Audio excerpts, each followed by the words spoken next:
Testing. 1, 2. Check, check. We are live. Thank you, boys. Welcome back to Ponta Preta. And it's game on for round 2. Oh my goodness. Wow. I'll just let this sink in quietly here and get acclimated in my information in front of me. Enjoy the view. It's a beautiful morning. Get ready for some battles. Here we go.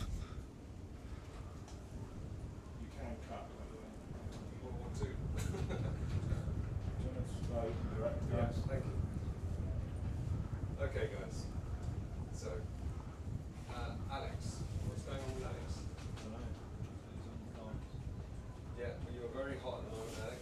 You can sorry, please. Yeah, that's it. Oh, the colours are so different between these two cameras. Yeah, we got to sort that, didn't we?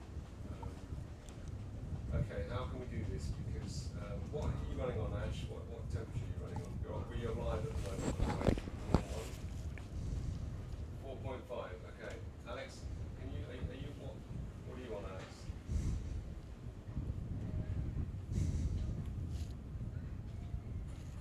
5.2.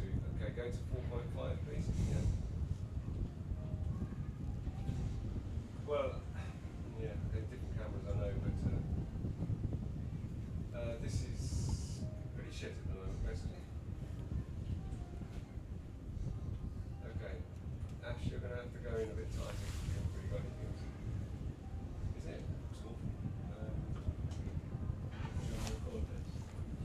We are on with the first heat of round 2. That is Josh Angulo, CV1, opening up the scoring, opening up this heat with the first score of the heat. Or did shed away already? Yes. Nice highline snap from Angulo. Big skying aerial, 100% Angulo style. Heading to the inside and is all the way through. We've got a little more north angle on the swell and the door's wide open. Those waves aren't even trying to shut down. This is beautiful Ponta Preta. A lot of our swell experts might have been a little bit wrong about today, and we're happy about that. Happy to be back at Ponta Preta, trying to settle this thing for the single elimination of the 2022 SOMWR 10X Cabo Verde PWA World Cup. Thank you for joining us.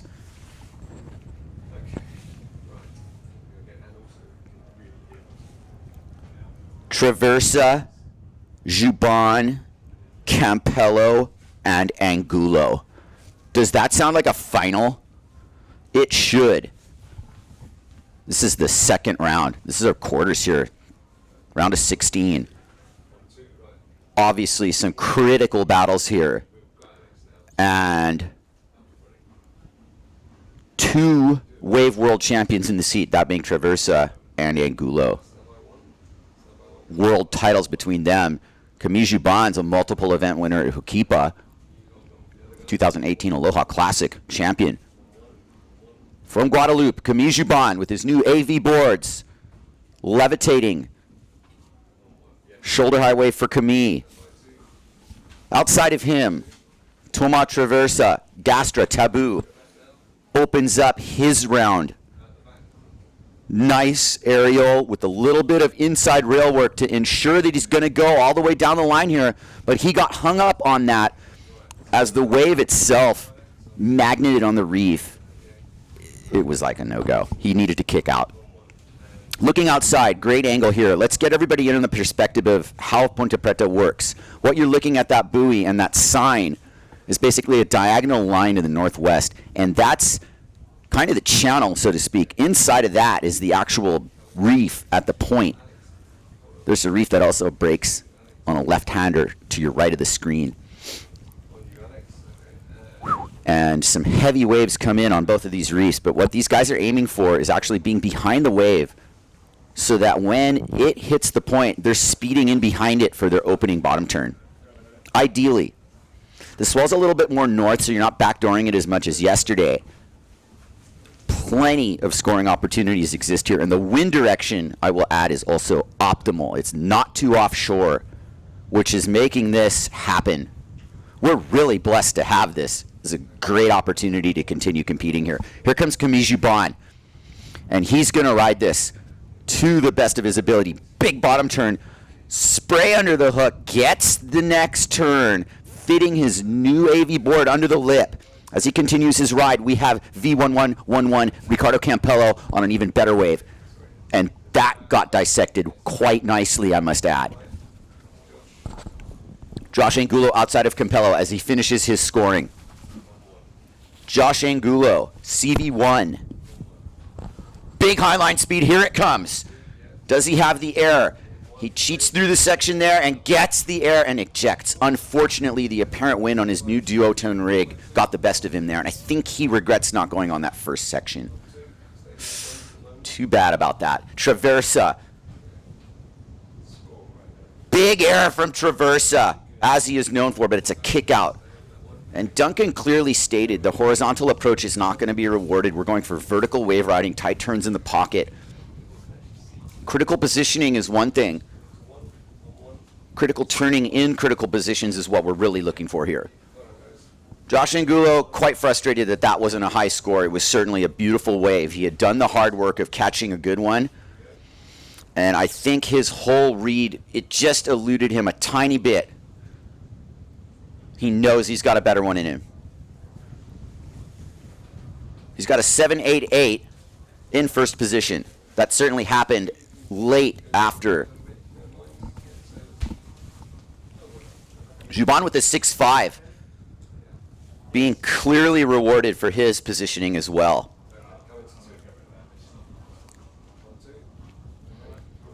Josh's heat total is based on 2 waves, actually. He's got a 6 under his belt. We missed this on the broadcast or something. That last one was a 1.38. Juban sitting on a 2 waves as well, 2.25, 4.25. Campello posts a 4.12. Traversa's on a 2.25. Toma hasn't quite connected with what he's looking for yet. Angulo's probably feeling he's in a vulnerable first position. He has no idea what the placings are, but he knows he would have had a commanding lead had he turned that 1.38 into a big score, which it was about to be.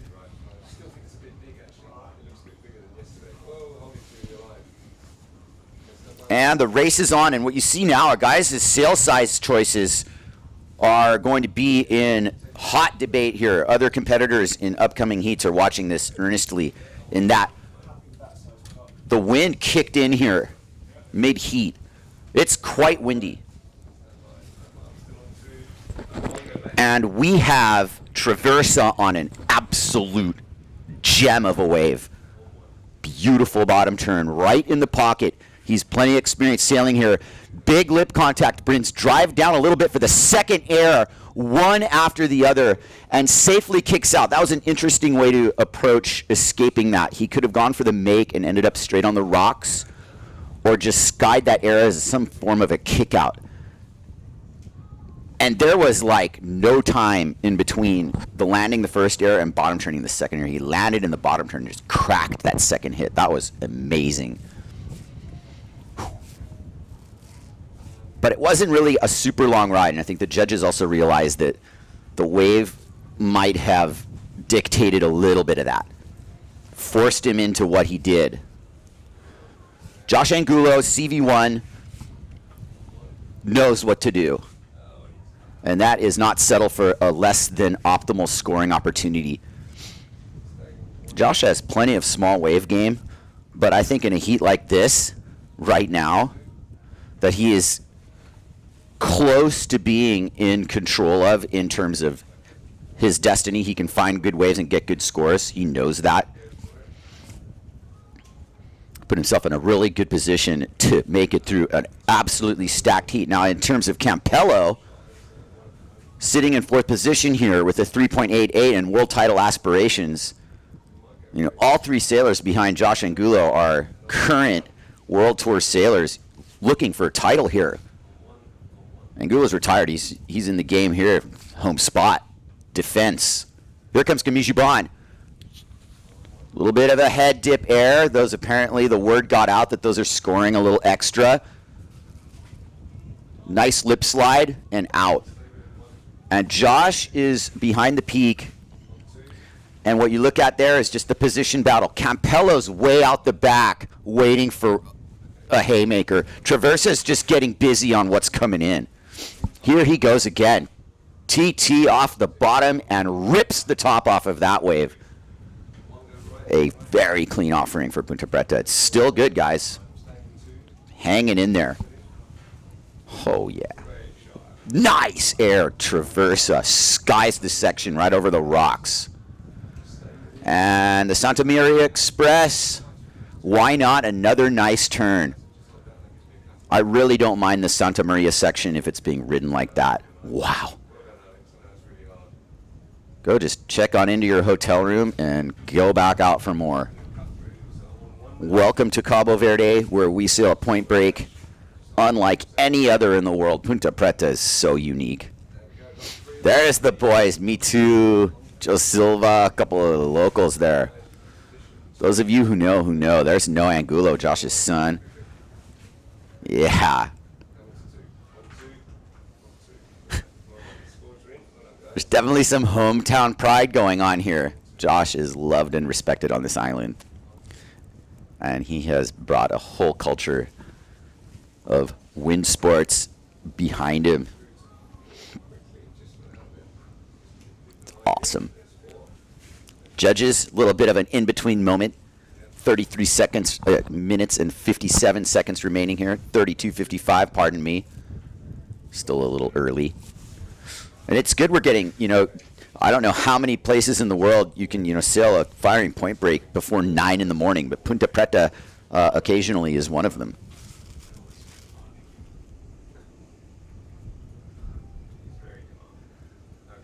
And the usual lulls are still at play today, but it seemed to me, and I was talking to Ama right before I got into the booth, was that it seemed more consistent.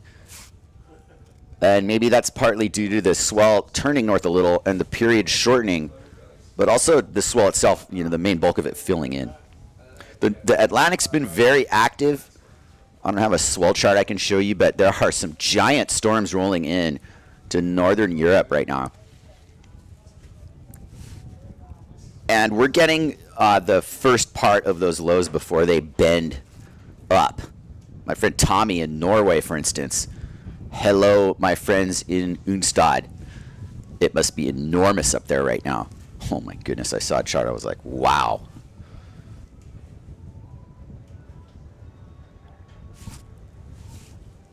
But we're far away from Norway here in Cabo Verde, and that's what it's all about, the balance of contrasts.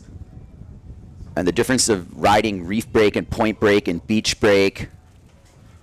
We want to mix it all. We want to sail side on shore, firing port tack 50 knot pozo. We want to come to Ponta Preta and ride a point break with firing side offshore starboard tack. We want to mix it all in, and we want to find out who the best overall wave sailor in the world is. And for the most part, we've really been able to do that the last couple of years. We've had events at Hukipa. Zilt will throw all kinds of looks at you. Klitmiller's back on the tour this year, if I understand correctly.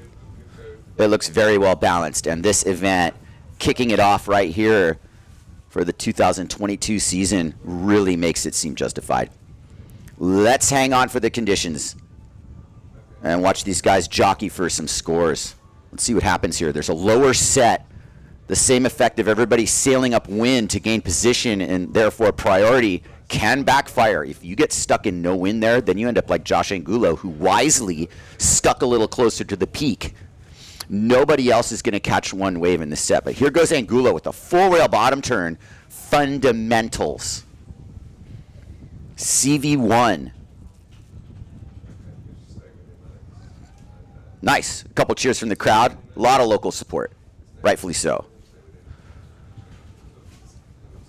It's easy to root for Josh. Traversa has begun doing work, and this heat has just taken a fascinating turn in that Juban's at a 7 heat total.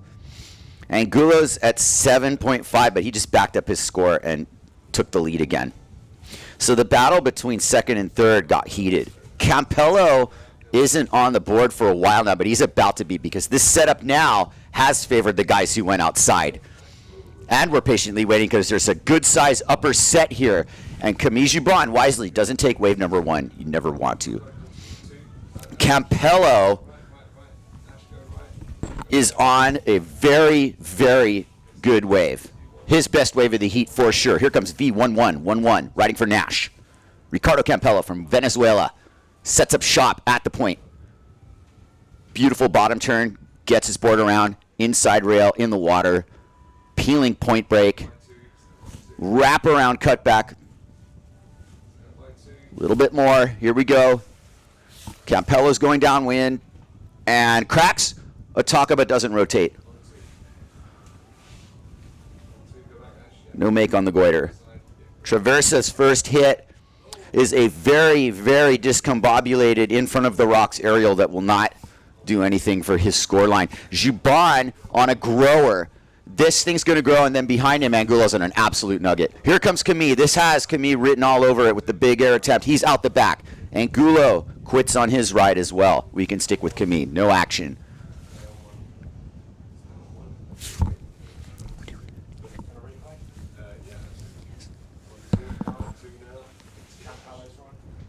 All right, we've definitely got time for a replay here.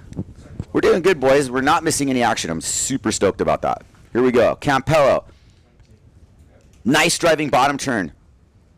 Really got the tail of the board dissected that wave. Hurrah. Really good rail work. The arrows were pointing in all kinds of progressive directions. That quite didn't happen. He saw all the antics and knew that that was going to add to his score. But that didn't really add to his score. It didn't take away from it necessarily either. Campello jumps into second. And the weight paid off.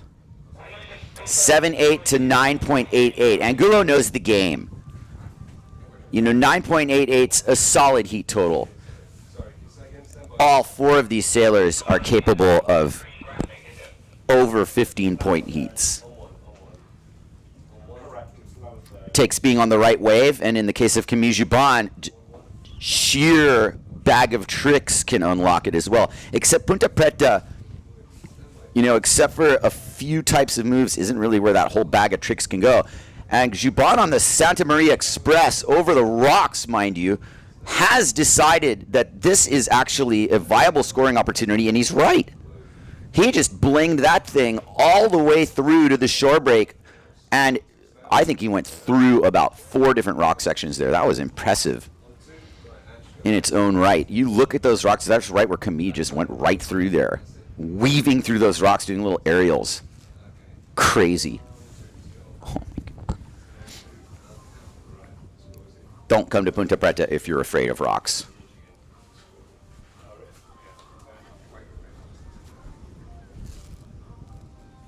And that's the game, you know, staying active. We'll see what that does for Jubon. I think he realizes he's in a situation he's got to start cooking up a little bit of scores here.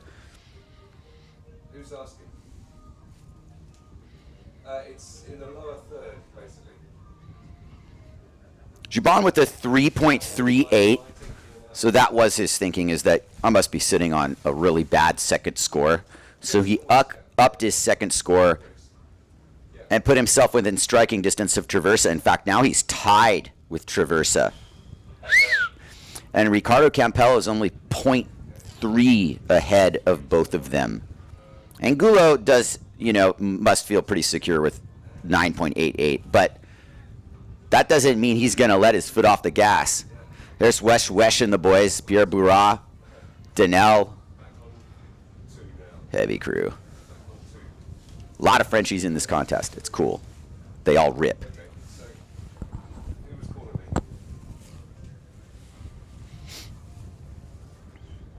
Was there someone calling me? Not me. 24 minutes and 56 seconds remain. And the length of heat strictly has to do, at this point, with the amount of waves. You know, if we were just wave after wave and guys were filling their scorecard, we certainly wouldn't be, you know, worried about the amount of wind. That's been the main difference today. Is little windier. Nice north direction. Allows the down the line riding. And you know, on that subject too, it allows a little continuity because we do want to free up Ponta Preta as soon as possible. It's a valuable resource. We're really very thankful that the local surfing and kiting and otherwise windsurfing population here has the patience for us to run through these heats. We're doing it as fast as we can so this beautiful spot can return to its rightful owners. We're glad to be here. Toma Traversa's really glad to be here as he skies in air with good form. There was no bobbling around there. That was decisive and direct. What we expect from Toma Traversa right here, that deep gouging style. And a nice air to finish it off as we cut to Campello. Good timing. Toma made that air. Ricardo makes this air, but he's not going to make the wave unless he's really careful here. There he goes. Onto the rocks, unfortunately. Unfortunately. A look of dismay for Ricardo Campello. Trying to make it work. Getting a good air, that's for sure. Might help his scoreline, actually. We'll see. Camille's out the back. He's not going to suffer the same fate. And Campello's out of trouble. Basically, you just sailed over dry rock. If you missed something there. Ooh. Right through it. Angulo has the lineup to himself.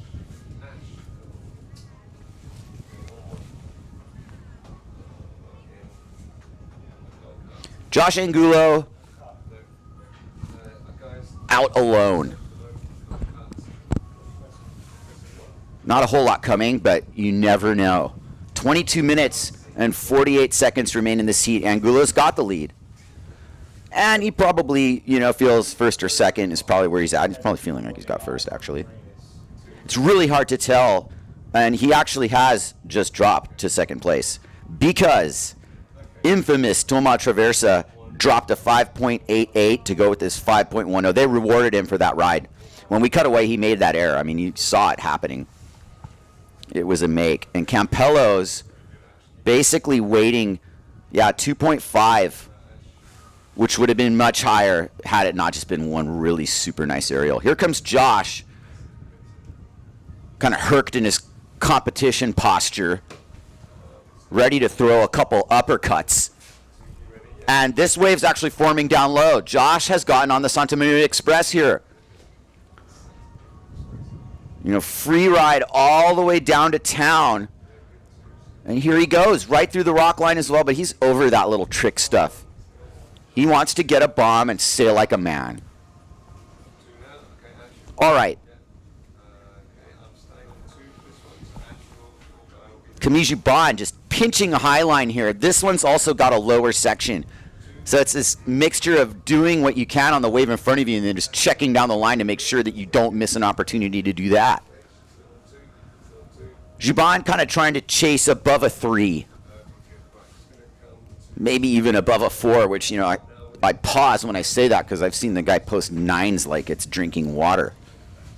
Look at the outside corduroy. All of you watching at home, we could be getting something here in a second. We'll see. Campello might have knocked out a fin sailing over the rocks. That's my call. I saw him hit dry reef. Let's see what he knocked out. Does he have all fins? He's missing a fin. He knocked out a fin. Look at that. Give me a fin. Yeah, not a good idea to try to sail off the rocks. Mostly you want to grab your board by the back strap and muscle it out of there. We saw a lot of that going on the other day. We love our gear, what can I say? Especially when we're in a heat. Critical moment for Ricardo Campello's title hopes right now, by the way. In the shore break, in the sand at Ponta Preta, somebody's working on their board while he's watching Toma Traversa on a super nice wave. He is looking good. This is a beautiful offering for Toma. You can see he got hung up a little bit. Not the full mode, but this wave's going all the way through. There's his big hit. Big air. Taka attempt. Josh Angulo, first turn, you just missed a little nice lip bat, but that's good positioning, and there is spray flying there. That was a really nicely ridden wave by Josh initially. This thing's going to reform. He's got more going. It's going downtown Santa Maria, sir. Yes. Right in front of the judges, down low. Josh is going to reform this whole thing, except he's not going to necessarily do much more than kick out. But the point is, that was his version of that little run through the shallow. I was really happy to see that ride. And I believe the judges are going to score that appropriately. That was a super well-ridden wave by Josh. And he is stating his case. And he's making his point. Campello back in action in third place, in striking distance of Angulo specifically. Thomas has taken a commanding lead. 11.24 now. After that last wave, he ripped to pieces. Let's check out the replays. Giant error from Campello on the rocks. Quite unfortunate.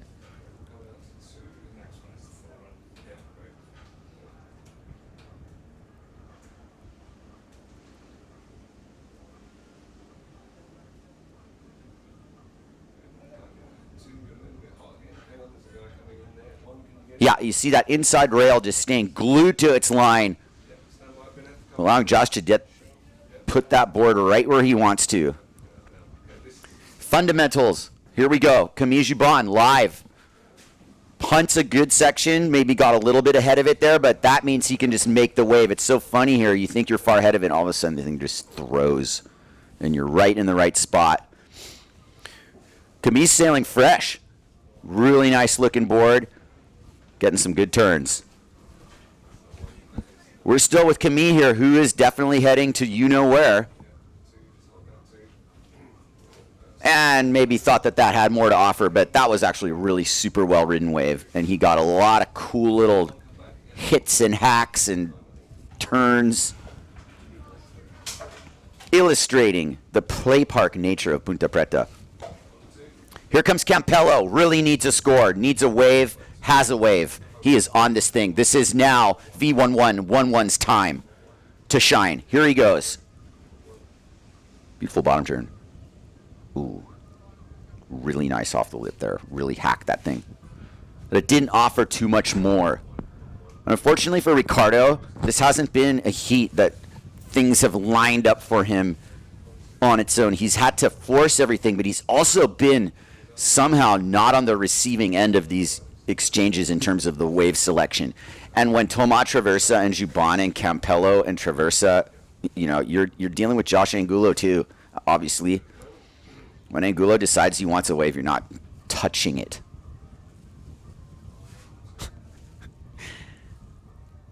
And all three of those guys know it. So again, you don't need to, win these heats to get through. You just need to be first or second. And in a battle like this, every point counts. Every wave, every turn, every decision you make. It's pivotal. And it never goes exactly the way you plan. But I'll tell you right now that this heat, as far as Josh Angulo's plan, has gone pretty close according to plan. And it's not over. With 15 minutes, this heat can turn in a matter of seconds. I've seen Ricardo Campello buzzer beaters. Heartbreakers for the other side of the draw, but he's capable. Everybody here knows how dangerous Ricardo is.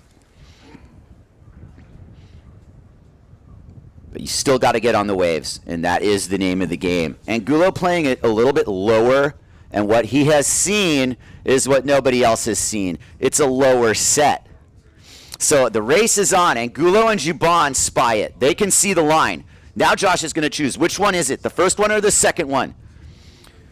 Angulo's on the first one. Camille's providing some hustle to Angulo. This is now you want to pan out and watch this situation. Camille's deeper than Josh. And is Josh going to give room to Camille? No, he's not. This is the same wave. Josh tacks out. Now Khabib knows he's on it. That's the hustle I'm talking about. Big air for Juban. Second air for Juban. This is danger. You don't want to wake up the Guadalupean force that is Camille Juban with his high boom riding and his new AV board. Just getting there. Tri-fin riding. Nice, powerful wave for Juban. Behind him is Traversa. Right here, setting up his ride. You haven't missed much. Here's TT. Look how clean these waves are. Not the biggest wave. Well ridden and ridden for a while. Tiny little reef hit there. Bam! Juban got the best wave of his heat. And this is now going to be really interesting what the judges want to do with that. Ripping it like a video game. The French contingent's like giving him high scores. Wesh is giving him a 10. Traversa's in the lead. He's getting a 2 for his last wave. Juban's last wave, 4.12, unless we're waiting for a score to drop. His heat total's 8.24, and now he's getting pretty close to Angulo. This is definitely danger for Angulo and Traversa, that Juban had a little wake-up call. And a 4.12 equals his best score, so he's got a pair of them. A pair of low 4s for Juban. You know, not necessarily... Oh. 5.5 for Juban. Just dropped.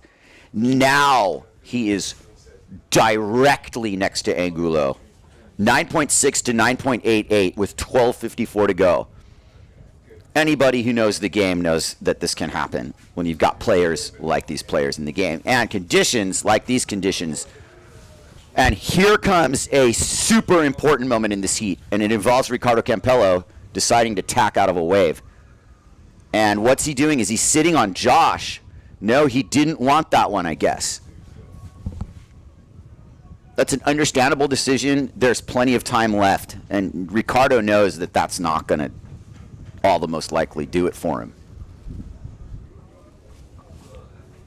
So as tempting as it might have been,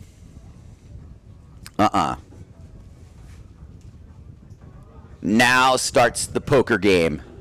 Everybody's poker faced. Who's going to turn and go? Who's going to stay home and wait for this set? You can't always tell. Man, but when it comes in, those decisions count in these type of heats. And this is one of those heats right now where it can turn in an instant. Angulo holding on to an advancing spot here. Traversa's asserted himself with the ability to turn lesser waves into big scores. But even he hasn't really unlocked his full potential yet. I get the feeling nobody in this heat really has unlocked their full potential. It's a little bit cramped, not because it's early, because people want to get those foundation scores before they really start pushing as well. I'm going to start rolling the dice and hitting stuff that you might or might not make. The guy who's most willing to do it in this heat is Campello. And let's see if we can get a couple moments from this heat so far with 11 to go and a little bit of an in-between here. Here goes Juban's best wave. That's the 2-hit aerial here. Right into the bottom turn. Look what Ponta Preta allows you to do. Multiple aerials within a blink of an eye as you have to get on your horse and get downtown.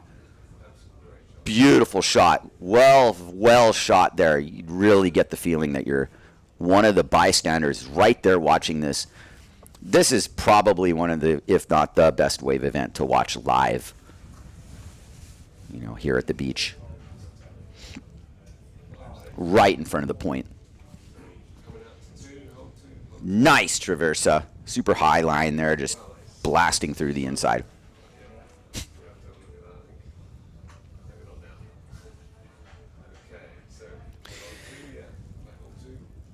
Campello, you know, isn't far away here. And the reality is that somebody posts a really high score, like an 8, they're flipping this heat. Campello's got 2 high threes, a 3.8 and a 3.83. So, you know, the fact that he's, you know, sort of nipping there at Juban and Josh, you know, the door is just, you know, it's not wide open, but it's unlocked. Angulo needs to hold serve here. He knows he can't let anybody get on a wave. That really is the game right now. And Angulo's on a really nice lower bowl. Watch him turn this into a super nice wave ride. Good aerial there. This is a good choice for him because it's got a lot of open face. It's not clasping down. He read it well.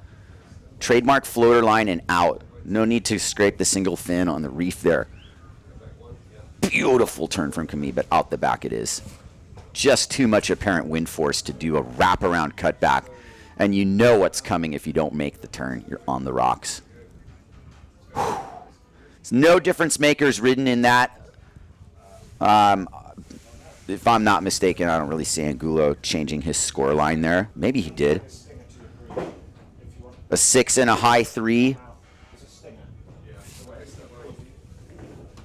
Traversa behind the peak on a beautiful wave. They keep rolling in here, folks. Look at this one. A little bit of a inside fade off the bottom turn to set the inside rail a little bit more. Full head of steam. He wants to make the wave. That's his priority here. That inside section's definitely clasping shut. You saw guys toying with it. In Traversa's case, it's just not worth it on a wave that you might not increase your score line on to take a risk where you would break something. Well, 8 minutes to go. A whole range of possibilities exist, including things staying exactly the same, including a haymaker set coming in and completely flipping the script. And in the meantime, Josh Angulo's setting up shop. One goes by.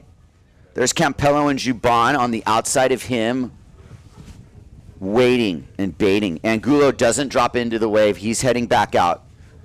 That's Angulo. And there's Juban tacking with Campello pumping into something. What does Campello have?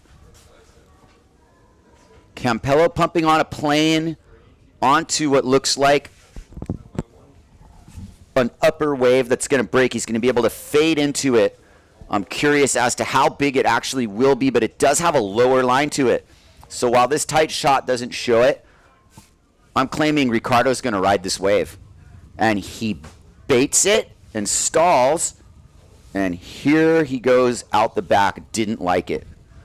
Second wave he's kicked out of that definitely was the smart thing to do. Ricky's going to go down, you know, he's going to wait for a good wave.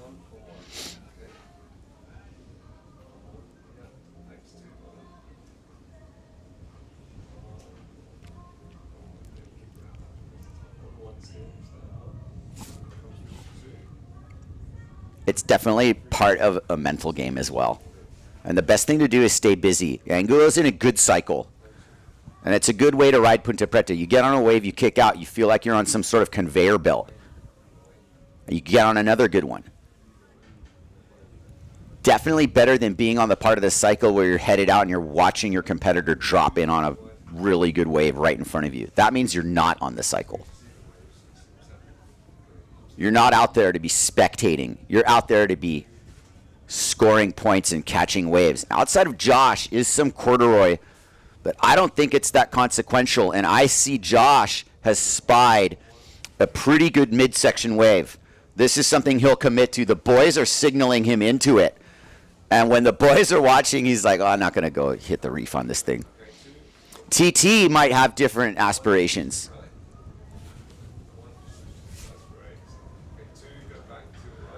He's cool with Toma getting all kinds of waves.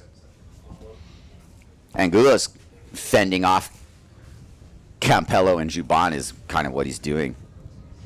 Toma, beautiful, right? Oh my gosh. How far did he lip slide on that thing? Magical placement on the wave from Traversa. That was masterful. That was really, really incredible. I can't wait to see a slow-mo version of that lip drift. 4 minutes, 50 seconds left. The song remains the same here. Traversa with an 11.84 total to Angulo's 9.88. It's looking good for Josh to make it through another round here. Traversa, his campaign is intact. Campello and Juban have work to do.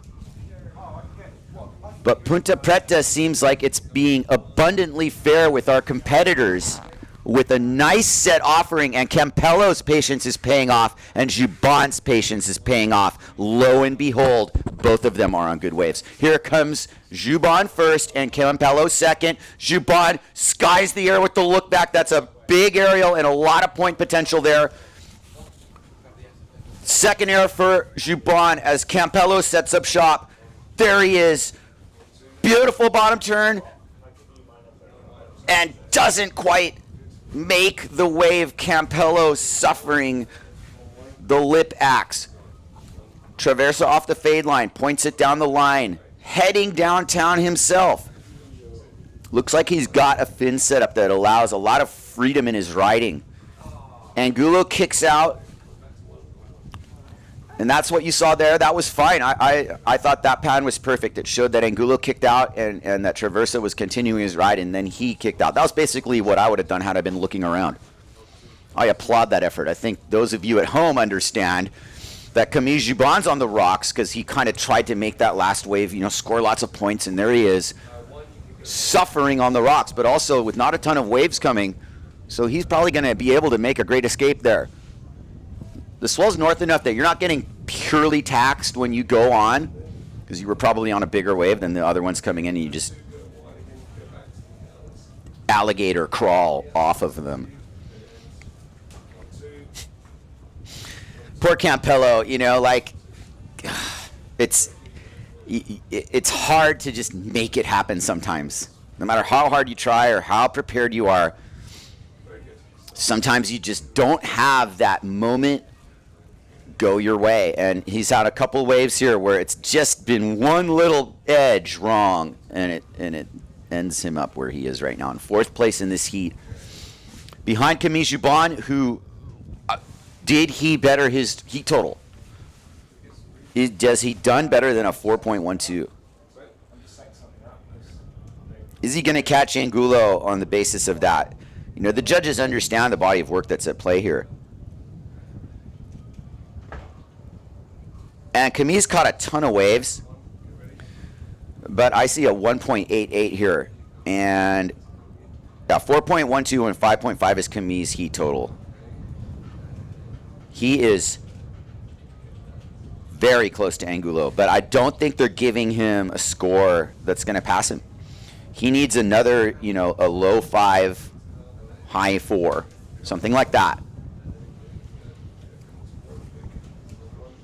Push it to a little bit of a bigger level than he has. The judges want to see a set, and they want to see it ridden aggressively. Here's Ricardo Campello. Chance for redemption. Slicey bottom turn. Really nice cutback. That was surgical. That was very nice, too. Right over the rock bed. Full speed in front of it. Here it comes. Josh Angulo's on the way behind, and that's why you hear cheers in the crowd, because he's going to town on the free ride to town. Nice contact for Angulo. This is a walk in the park here.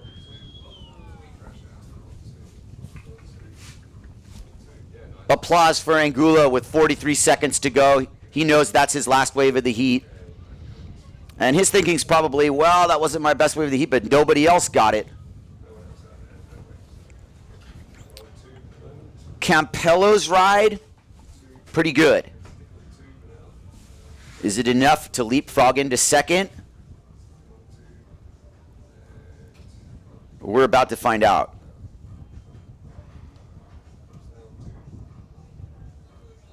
It doesn't appear so. Campello does, however, put himself excruciatingly close to Juban, but right as the horn blows, Angulo ups his total to 10. He is making it through. That was a huge battle between 4 world-class sailors, 2 world champions in it. And the two world champions Okay, right, Alex, you're clear. have advanced. Ricardo Campello, to his credit, is a freestyle world champion who is hungry for his first wave title and wholly capable of it. But at this moment, Staying on. Traversa and Angulo making it into the round of 8. Replay's ready. Let's recap. Okay, that's it. Right, you're clear, guys. Thomas, did I get first? Give me some more shots now. It's really Beautiful. I want to see the lip drift. That's one of his earlier waves. But what you see is the knees absorbing some of the angles he's taking. So he contorts his body into the position it needs to be. Josh does the same thing. Josh has a little bit more weight to throw around and more power. And he uses both. So basically we've got Mariah. Power carving like it's Sunset Beach or something. We could have a like picture-in-picture. With a little bit of spice mixed in. Beautiful riding from Angulo. One. That's his last wave. Still a joy to behold. Looking at the lineup, Graham Ezzy heading out, fully prepared.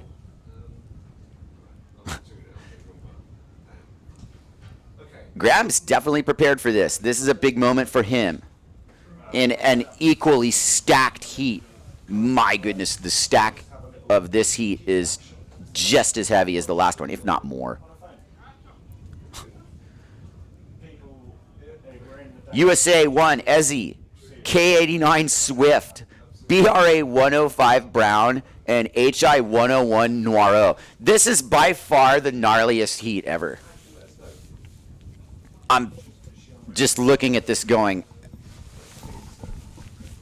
thank you for the moment that we can bring this to you live here at the 2022 SOMWR 10X Cabo Verde PWA World Cup.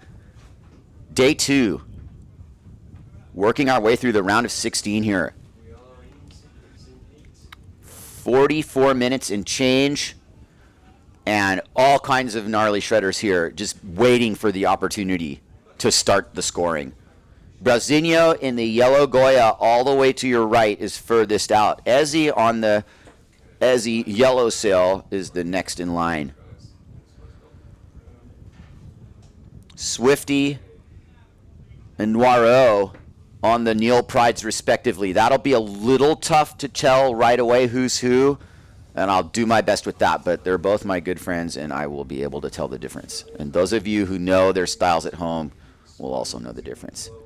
And they both are totally capable of winning this. All 4 of these guys can walk away with the win here. I promise you this is one of the gnarliest heats ever in terms of the draw. Let's hope the conditions can live up to it. So far, no scores. Yeah, but I never resolved the sleep plan, I think, with that. Well, I was going to go online and look at Oh yeah, I did play with it yesterday. We did need someone else to tell us how to use it. Was it Jamie or? it's Rich. Not like that now, I'm staying on 2 for the moment.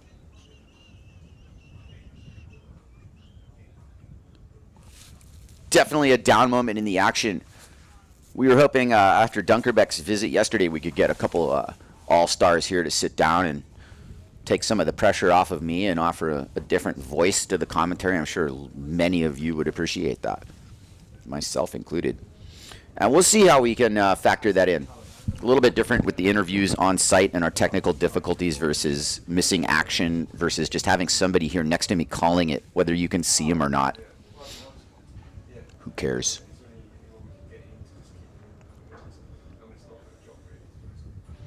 Ezzy looking around, Brasinho in a different place, looking around. The difference being that Brasinho is halfway to Monteleo, and Ezzy's actually in the lineup itself. And Ezzy might have been watching our good friend Josh not stray too far because of 2 things. Number 1, you're closer to the peak. You can get on the wave. But second of all, if someone's going to come speeding upwind of you and you're Josh, you ain't having it. I mean, Camille was in the right spot in that exchange, and Josh knew it. But, you know, Graham's not going to back down. If he's on one, he's going to stay on one. And here's his chance to actually get the first score of the heat. Graham Ezzy pumping somewhat furiously at this point, and he's got it. He's in the straps. He's locked in. Behind him is Swifty. This is a 1-2 exchange. Get ready for it. Wave number 1, Graham Ezzy. Slides under the lip. Free falls down. Swifty tacks. This is the only show in town right now. And will he punch his ticket to Santa Maria? The rocks deny him. It is a mid-level score, low-level score. Based on the scale of what you can score at Ponta Preta, it's a tiny score. We have all seen what you can do at Ponta Preta when it's mast and a half high. It's a bit of a different ballgame than this. It actually slows down to a degree. You get this bigger wall that lends itself to a lot of style interpretations. I'll stop right there. If you know, you know.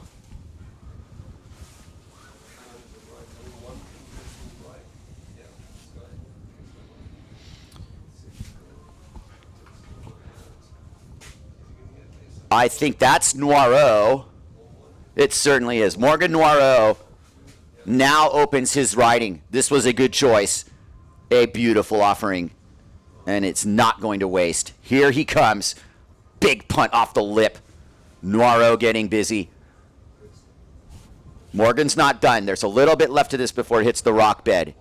Right there. Does he go through the rocks? He says, no thanks. He rode that wave as far as you'd want to ride it. And he rode it well. Very well. Whew. These are huge heats. That last one was a huge heat. It was really pivotal for Anguilla just to get through it. Not only got through it, he won it. Oh, Traversa won it. Excuse me. But it's as if you win it first or second, let me tell you, in that situation. I think Josh and Thomas would both agree on that. Graham Ezzy in second. Good to get on the board. Good to get a score and just keeps you hungry for more. And there looks like there is a little more. And the science behind this is basically that yesterday we had a little bit more west in the swell and a little longer period. We're still at ground swell levels, though. This is an 11-second period swell at this point, and it's gone more north. So what you're seeing is, yeah, those guys are, hugging the upwind corner of the point. But that is a little bit more of where the orientation of the swell is as well. So it's changed the game a little. It's definitely provided an escape valve for the competitors if they get into trouble. The west swells shut you down. You sit there bouncing around. Great. Yeah. Special guest Adam Warcall. Welcome to the live stream, and welcome to this heat. I'll let you call this wave of Swifty. Go on ahead and just give it your impression. Here's Adam Warcall calling a heat here. Okay, Robbie Swift going, not a good wave. We've got a set coming in here, Adam, and I'll bring you in. You're Poland's rider here in this event. Was this the first time you've ever sailed Ponta Preta? Yeah, first time in Cabo Verde, but super happy to be here. I mean, it's like a dream spot. And I didn't windsurf in like 4 months, so it's really nice to be back on the water feeling the sport. Awesome. Thanks for joining me. I would go as far as to say that a heat like this looks like a final, huh? Yeah. I mean, what a battle in that last one, too. What a battle. That's true. Here comes a set, and it's one of those lower sets that I was talking about. Who sees it? What's the whole breakdown with choosing waves and coming out, from the under part here? I watched your heat. You were definitely, getting stuck playing around with who's more upwind and deeper. There's some tactics going on outside people don't see. Yeah, huh? That's true. Huh? Yeah, I mean, this spot, you need to really understand it. It's definitely a tricky one. But the waves are really nice, clean, and you can get a really good one. Oh, Morgan not even in the straps, just trying to get into this wave here, and he does, and this thing has a lower wall to it. Take it away, Adam. Morgan. Morgan, air, over the lip. Another one. Going down the line.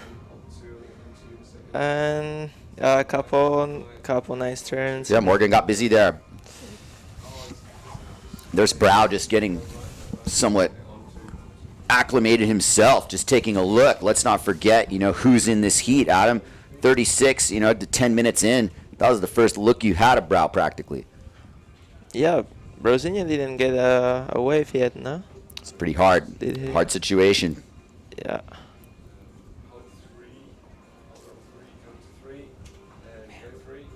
Yeah, but Brozinho, if he gets the good one, he will do his job for sure. You get the feeling. The standings right now, as far as I'm reading them here, is Noiro with a pair of 4s. He's in first place.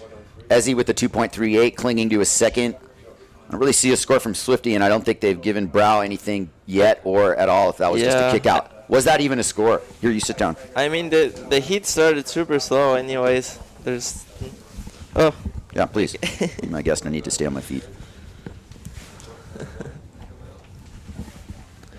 Yeah, the heat started very slow, like not many waves for the moment. But now, Adam, it is picking up, and Swifty's pumping into his set, and you look down low here, what you might not see on the camera, this is a full exchange coming up here.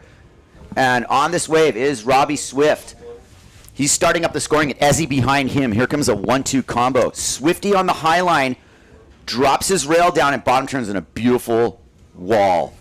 Right behind him as he misses the second one. Keep it here on Swift. And he's on the inside corner. Squeaks through that section, not going to make it at him. You were on the rocks a few times. Did you get some help from the locals? Yeah. They're very helpful. That was nice. Take this wave of Brozinho, Adam. Okay, Brozinho going down the line. Nice bottom turn. Good turn of the lip. Oh, air. Going down the line. Nice bottom turn. Beautiful turn. Another one. Oh, he had the force behind him there. Yeah. But you knew as he did the air, didn't you? You're like, uh-oh, rock dance coming up. It's part of the game here, I suppose, if you're going to be, trying aerials over that section. But I don't see any cuts in your feet or urchins or anything. No, it was good. Actually, I was surprised. Like the rocks are pretty nice. Pretty nice. Keeping it clean. Good deal. Yeah. There definitely are some urchin opportunities there. Keep it in mind, anybody going on the rocks at Ponta Preta. It's good to have some landing gear. Noiro sailing a great heat here, and I think what he's also observed, and you'd probably agree, Adam, is that Ponta Preta is kind of an on and off thing, right? I mean, there's firing waves coming in, and if you watched some edit, you'd think it's like that, the whole time. Yeah. But there are these moments now when you're looking around, there's right? Moments that, there's. Tell me about your heat and what those moments were like in between sets. I mean, to be honest, I felt really disappointed, with my performance in my heat. I mean, there was only one really good set during the whole heat, and I think everyone was a little bit out of position. I was definitely not in the right spot, but... Hey, you live and learn. Good to be a part of the show anyway, I'm sure. You put on a good performance on the waves you were on, man. And I definitely, I thought you had a better one in you too, actually. But that's the thing. What I'm trying to say too is Ponta Preta kind of decides this for you sometimes. Yeah. I mean, you just, it's call it luck if you want. It's local knowledge more than anything. If you watch Josh. I mean, I had a couple of good waves before the event, but during the heat it was not so good. All right. Morgan's pumping onto another one. Graham's behind him, but he's not going to force the issue. He's not going to come out from all the way up there. Unfortunately, Morgan kind of decided against that insider as he left the door open for Graham, or is this a two-wave set? And, if you're looking for Brozinho and Swifty, they're out of the picture kind of right now. The lineup's a little empty. They're down low. Swifty's sailing out from the shore break. Brozinho the same. Was there a gear change, perhaps, that Brozinho made? There is a set coming, but the only two people in the game for it are Morgan and Graham, who happen to be the people, that, you know, in first and second right now. Yeah. So this is kind of playing into their hands for sure. Noiro and Ezzy sitting 1 and 2. Ezzy needs a backup score. Noiro's going to town on something here, Adam, but he kicks out. Kicks out, yeah. You think he was very too slow. deep or what? Very slow hit so far. I mean, the first one had way more waves for sure. It did have more waves. Yeah. Okay. Perfect. Right, right there. We want to hear your voice. Definitely an in-between moment. How much time left? 31 minutes, 4 seconds. Yeah. How long does a 45-minute heat It's flow actually out on the water? 45 minutes. It seems long, but actually on the water it passes like so fast. It goes super fast. Yeah, 'Cause, I would've I mean, said if the same there's no sets, like there's only 2 sets during the heat, then it's like passing by so fast. Yeah, I'm sure 45 minutes never went by so quickly when you're not finding waves, right? Yeah. Of course. Yeah. The sand through the hourglass. Brasinho is kind of having a shocker here, Adam. I mean, you know, it's not his fault. He Yeah. hasn't ended up on the waves. Good time for some replays. All right, Brasinho, this is his one scoring ride. Let's see what they're giving him for that. That was down a little bit earlier in this. So kind of a stock air effort runner that he takes to the lower bowl. He's got a lot of turns on this. Yeah, nice. Okay, turn, this is clean what wall. happened right here is Brasinho's taken second place from Graham. Okay.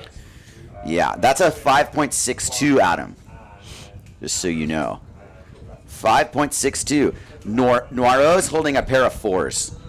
A 4.0 and a 4.12. Brow's in second based on 1 score. Swifty's in third with a 3, knocking Graham to fourth with his 2.38. Graham, you know, had this moment where he had the lineup to himself. He just didn't get on the wave. I mean, with Great to conditions see the like ladder, this, thank you. it's a lot of times it's about luck as well. If you're in the right spot, Right. the right wave. Let's look at the ladder, Adam. We know that Traversa and Angulo are through to the top 8. Yeah. Or top, Nah. excuse me, that's, Yeah. we're in the quarters now. We are in the second heat. Quarterfinals coming up. Yeah, for heat Marsilio, 13 and Morgan, 14. So we're Graham. going to see these next 2 competitors here Yeah. making it through, whoever they might be. But Brasinho just got it done there. I was wondering, Looks like he's on a and he's on wave. another one. Yeah. Take it away, Adam. All right. Oh, looks like a small one for the moment. Nice. Oh, nice turn. Beautiful turn. First turn. Second, nice carve. Not much opportunity on that wave.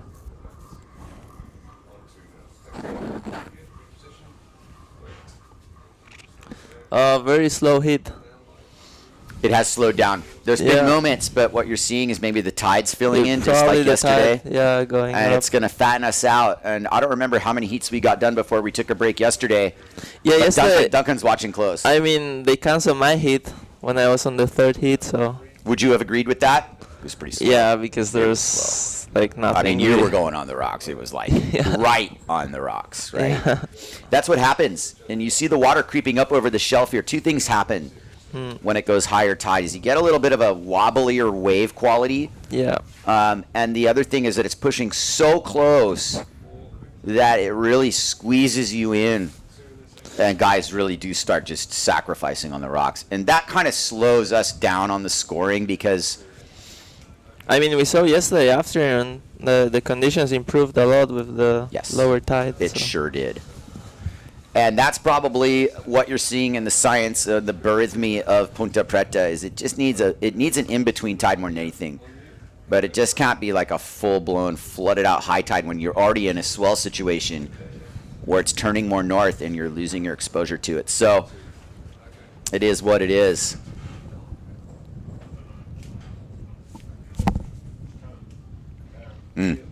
Adam, you're right. It really slowed down here.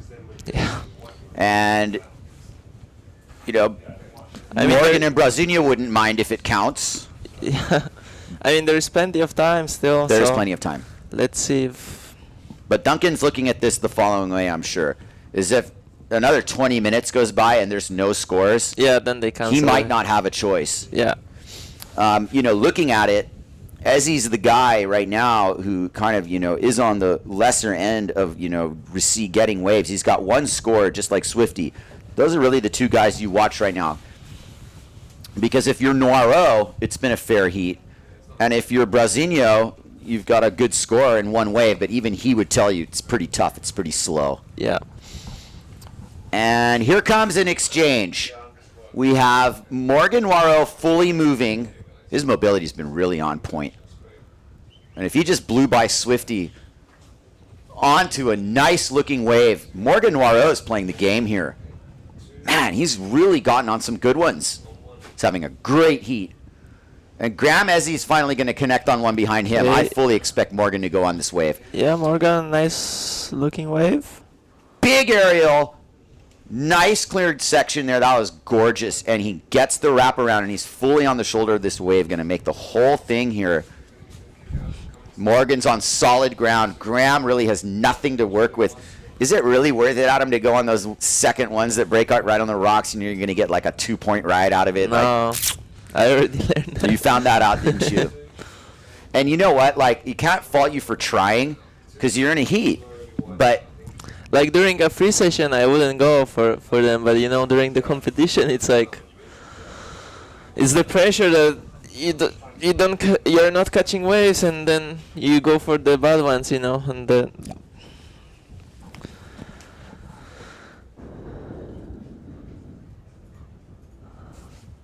Oh, but very slow hit. slow heat, but that one wave from Noiro forces the issue to continue. Yeah, but It it, really seems does. if it continues like this, maybe. It would have been nice if it was Graham on there, right? Is that's an issue now for like getting into priority or whatever? No, not really. But what we did see yesterday when he did call it. Did you see Antoine get that giant aerial right after they called that heat? Yeah. So you know what happens.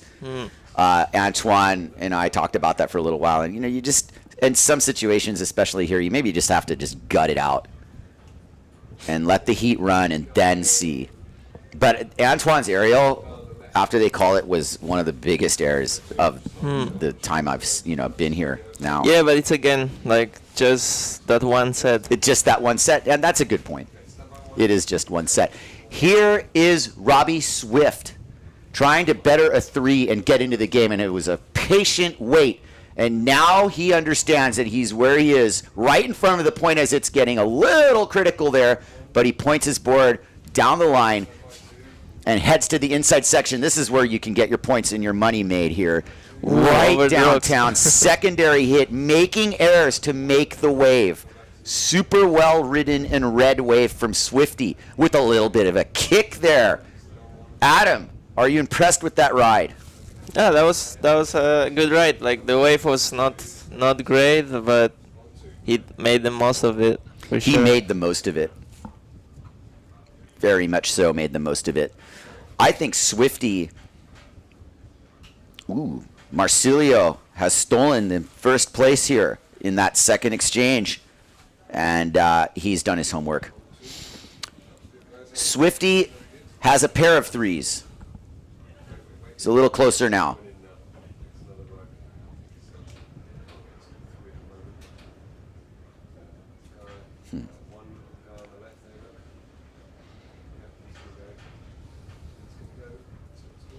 Right now it's Noiro and Brown. And Brasinho is pumping the wave. pumping downwind. He's also absorbed that stuff is coming in a little bit lower. And he sees something that's going to hit the lower part of the point here, right in front of the rocks. And he realizes that, and he's like, nah. Got to compete smart.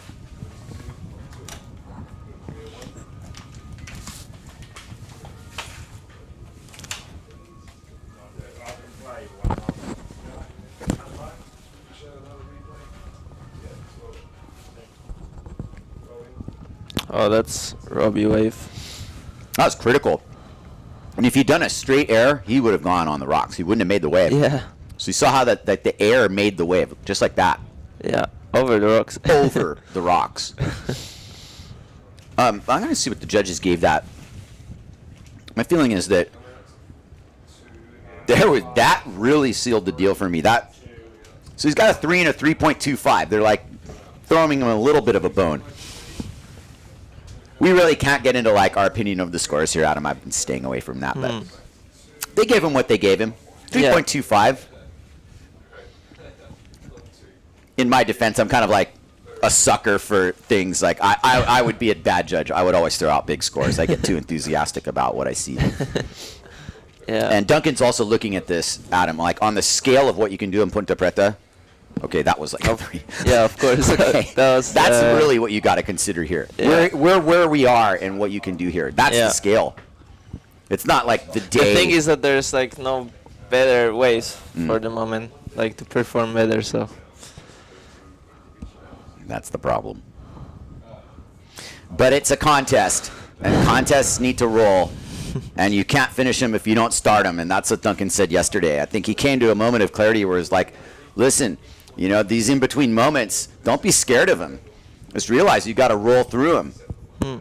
And, you know, like there's light at the end of the tunnel in the form of a nice set, you know, usually at the end of the heat. There's 20 minutes left in this one. I'm looking at Graham Ezzy with one score going, you know, but there are decisions he made or didn't make that put him in that position too. There's been waves. It's not a ton of them. And it's definitely Graham's turn to get on one. And Morgan right away just got on another one. yeah, looks like he got. And Brasinho's flying by Ezzy on the one after. So there's something to be said here for mobile equipment getting you in position. It's definitely helping Morgan. He just blew right by everybody and got on the wave he wanted and actually could afford to kick out on it. You know, if you're Graham Ezzy, you're not that wave, force yourself to ride it at this point. Brasinho's out. They don't want those little in-between ones. I don't think Graham Ezzy wants one of those in-between ones either, to be honest. He might have chased it a little bit more. He's playing a tactical, patient battle. But with 19 and 22 and a pretty slow heat, I don't know, Adam. I get the feeling that Duncan's going to let this one roll. It's a little brutal. Yeah, I have the same feeling. The scores are there. Ezzy's the only one who's really kind of high and dry right now with one score. I mean, here he comes, though. Say. And he's got a good wave, Adam. This is Ezzy's time now to... maybe not. He's in a good spot. Yeah, we slowed down a lot.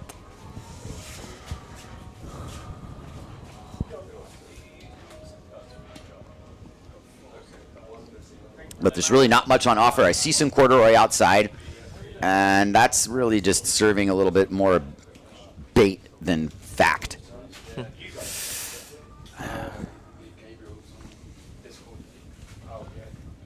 Adam, you having fun sailing anywhere else on the island? Yeah, I mean, I've been sailing Little Hoquipa the past couple of days, and yeah, it was really fun. Really fun to get used to windsurfing again. So, really happy to be here. And yeah, looks like we might have a good swell for the next week, 26. Yeah, Or we made it 27. yesterday. I can definitely start thinking about later on. There's some north-angled stuff coming. Really super long swell period. And that, to me, might mean that we could be still here. There's going to be some options with the forecasts. Looks like Robbie's on Oh, man, the we way. have a really nice set coming at Adam. It's a 1-2 exchange here. Is that not Swifty in front of him? Yeah, Robbie. This is a major moment. There's like a 5-wave set coming here. There's a really big bomb outside. Swifty sees it, and he absorbs this, realizing it. Morgan let the second wave of the set go through as you see Robbie Swift heading out. Now, the danger is that Graham Ezzy is in position for the best wave of this set, and his weight has paid off. Oh, my goodness. Graham Ezzy on the difference maker. Can he catch it? Is he in position? He certainly is. He is on this wave. Graham Ezzy has waited very patiently for this. punches his bottom turn under the lip line, desperate to make this wave. He's pretty deep. He's going to make it through. He got a little hung up. He's got to go to town here. Behind him is Morgan Noirot. Ezzy, with plenty of section left to go, skies his aerial as Noirot sets up shot by the point. Keep it with Ezzy. This is his highest scoring wave. That's Noirot's first turn exchange on a wave that kind of ran behind Ezzy's. Graham is still going downtown. So is Morgan. Perfect execution on the camera work. Getting all the action in there. And now, as Noirot skies his aerial, go outside to Swifty and Brazinho, who are exchanging. There goes Graham out in the shore break. Noirot finishing his ride. Graham got in the game there with that ride. That was really nice. Brazinho pumping furiously for the high line, working his way down the point. This is a big opportunity. He's coming from out of nowhere here. Full setup line with the speed. Brazinho just flying through the lineup. And now the wave slows down a little to allow him to crack an aerial over the section. Classic Ponta Preta riding. Wow, that was the exchange we were waiting for. How do you think Graham's wave was? I mean, he played it smart. For sure, it was the best wave of the set, I think. Or maybe Morgan's was a little. Well, the way it shook down for the judges is that they're putting Ezzy above Swifty for now. I think they might have made that decision. Noirot sitting nicely within 11. And Brown is sitting in second. This has been the battle. Here's Graham's wave. Really nice wave here. Got under the lip and looked like he was in danger of not making the wave. Just a check turn and then check turn. That was a good turn, and now this thing grows down low. Now air. This was a good turn. That was a really well-ridden wave. Yeah. Well worth the wait. Yeah. He really said it. Man, the amount of patience Adam to wait for that wave was impressive, because he really stuck to his guns there.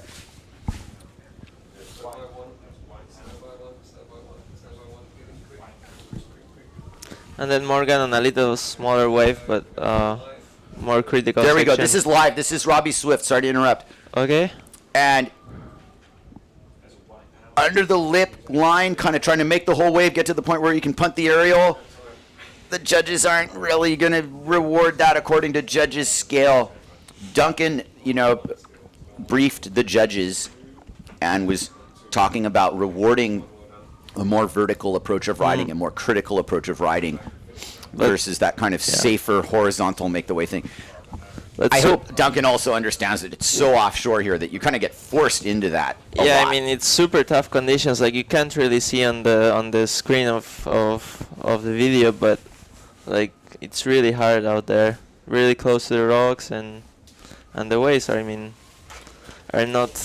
not perfect today. So. Help yourself. Thank you.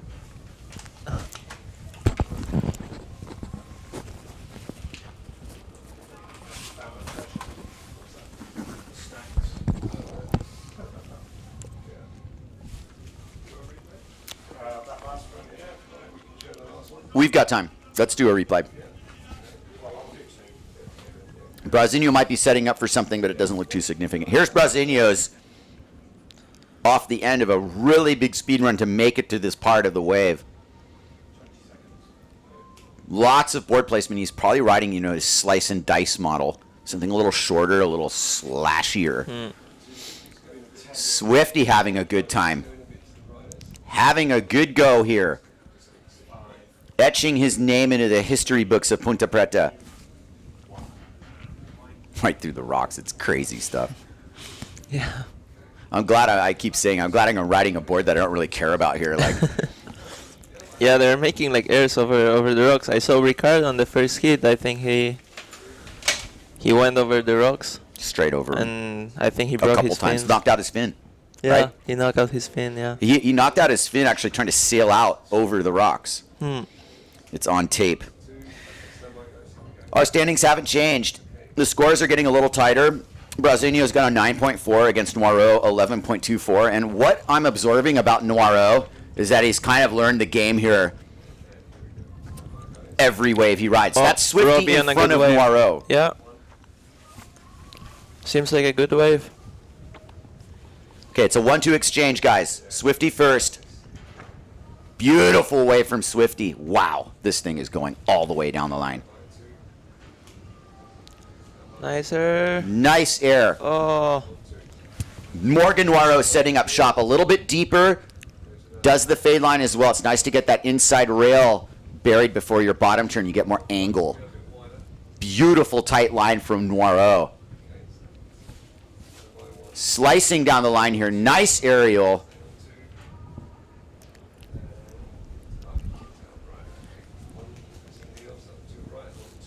Cementing his lead pretty much. Noiro's having a great heat. And he's going to be a force for the remainder of this event. That's Moving super, forward, Noiro's super definitely tough. stamped himself in a really solid spot here. Yeah, it's super tough conditions for this hit. I've seen Noiro really thrive in the super tough conditions. He sees things a certain way. No, of course, that other people don't see. You know, he's able to, you know, bring big scores out of nothing. That's one ability, but that's not really what you do here. You know, there's a little insight. Okay, fine, you know, the little takas and whatever. But the point is that he's also a very good surfer. And I'm going to begin touching on this a little bit as well. We're at a proper point break here. Adam, you're a surfer. You go take surf trips. You read waves a certain way surfing that you don't read them windsurfing. So if you're only a windsurfer, you don't have that intimate knowledge of wave riding that you do if you do both. Yeah, that's true. That's true. Yeah, And- definitely surfing helps you a lot. In reading the waves and knowing what the wave is going to do. Because we are windsurfing at a surf break here. This is a surf spot. And a little time-honored time for some replays here. Let's see what we got. We got Swifty. Take it away, Adam. What do we got? All right, Swift starting in with a little check turn. Going down the line and was looking like a good air, but He got the didn't gust. manage to stay on the wave. And Morgan, a smaller wave, but playing it smart. Not many opportunities on the wave also. You look at Morgan, though. He's reading constantly. He's constantly reading his line. He's got the ability to adjust it. But what I saw right there was something, you know, threw him a little curveball that wasn't what he was expecting. As the spectators weigh in their opinion on what the score should have been. A little less people here on a Monday than there was yesterday on the full-blown Sunday afternoon Cape Verde crowd. These are kind of more the A little bit more cloudy also. Yeah, sure. But those who are here are enjoying the show at the 2022 SOMWR 10X Cabo Verde World Cup, the first event of the PWA Wave Tour. And starting it off on a starboard tack point break, great idea.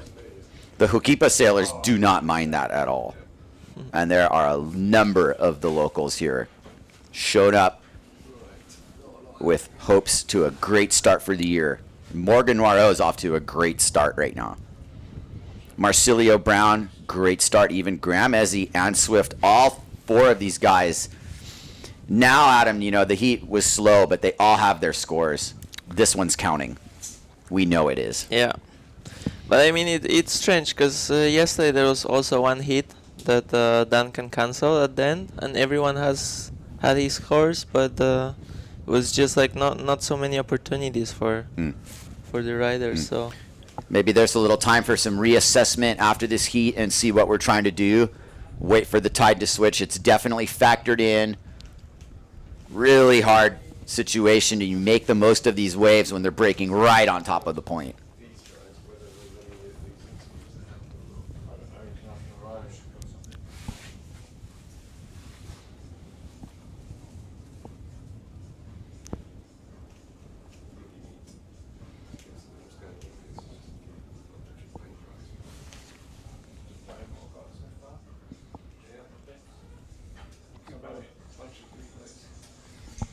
This is a really good time to do that. Let's run the reel.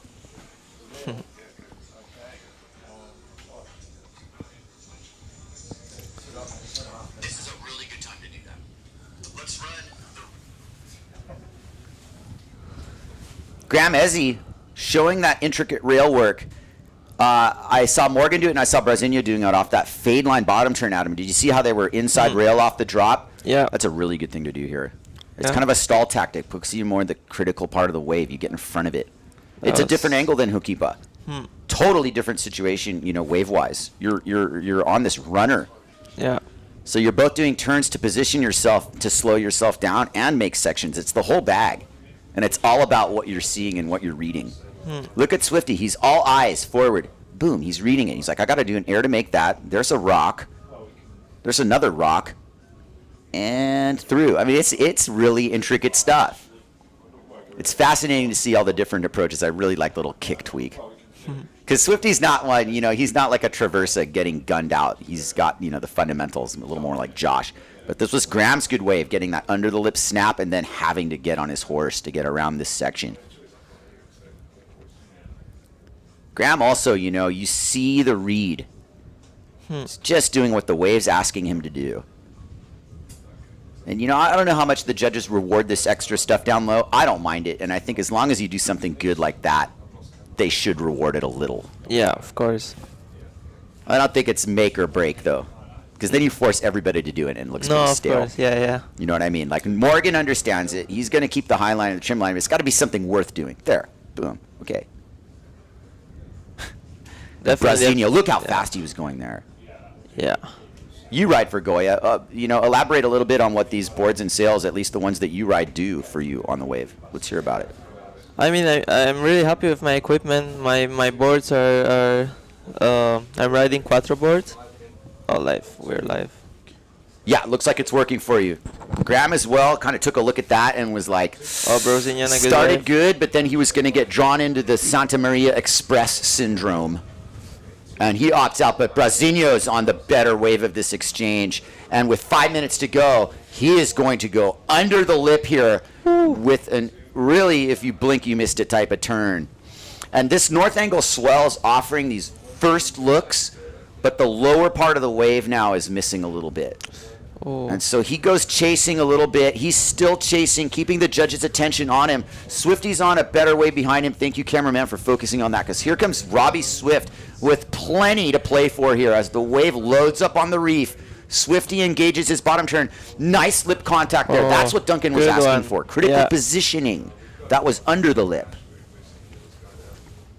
That definitely makes a difference. Swifty's got something to work with here. Oh. But it's you're kind of No. this whole downtown thing is getting pretty blown. Those waves aren't really doing it like they were yesterday because it's more north now. The swell.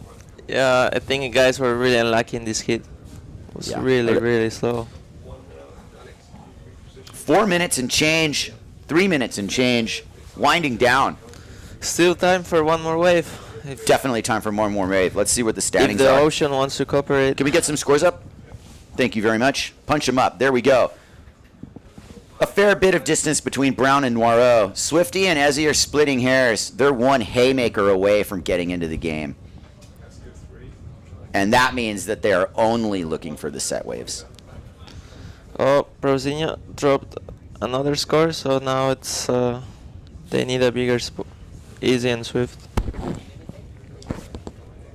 They got like coffee and stuff. Give me a coffee. Very much. I think the situation changed now. What are the scores? Scores. Can we get the scores again? Marsilio Brown takes the lead by a hair. Look at that. So now- Swifty's passed up Ezzy. Yeah, so now And Robbie and... that's significant because with 2:57 Yeah. to go, Swifty's on another wave. Yeah. And now Swifty's playing to get into the game here, and he knows that's not the wave to do it. So now it's pick and choose. This is big time because the right wave could come in. It's been known to happen here, Adam. Did you see the last heat of the day yesterday? That late exchange, Ponta Preta loves to throw you a surprise bone right at the end. It'd be nice for Graham to get on a haymaker here and have a chance to go from worst to first. You love to see it.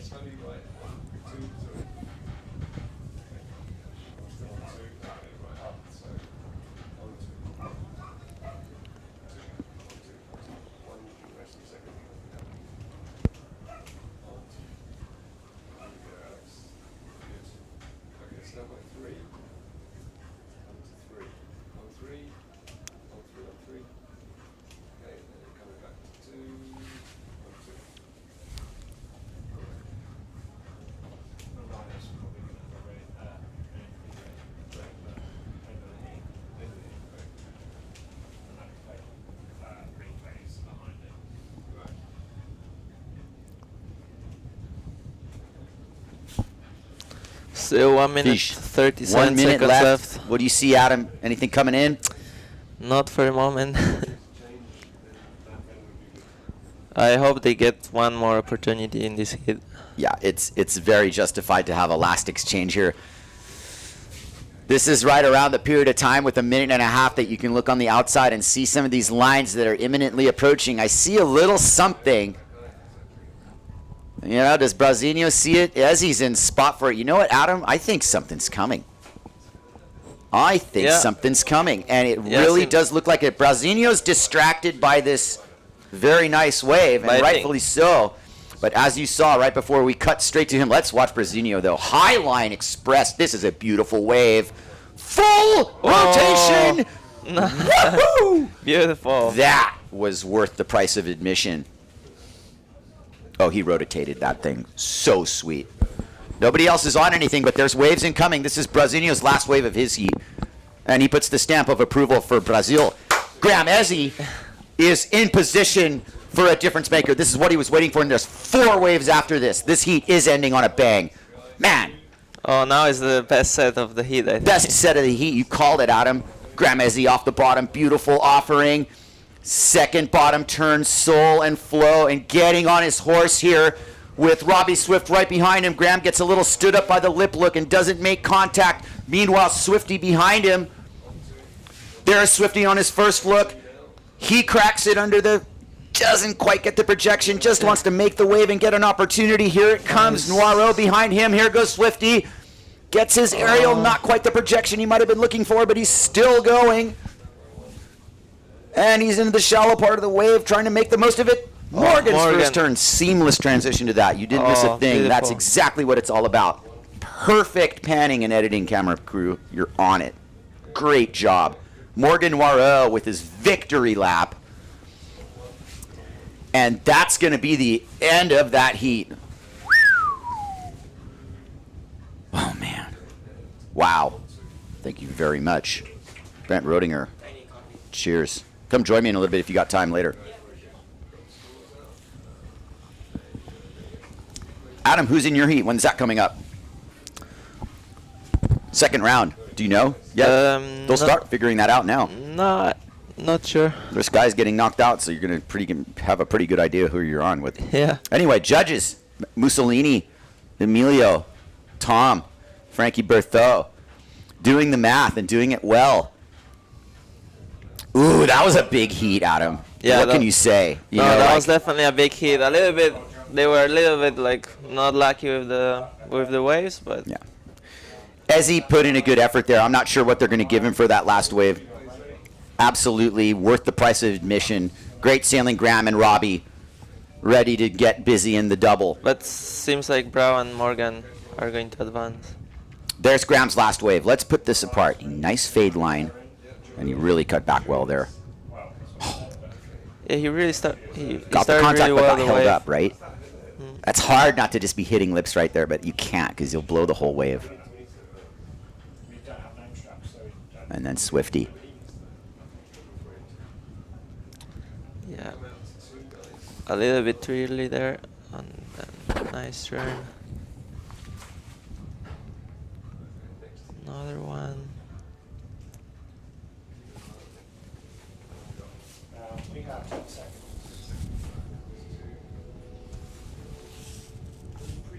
5, 4, 3, 2, 1.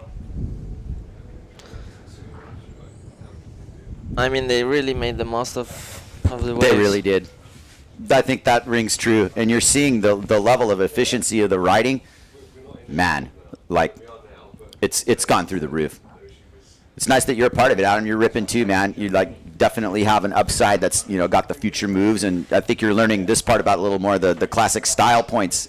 Like I said, the surfing background. Take a page out of it, because I feel like the more people fuse this type of riding into surfing, the better we're looking as a sport. Yeah. It's really what I want to see anyway. Guys, get ready on your cameras. Okay. 2, you're live. 1, you go in a bit. And 2, you're a little bit slower. The sun's come out. That's it. That's better, yeah. Should I run the second commentary line in? Or? Yes, let's do that.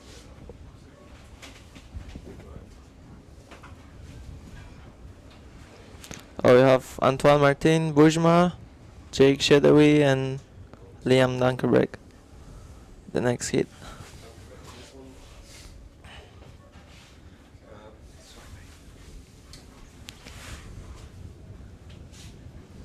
Okay, so there's one outside.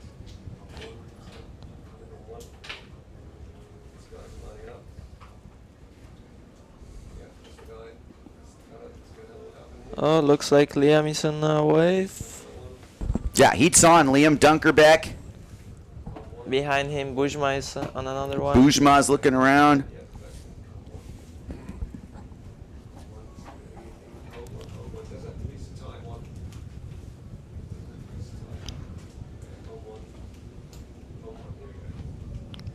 Liam on a very small one. Oh, going Liam down the line. Dunkerbeck.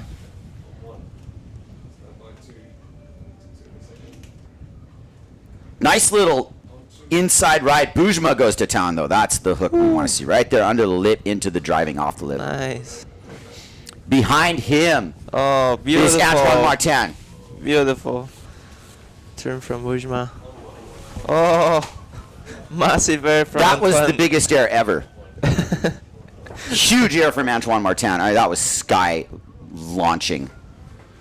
And behind him is Jake Shedaway. This has been a huge exchange all the way through the board. Definitely. Antoine Martin, and now Shedaway down low gets his air. You just got the end of it. Nice. Is that going to be enough to make it through? Yes. Yes, it is. Antoine Martin just jumped off your another screen one. on that aerial. Shedaway back in there. Length of ride points makes the air. Seems like they all started the right way with a good set Yep. to start the heat off. Liam Dunkerbeck on the first wave of that exchange. You know, we have to pan out to Antoine Martin, who absolutely skyrocketed through the roof. Camera crew just barely got that on time. I was frantically gesturing. 3-2, go back to position. Yeah, okay, coming back to and on 2. Okay, there's the scores. Scores up. Ash, have you got a problem?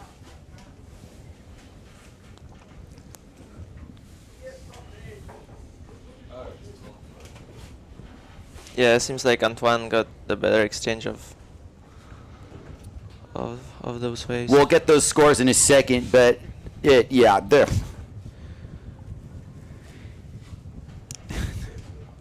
That was just incredible riding. Judges scoring away.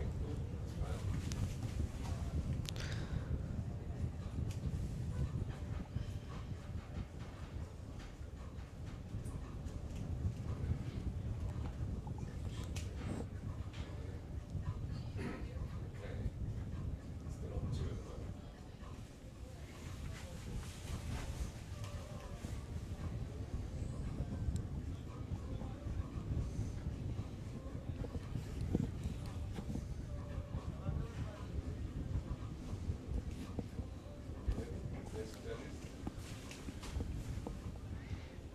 All right, we get our final scores up as we tally. We still got waves coming in here. Good news for all you wave sailing fans out there. Ponta Preta is still delivering here, believe it or not. And it does take a little belief, because when you don't see it, you really wouldn't believe that there were the waves coming in here that are. I mean, it's phenomenal when you see it happen. They kind of just appear. Oh, Bujma got a 562. Jay got a 438. We're So the still scores are waiting. dropping. We're still waiting for Antoine's and Antoine with the 8.5. 8.5. Bam. Dunkerbeck Morales got a 2. You know, that was what it was. Shedaway with a 4.38. You know, you have to look at that as kind of like a good score here. Remember the scale of Ponta Preta here.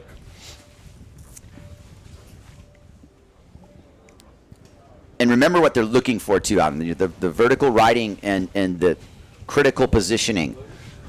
And I think that Dunkerbeck Morales' score reflects that he didn't quite go critical, right? So that's what we're looking for, and that point is being hammered home by the judges. You see it right there. Martin, super critical, punted an aerial Seems like a wave halfway coming. over the island of Sol. That thing was enormous. Here comes Jake Shedaway. And Jake's, been through the hard knocks here, and he knows what it's like to go on the rocks, and he kicks out because that's what that wave's going to offer you the opportunity to do. And that gear has already been on the rocks. And I will bring forward the fact that that sail and board combination right there was on the rocks proper, and there's barely a scratch on it, which is, a testimony to a few things. Yeah. Number one, let me just say that the Neil Pride product was quite durable in that situation. I'll praise, the brand, and they made a good kit there. But there was also some local rescue help that was so aced, just right on the spot, saved him, and saved that rig too. No two ways about it.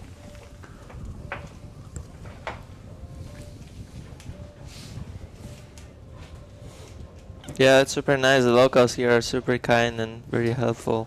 Some of the nice people I ever met, yeah? Yeah, they're so very, very good people. well-mannered and polite and super respectful.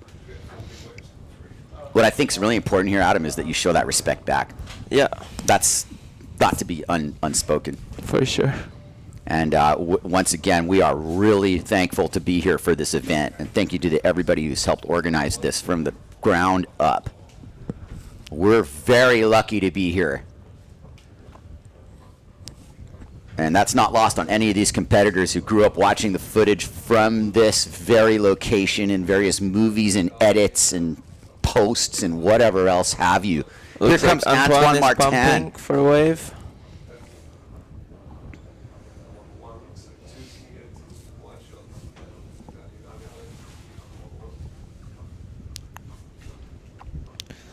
And leader air to start the wave. Floater over the rocks.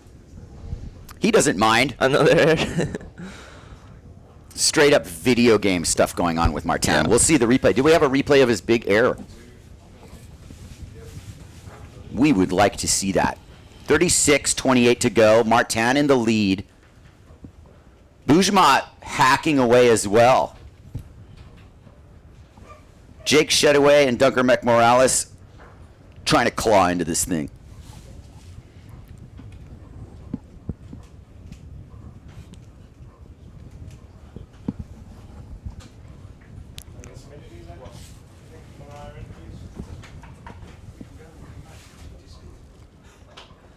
Antoine Martin, one wave ridden, one score, 8.5. Bujma Guiol, one wave ridden, one score, 5.6. US 25 Shedaway in third place, nipping on the heels of Bujma, 4.38. Dunker Beck Morales with a 2.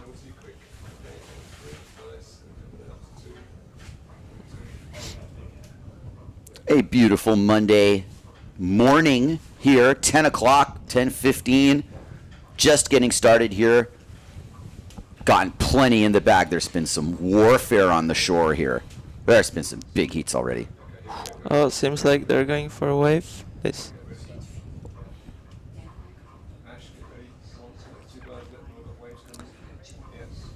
Liam spotted a wave. Oh, Dunker Beck Morales looks like on a good one. nugget. Take it away. Let's hear it from Adam. All right, Liam, starting with a little turn, going down the line. Oh, air makes it. That's going to be Another better than turn. his 2, eh, Adam? Yeah. He didn't quite capitalize on the inside, but the wave Yeah. was nice, huh? You want to Yeah. grab your surfboard and ride that one, No, huh? of course the wave was nice. That was a nugget. I see some lines to the outside, and Antoine and Bujma and Jake Shedaway are all in position. This is a 3-wave set coming in here. Antoine's got the first one. Bujma's got the second one, and Jake's going to get the third one. Here's your exchange. You don't quite see the corduroy on the camera the way I can comb the outside here, visually tell you who's on what. Dunker Beck Morales with a front row seat to this. Antoine Martin opens it up. Yeah, Let's like get ready to rumble here. Here we go. Antoine Martin, inside rail, high line, takes aim at the lip, under the lip, and projects out and over this section as Bujma sets up shop, Jake behind him. Antoine Martin, full carving, nice. all the way down. Beautiful. He's going downtown. Bujma's first turn. This is a huge exchange. Under the lip and projects, but no air. He heads to the inside section now. Oh, very good way for Bujma. Very clean. Very good way for Bujma. He's still going. Behind him, Shedaway is going to town as well. That's like his third turn right there. Jake Shedaway just ripping Ponta Preta, but gets unstuck on the cutback. Unfortunately for him, Adam, he was going for something big there. He knows he's in a big heat. He knows that it's a pivotal moment, and he's definitely going to wear this next one on the head. He's not in a great spot, but this swell's north enough, Adam. You can fight your way off the rocks. You just have to get through that. Oh, no. He might be okay. Yeah, it doesn't look good for the moment, but hopefully... It doesn't look great. I agree. He's hopefully right in he this doesn't break anything. terrible zone to be just rock drainer. You just got to hang tough here. Did he break something? Yeah, the worst thing if you catch like the, He broke. Oh no. He's broken. Oh no. He broke the mast. Unfortunate for Jake Shedaway, who had a good ride in his... this is just not what you want to see here. Well, the caddy situation is what it is in Cabo Verde. You either have a new rig being sailed out to you, or you pick up the pieces of your very ride sail. unfortunate with this offshore wind. He went Now for we're going to the see turn. how prepared Jake Shedaway was. Does he have another rig lined up? What is he going to do? We'll follow a little closely as the misery of going over the rocks takes form. Poor Jake, having to make that aerial, and he was in the death zone of the rocks. And what's happening a little bit more today is that lower section's really shutting down. And that's partly the tide too. Okay, what's the plan, Jake? What do you got? Big exchange there. Antoine definitely got a good one. Bujma, though. Well, a good thing that he has plenty of time still on the he's clock. got plenty of time. Bujma, I feel, really capitalized on that. Let's see what happened as another set approaches. Quickly take a look at the replay. Oh, beautiful big air from Antoine. Yeah. And very nice turn. He's getting a 4.5 for this ride. Another one. Nice. Oh, this was flutter over the rocks. Right over the rocks. But just bing, like it was nothing. 4.5. Here's Liam Dunkerbeck. Started a little bit too early, the wave. He's getting I a think. 2.5 for this. Keep our eyes peeled on the horizon. Bujma is setting up for something. We'll finish up with Liam's wave here.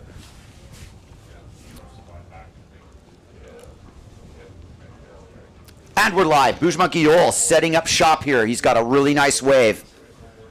That's Buj right there. Nice bottom turn. Yeah, Bujma is ripping Crushes those that down one. the line conditions. Oh, he knows exactly what he's doing here. And just pulls it forward to get under the lip and the head bob air. Hank and Bob. Beautiful ride. He's getting locked in a little straight. We'd like to see some turns here. Liam on a... There's Another Liam. wave. Midsection unfortunately missed comes the unglued there. section. And here comes Antoine Martin. Setting up his coil, winding it up. Here he goes. T-Tune Airlines, he's not done. He is going right towards Liam Dunkerbeck's rig as he gets under the lip here and heads to town. Look how good Ponta Preta is on the lower section here when you can do a turn like that. Oh, nice. That got me excited, but look what happens. You get boxed in. He's going on. Oh, man, the scoring is just, it doesn't end, but it's this thing about chasing points and going on the rocks, but he's clean because he made it around the bend. Yeah. Perfect. And made that whole wave. That's going to be one of his best scores. Poor Liam Dunkerbeck was on a really nice-looking wave. Just doesn't really have the starboard tack side offshore experience under his belt. He's learning every wave he rides. And I don't think he should be too ashamed of that effort. That was a really nice wave. He's, scoring, getting himself in there. Bujma has created some separation here. And we will see that separation with the replay. This is Bujma. Beautiful first turn. Yeah, beautiful first turn. You're right about that. And now getting locked in a little bit, though. Yeah, almost lost his balance there. But, stuck his rail in the side and made the wave because And of it. He got beautiful that. air chair. That was nice. That was nice. Bujma's ripping. And that was a nice bottom turn from Liam. The first combo was great. He just got unstuck right here. A little bit too late for that. A little bit too late. It was a good effort. Here's Antoine. See how he gets under the lip and punts it. Don't call it arrogance. Call it confidence. He's got it. He's got that little Making bit it look of... easy. 8, 7, 6. I need some paper A4.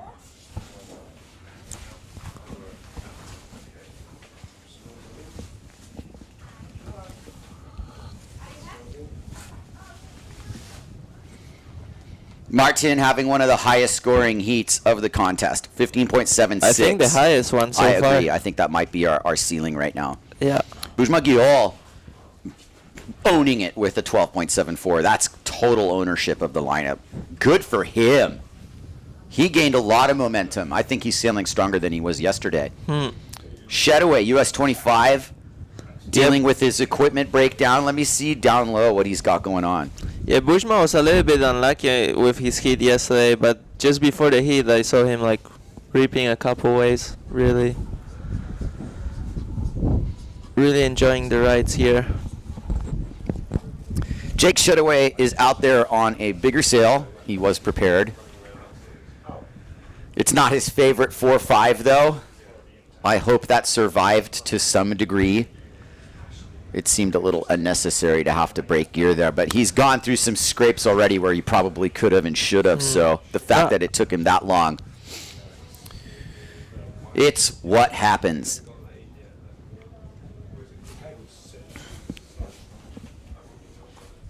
I mean, the sail is probably fine. It's just the mast that... Yeah, he definitely broke a mast. Sometimes you break the sleeve when you break the mast. It's hard to tell.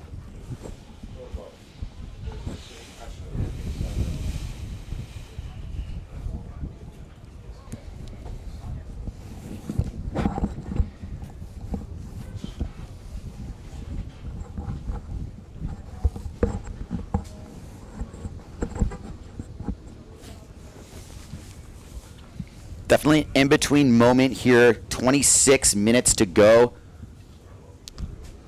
But so far the heats are very good. Agree. We've got action. Better waves than everybody's the- on the card. Better waves than the last heat. Yeah, this is definitely one that's counting. Once you see that scorecard filled, you're like, okay. Mission accomplished on the wave count. One outside, they're coming in. Guys, hello. Number one. Number one. Number one. Number two. Number one. Come on, guys. Tap it. Hello. Anyone there?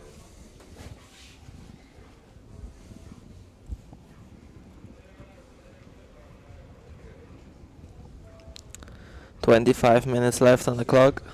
Looks like Bujma is on a wave.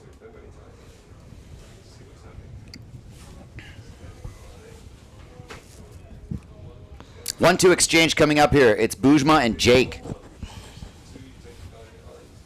Bujma on the first wave. 25 minutes to go in this heat. Jake Shedaway Bujma decided. also following Bujma's lead, not really taking the bait on that one. Yeah.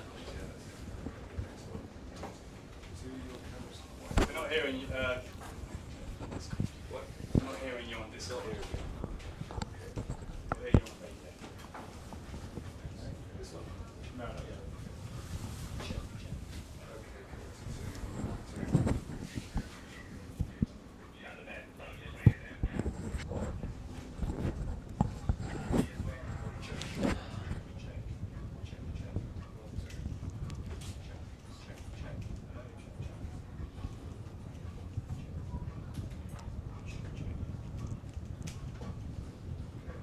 two.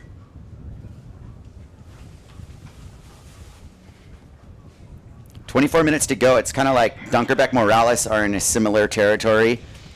Guiol and Martin are in a similar territory. And what the dynamic to me there is that's a little game of keep away. Martin and Guiol just need to get on waves. And that keeps Shedaway and Dunkerbeck Morales away from the potential of catching them. Yeah. It's tactically what you see happen. And so the positioning now, when you look, is, yeah, Shedaway sailed fairly far out to sea. Antoine's the closest one to the lineup. And this is what's going to happen when and if a big set comes in, is that it's going to kind of come down to who's got the head of steam and pick the line and on the right wave. There's really not much coming right now. So it's a bit of this in-between battle that hasn't played out fully. But boy, oh boy, man, there does look like there's a couple lines coming down. And Antoine and Shedaway are shadowing each other. And Antoine's only looking at the front wave, and that's a courteous thing to do. He's not playing this kick-out game yet. Antoine might realize that there's better waves coming, and he does, leaving Shedaway now to be the first guy of the exchange. But you see two lines outside of Shedaway. There are more waves coming. Yeah. And I like the wave Jake's on. This has a really good line to it. Jake carefully checking his line out. Commits to the drop. Bottom turn. Bottom turns. He's a little overpowered. This isn't the sail he chose to go out on, so he's got to adjust for it. Gives him a little extra lift, and you could tell he was kind of powered at him. Yeah. And that's not the way he planned it, but he's still in the game as that wave ran pretty far down the point. Here goes Liam Dunkerbeck. Take this one away, Adam. Liam Dunkerbeck on a nice looking wall. First check, little check turn, going down the line. Good air. Oh, landed on top of the wave. And here goes Antoine. Kicks out of that wave. Antoine is on a 4-7. Seems like it's the size that is working for him the best.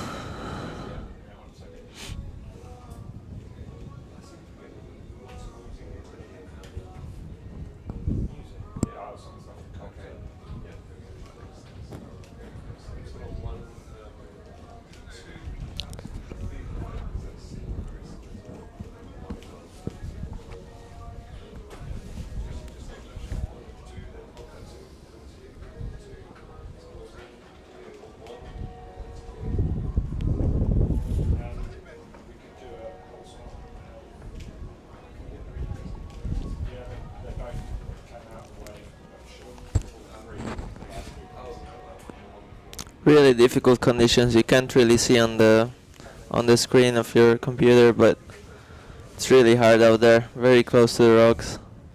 Yeah, we're going through the high tide phase here. Yeah, it might be a matter of time before Duncan gives us a little break here.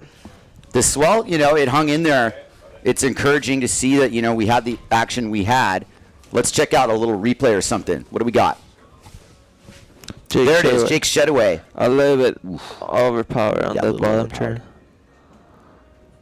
He always looks a little more free off the bottom with his smaller sail. Liam with a good section, but didn't quite.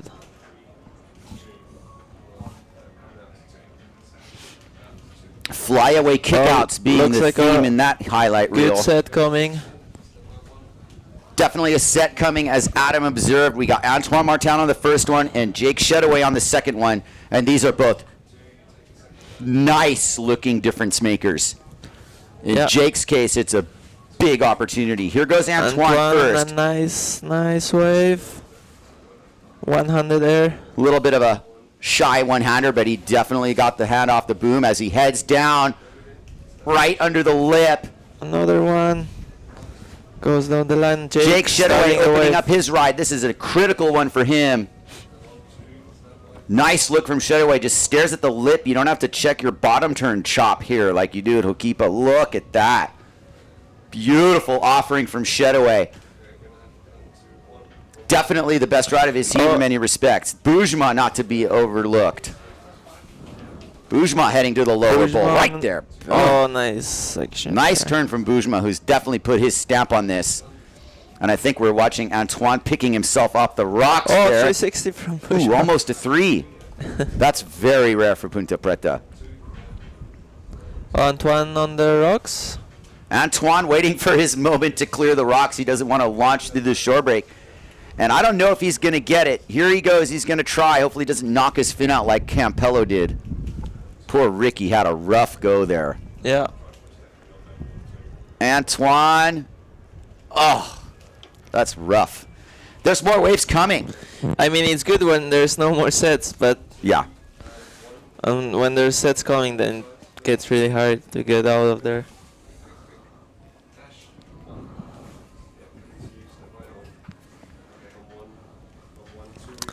Looks like Liam observed the wave.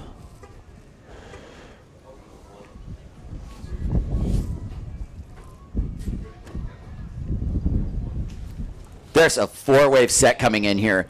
And I'm sure that Shedaway and Bujma both see it, but I don't think Liam Dunkerbeck does. He does, actually.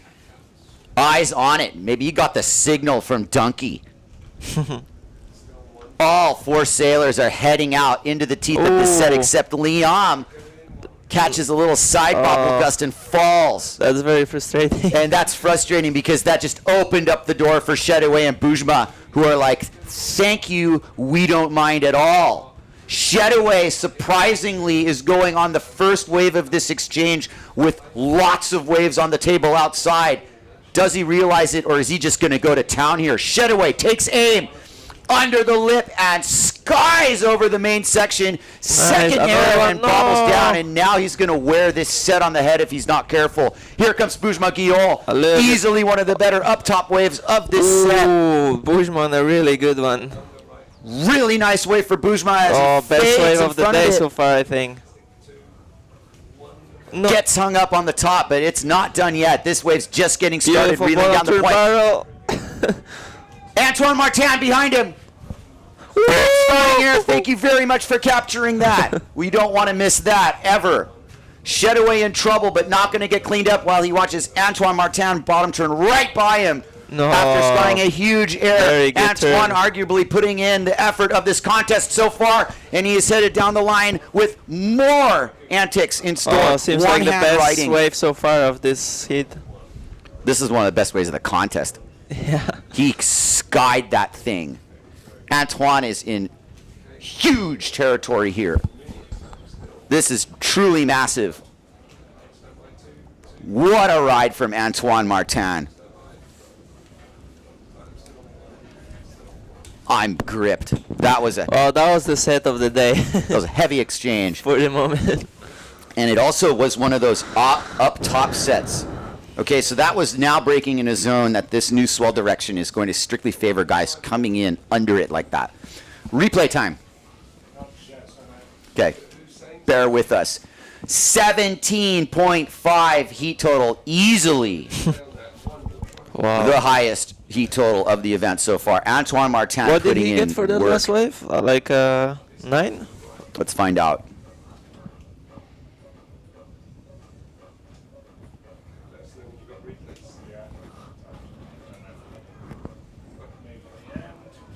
No, don't worry about the other that. This bit here is gone. Yeah, this is okay, so hang on. Come one, and if you can hear me, try and Stand by. Okay, ready? Yeah. Okay, replay's ready? And here we go. Let's rewind. Jake Shedaway, slow-mo. A little bit mistake, I think, catching the first wave. I totally agree. I was in shock, actually. With what was on offer outside, if I could have remote controlled him, I would have put him on And he wave was in number better 3. position than Antoine. I think Antoine was... He gave it to Antoine. Yeah. But that's nerves, and you could see that he had really had a frustrating lead up to that moment. Bushman, a Bujma, beautiful wave. Just a little bit... Oh. I thought he was going to Oh, wear oh. the clue on that one. Yeah, almost like a barrel there.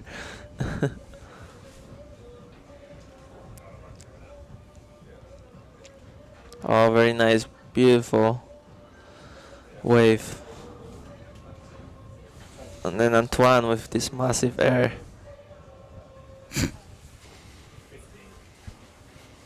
Crazy ripping. And a really nice turn over here. Yeah, this was a Beautiful body turn. of work that will make the highlight reel if it ever would. Yeah. Crazy nice. Just unbelievable. Coming out to 2, 1, 2.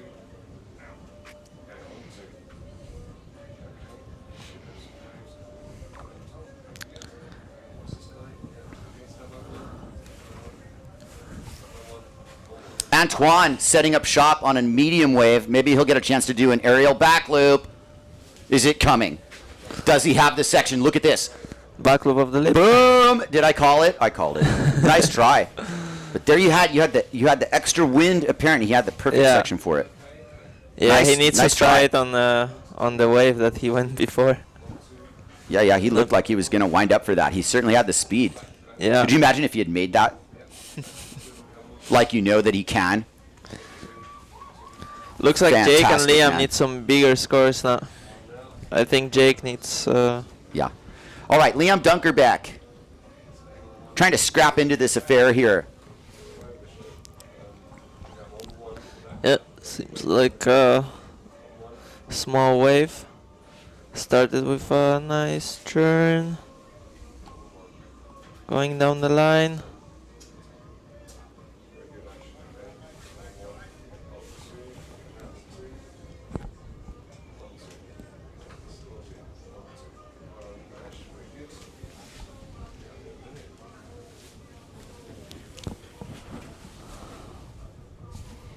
"12 minutes and change." One of those in-between moments yet again, but those in-between moments are interrupted by sheer fireworks of Ponta Preta turning on. Do you and think they giving will these riders a finish chance. the single today, Kai? Do you think they will finish the single? I think we've got a really good shot at it.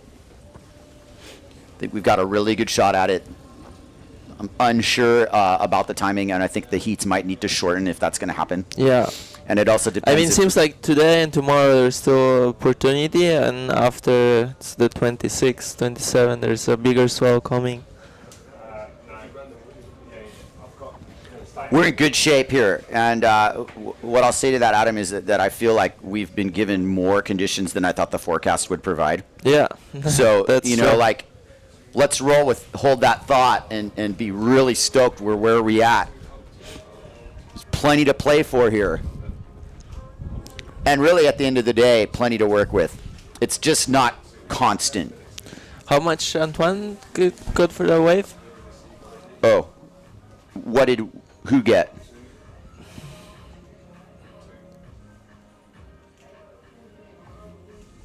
So like 9 point something. Martin is absolutely squashing it. He got a 9.38. Okay, you know, so like wave of the contest so far. No doubt about it. Boujma crushing it though. 7.12, 5.62. He's having a very good heat also. Really super good heat from Boujma. Like one of the best heats I've seen him sail, actually. And that's got to feel good. Jake a little bit unlucky with the coming on the road. Jake's had his opportunities, and he's also let a few slip through his fingers, unfortunately. It's hard. This is also his first go at this spot. Yeah. So, you know, he's learning on the fly. He's young. He's absorbing it. I think he's happy to be part of the game, be a part of the show as well. But he wants to end on a high note, and with 10 minutes to go, he's not out of it yet. Definitely the experience is really important at this spot. Big time. Because, yeah. Liam, 2.5 and 3.6 counting.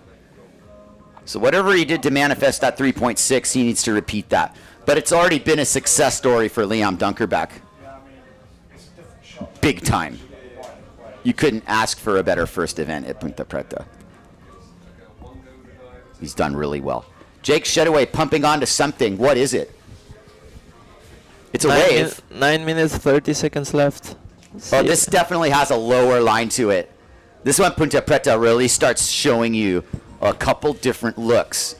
There's the upwind peak look, and now this is the lower peak look, which is going to load up on that shallow shelf. Here comes Shedaway. He's doing the math. Does he have time to deal with this? He's looking back. I think he He's realized. over it. He's like, that's got rocks written all over Yeah, it. he realized there's.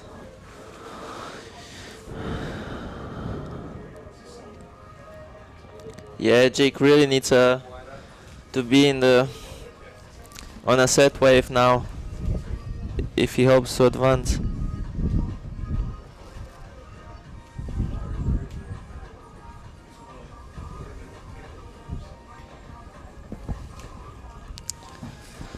Eight minutes and 35 seconds left on the clock.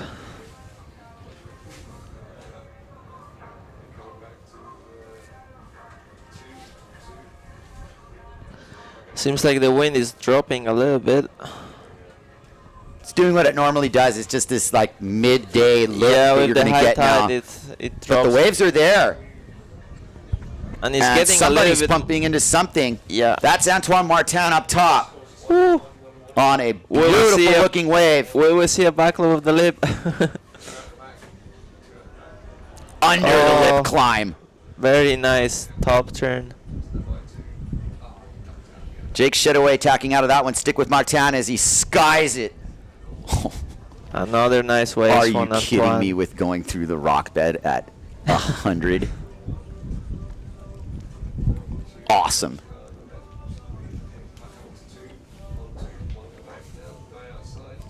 Yeah, at this point Antoine is really having fun, just fun in the heat.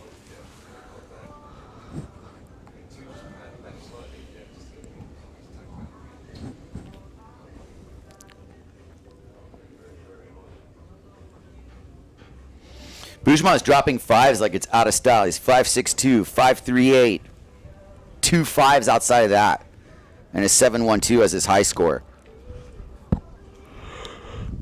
8.38 and 9.38 for Martin. Monster scores. Shedaway with a pair of 4.38s. Dunkerbeck Morales, 2.5, 3.62. That's your stanza here. That's really where we're at. No.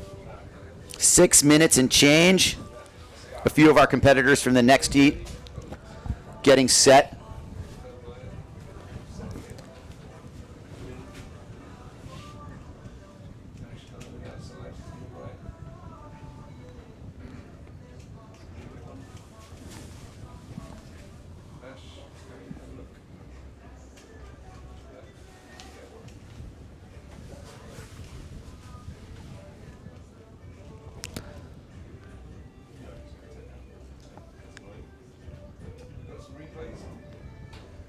Okay, here we go. The replays.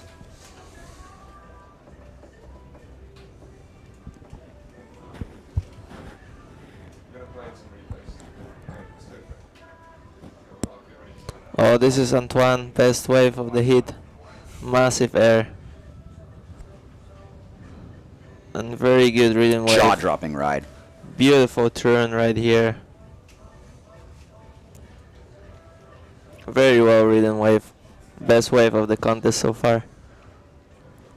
Definitely a super highlight reel. I mean, there's a lot to choose from already, but you're looking at somebody who wants to win a PWA World Wave title and has the tools to do it. Let's not forget how good he is on port tack as well. Yeah. The fact that he's able to specialize on nothing, he's good at everything. So Antoine has made a very, very big statement here leading up to this.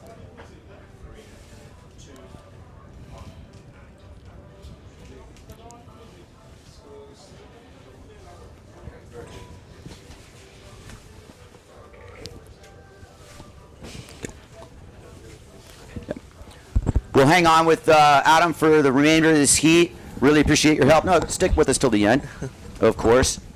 And this heat, basically, for me, you know, started with you know, a really strong stanza and then had a little midpoint. But like you said, compared to the last heat, this was better waves, or wouldn't you say? Oh, of course. I mean, man. Yeah, compared to the last hit, there were way more waves. Than But I think that's smart that they're sticking with a 45-minute. yeah. That's what's enabling it. No, definitely. I mean, 45 minutes, it's not that long out there. Yeah. Especially when there's no waves. Right, you got to make it through these low moments, but man, the fact that you know that there's something coming is really, really reassuring, and it doesn't seem to me like this heat's seen the last of its exchanges. Like we like to say, it's always going to be time for that little last burst. I don't see anything too far to the outside, but there is some darker water, and it wouldn't be out of the question to get a late rally out of this. All the sailors have pushed themselves all the way upwind to give them that final chance at getting into a set. And whether it appears or not is now the next question. But you're looking at the body of work here. Everybody upwind, Adam. This kind of becomes a problem. You get stuck up there with no wind and you're trying to race down for Yeah. a set. Yeah. Man, you might be out of position. You saw how Josh played it. He was a little closer to the peak. Yeah. Josh played it like that because no one's going to try and take away from Josh. You know that, right? No, of Okay, course. well, Has a lot of experience also on this definitely play, the so. experience. 3 minutes left. Here comes a set as if it was planned that way. This is a lower set. So all these guys on the upwind and outside, they might see this stirring now, but they're pretty far away from it. Yeah, seems And like here Antoine, comes the pumping battle. Antoine and Jake are pumping. It's Antoine and Jake, huh? Yeah. There they are. Jake can't get going. Antoine's on a rocket ship. Jake's back up and moving. Boujma behind him. Leon behind him. All 4 sailors now understand the situation.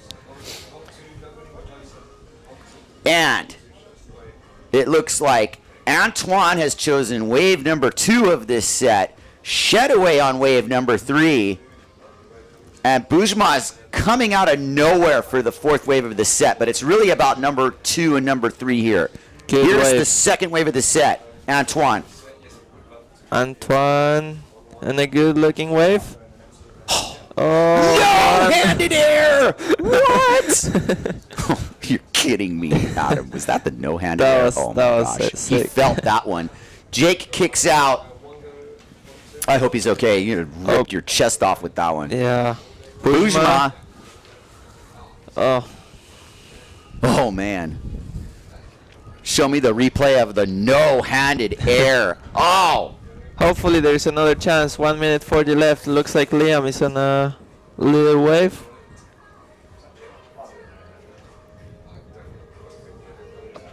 It could be the last opportunity for Liam.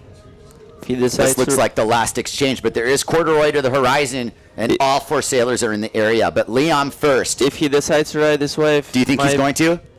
Looks like he might not. Or maybe I don't yeah. think he's decided yet. Yeah, he decided. Okay, he's decided. No. Oh, I think he should. Very small wave, not much opportunity on the wave.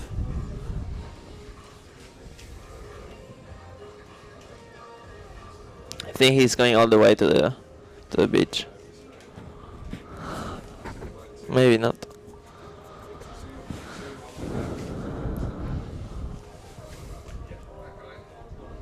Oh, Boujma smiling, realizing he's in a good position.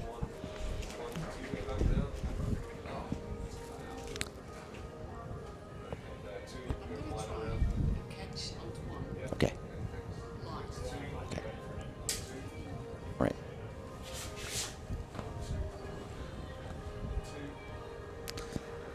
"60 seconds left, and looks like there's no set on the horizon, but Jake is on a wave. His last opportunity to get a score. This will count if he catches it. Yeah, And he knows that's the horn. He's on it with intent to ride, so it will count. But unfortunately for Jake, it's just not going to make a difference. Because the wave didn't even really break, unfortunately. So Jake, had a bit of a downer there. But he kept swinging. He should be proud of that effort. We're going to try and get to a live interview. Adam, thanks a lot for joining me, bro. of course, yeah. Yeah, man, was a come and check pleasure. back later. I'll take my chair back for now. Of course, pleasure. Go get yourself sustained. Adam Warcall, Poland, Ripper. Good luck in round 2. Yeah, man.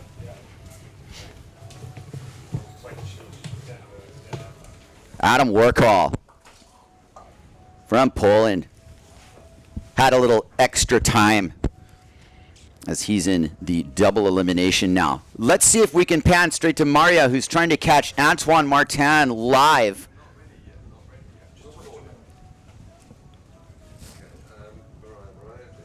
We can try.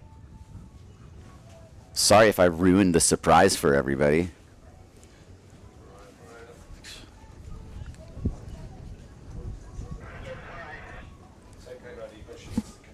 "40 seconds to go, and looking like the jockeying is going to start in earnest because there's a really big set coming in here in between. Oh, this heat could start with major fireworks, though I think this set's coming in a little too early for that. Ooh. Antoine just kind of getting a victory lap in. This does not count for anything other than life points, getting a wave like that on your way in from destroying everybody in your heat with the highest heat total of the contest and the highest single wave score of the contest. He's going for like one-footed stuff and planing on his back. The guy is a freaking cartoon character. What's up, JC? Thank you, sir. Appreciate it. Come join me in a little while. Warrior or something.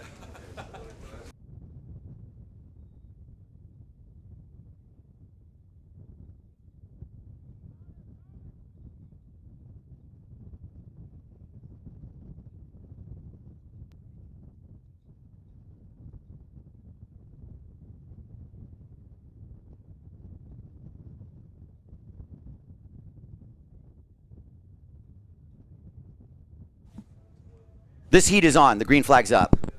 And Bernd Roedinger's on a wave.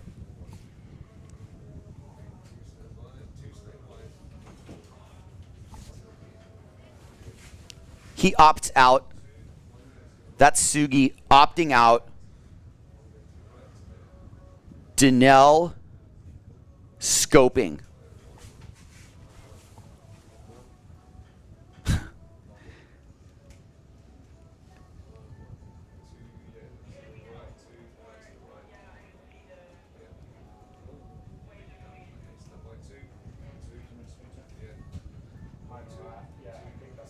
Some of those in-between antics. Definitely a story behind each competitor to get to this point. No doubt about it. No, that's not who's in this heat. Here we go. Clarek. One of the stories from yesterday is this kid. Jules Denel, Bernd Roedinger, and Sugi are in this heat. This is nothing short of a major battle. Hang on.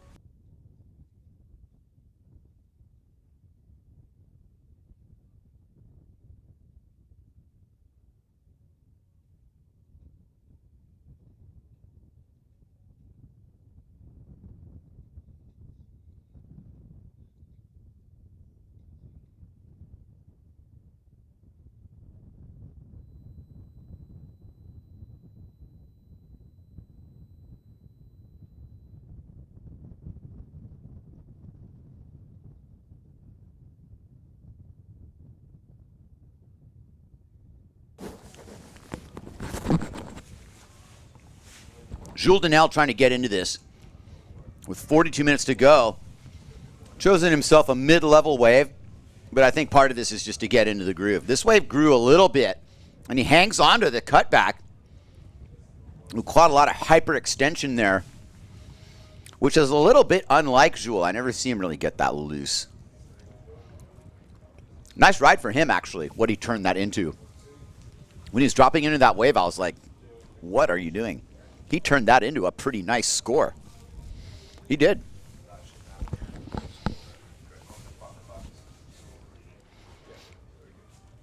Major battle with Roedinger and Sugi yesterday in the last heat of the day.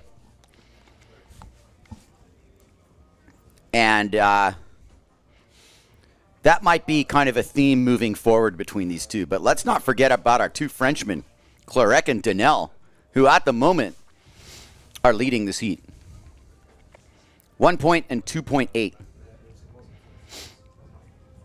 Bernd Roedinger can afford to be very, very patient here, and we've seen him do it many, many times. He has standards. Sugi has standards, but Sugi's kind of from a bit of a background of being able to turn any wave into a high score. Same thing with Roedinger. But to me, Roedinger is a little more selective.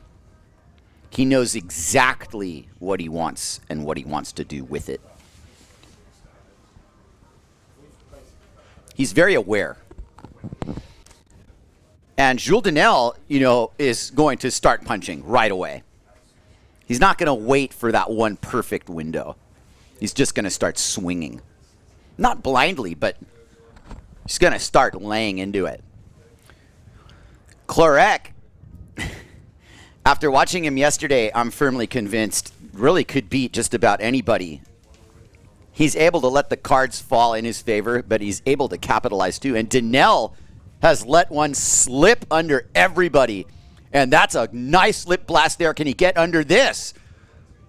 He sure can. Jules Donnell with a huge aerial over the section. And this has a chance. He's not going to make it. Oh, yes, he does. Wow. Clarek goes down. Behind him is Sugi behind the peak.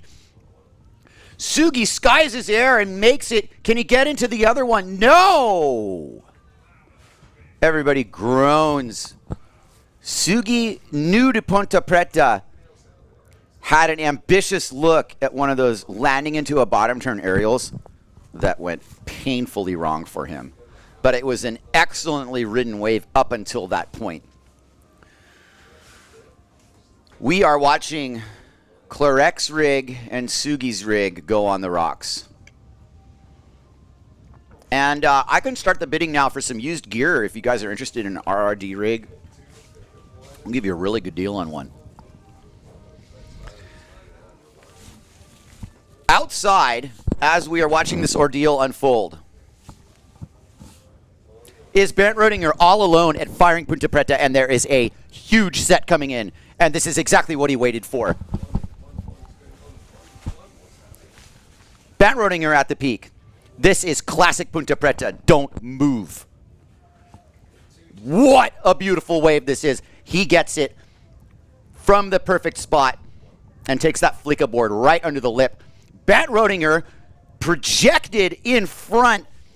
Huge levels of aggression. Really aggressive sailing. Just aggro. Rawr. That was a little more controlled. He's slowing down as we go to Santa Maria here.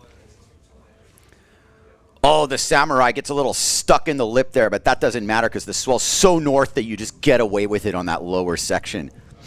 On a west swell, that'll shut you down. Not Rodinger. Not today. Sugi walking, shaking it off.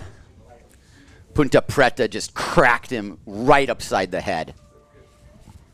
And, you know, that's what's going to happen.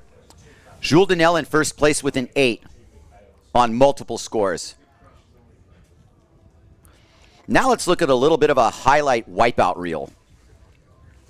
Wipeout number 1 is Clarek, who kind of hesitated on his bottom turn and projected so high that when he landed, he caught the clue. Sugi gets a really good air here initially. And then his second hit is like hesitation and boom to the head potentially. So he gets away from that. He gave up, so to speak. And, you know, it's debatable whether he could have or should have. But Clarek and Sugi are sitting on a 3 and 2, a 2 and a 3 respectively. Rodinger's got a 7.62 for one wave ride. And I think Donnell's total is for 2 waves, obviously. And we'll figure out those scores shortly. Donnell's on a tear. He really got a good start to this heat. Donnell's sitting on a 2.8 and a 5.12.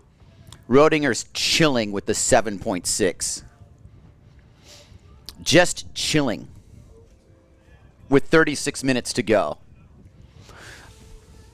I can promise you that Rodinger isn't going to settle for anything less than a full-blown nugget. Do we have a replay of Rodinger's ride, maybe? That'd be worth watching again. US 1113. There's Clarek, and it's good to see that he's in one piece. And here's Donnell.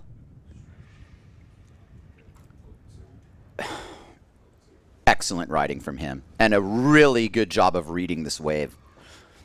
And also of not giving up right here. Somebody might have just like turned tail and said, you're done, but he made the wave. You'll see the judges interpret the ride based on where on the wave they're placing themselves. In the case of Donnell, I think he's absorbed this lesson because he really did look at that wave in terms of targets instead of like, I have to make it at all costs. No, he actually, you know, did what the wave asked him to do, which is bat that lip, hit a section, and ultimately make the wave. So he's in great shape. Sugi looks like his stuff is intact. We've been getting a lot of help from people on the rocks, and we deeply appreciate that. And these sailors should definitely have, you know, a box of chocolates or something for these guys later on. Wind is definitely solid. That's our 4 competitors right there. Sugi, Clarek, Denell, and Rodiger. Great battle going on here. I promise you Rodiger don't care about any of these small waves. He knows what he's got to do and where he's got to do it.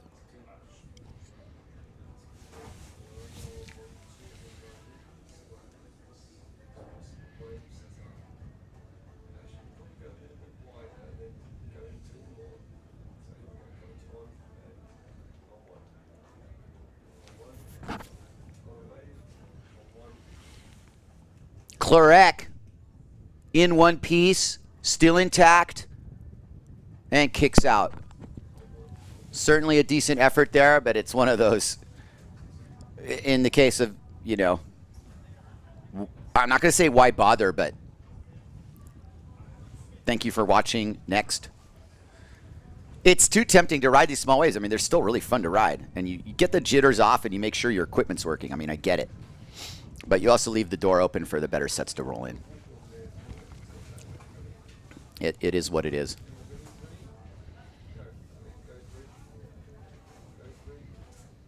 Yes, do it now, please. On 3, keep going 3. Then 3.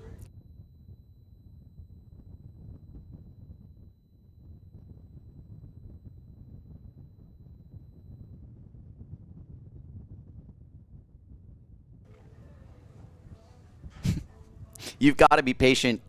No two ways about it. Like, you can't force it. But a common theme is really that those who are patient and can let this place come to their side are going to get the opportunity. And then it's up to what you do with it. But until then, there's a lot of this going on. There's a lot of outside jockeying.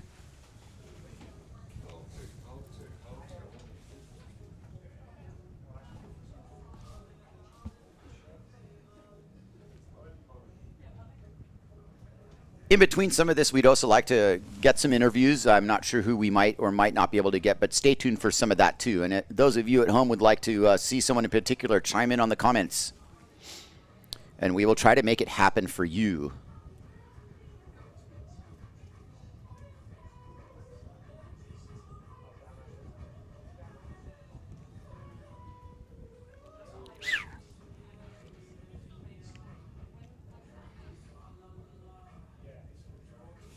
Definitely a tall order to be patient in a situation where there are such good waves coming in, and then you hit this stage where it's like nothing.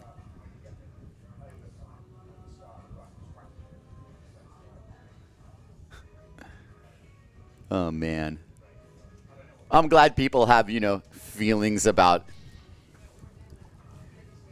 who's who in this, and, you know, maybe this whole thing about country rivalries isn't dead in this sport like I was saying it was at one point.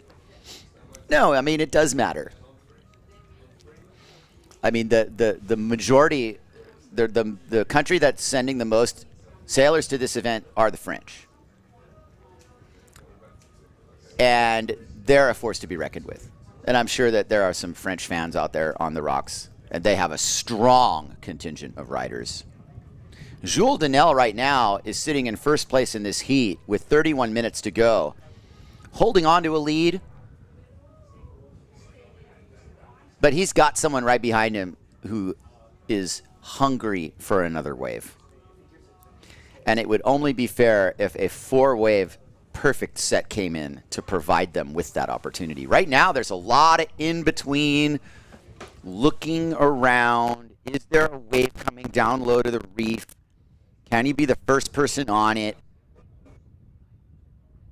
A lot of pick and choose going on, but there is a lower set here. And this is the dynamic now, is that Clarek and Sugi are coming in on a full head of steam on Rodiger. And Rodiger just popped up on a plane. And he's in the deciding stage now. Which one do I want? We're going to put Sugi on the first one. Excuse me, Clarek's on the first one, and Sugi and Rodiger kind of had their look. Rodiger lets Sugi go. There goes Sugi. Now Rodiger's like, there's a third one now? There is a third one. And the third one's a really good one. Except Denell's coming on top. Here goes Clarek on wave number 1 as it hits the reef. You see all this play out. Like, the decision-making process is insane. There's so much to it. There's Clarek finishing up his ride. Here's Sugi's first look. Sugi on a classic-looking Ponta Preta wave. Doesn't quite get the fins out of the water. Now he gets the fins out of the water. Re-entry, no. Out the back. Behind him, Denell.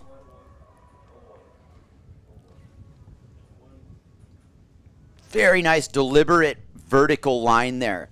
That's what head Judge Duncan Coombs wants to see us punch vertical turns. It's easier said than done here at this particular point break.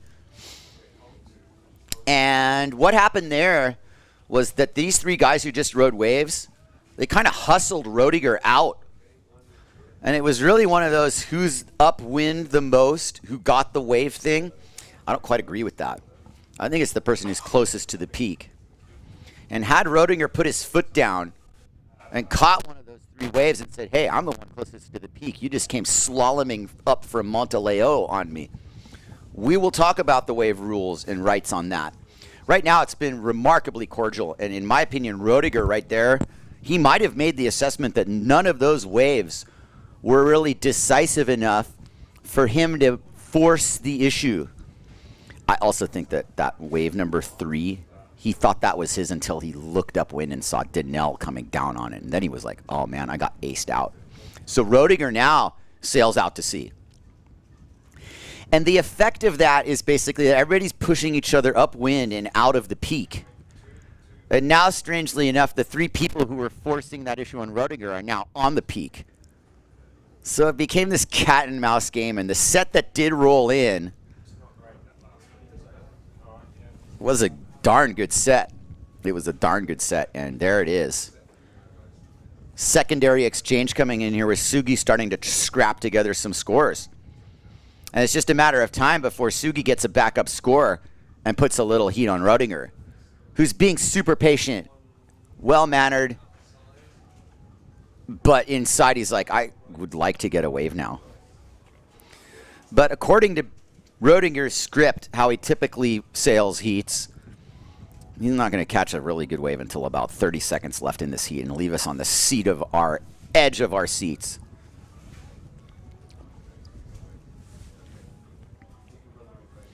We are so safe for replays. Let's check it out. Let's dissect the action. Here's Clarek. I like that bottom turn. And it, like, all of a sudden, you think you've blown the wave, and it just rears up in front of you. Ponta Preta's one of a kind in that respect, in that you really are on a point break. It's different than everywhere else. There we go. We lost Sugi there. Oh, hey, ha. Whoa, whoa. Now I'm getting a little seasick. Denell, I really liked the way he approached that wave. It was like the projection of the bottom turn gave him this like cool little spacewalk off the lip. Woo! I know you guys are doing your best. Like I said, we have our challenges out here in the middle of the Atlantic. We're doing our best. I must say, you know, in terms of, you know, Cape Verde and where we are and everything, it's hats off to everybody involved from the ground up for making this happen. And really, the little bumps and potholes in the road are minor. I mean, where we are, you know, in consideration of that, and you could do a lot more griping and complaining. And we're bringing it to you live, and I'm proud of that fact. And the PWA is proud to be here and grateful to be here. And thank you to everybody in this wonderful country, Cabo Verde, for inviting us in and making us feel at home.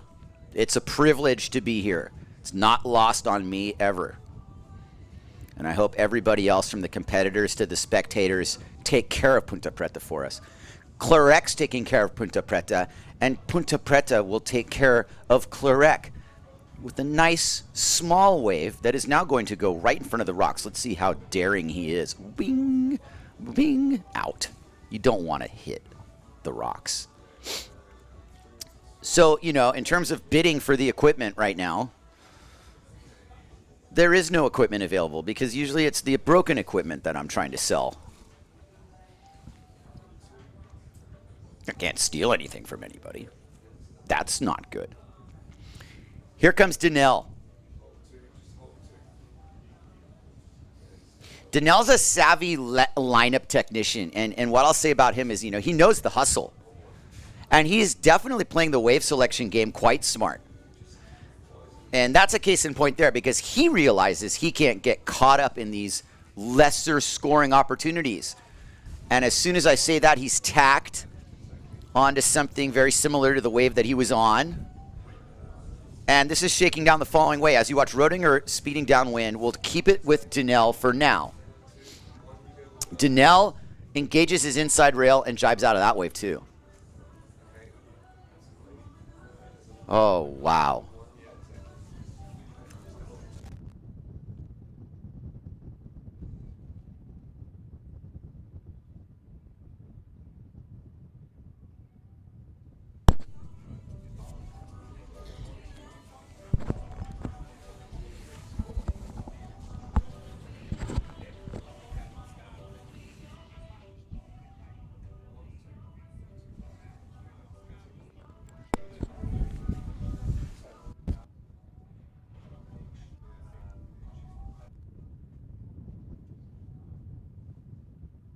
.23.44 left to go here. Jules Danelle sitting on an 8. Same heat total it was last time we checked.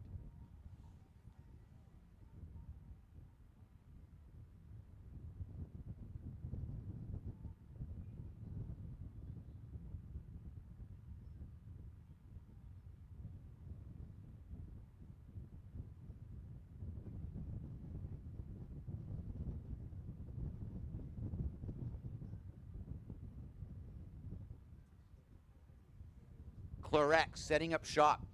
Conditions are holding steady. The fact that we're kind of at the high tide window and we still got this to work was a great sign for everywhere leading up to this tomorrow. Clorec reads it correctly, gets out of there. Not a difference maker. It's great to get on waves, but you just got to get a little bit more of a wave than that. Nothing personal. Nice wave on the outside. I'm looking at the body of work in this heat, and it's like Rodinger is staying to his guns with these standards.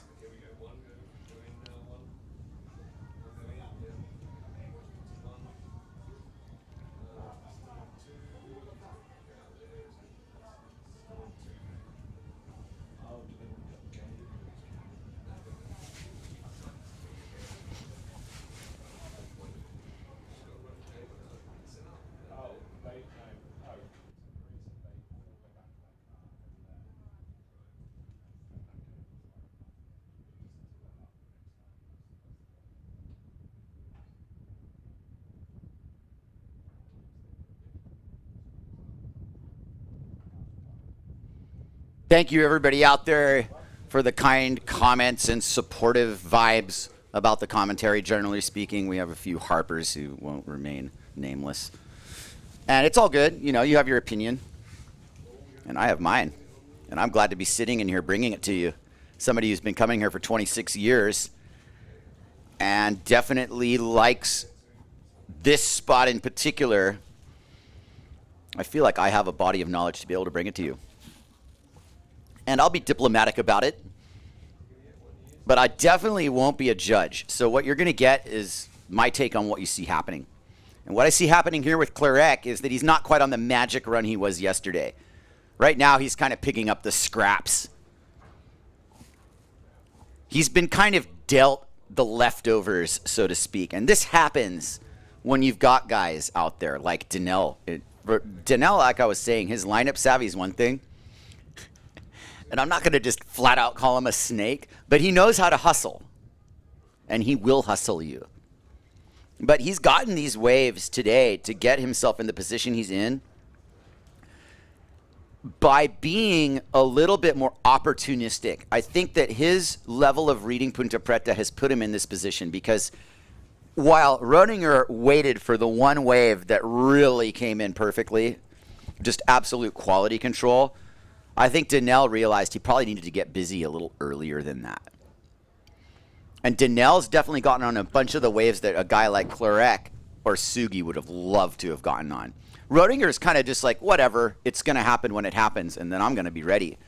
But that last exchange must have been a little sobering for him, because Rodinger was really in the spot, and he let those people slalom right by him. Rodinger's kind of non-confrontational, generally speaking, though I've seen him coil up before, for sure. And maybe that was the end of Mr. Nice Guy for this heat, and now when he sees something coming, he's going to straight up just be going. We haven't really had any priority disputes. They have occurred here before.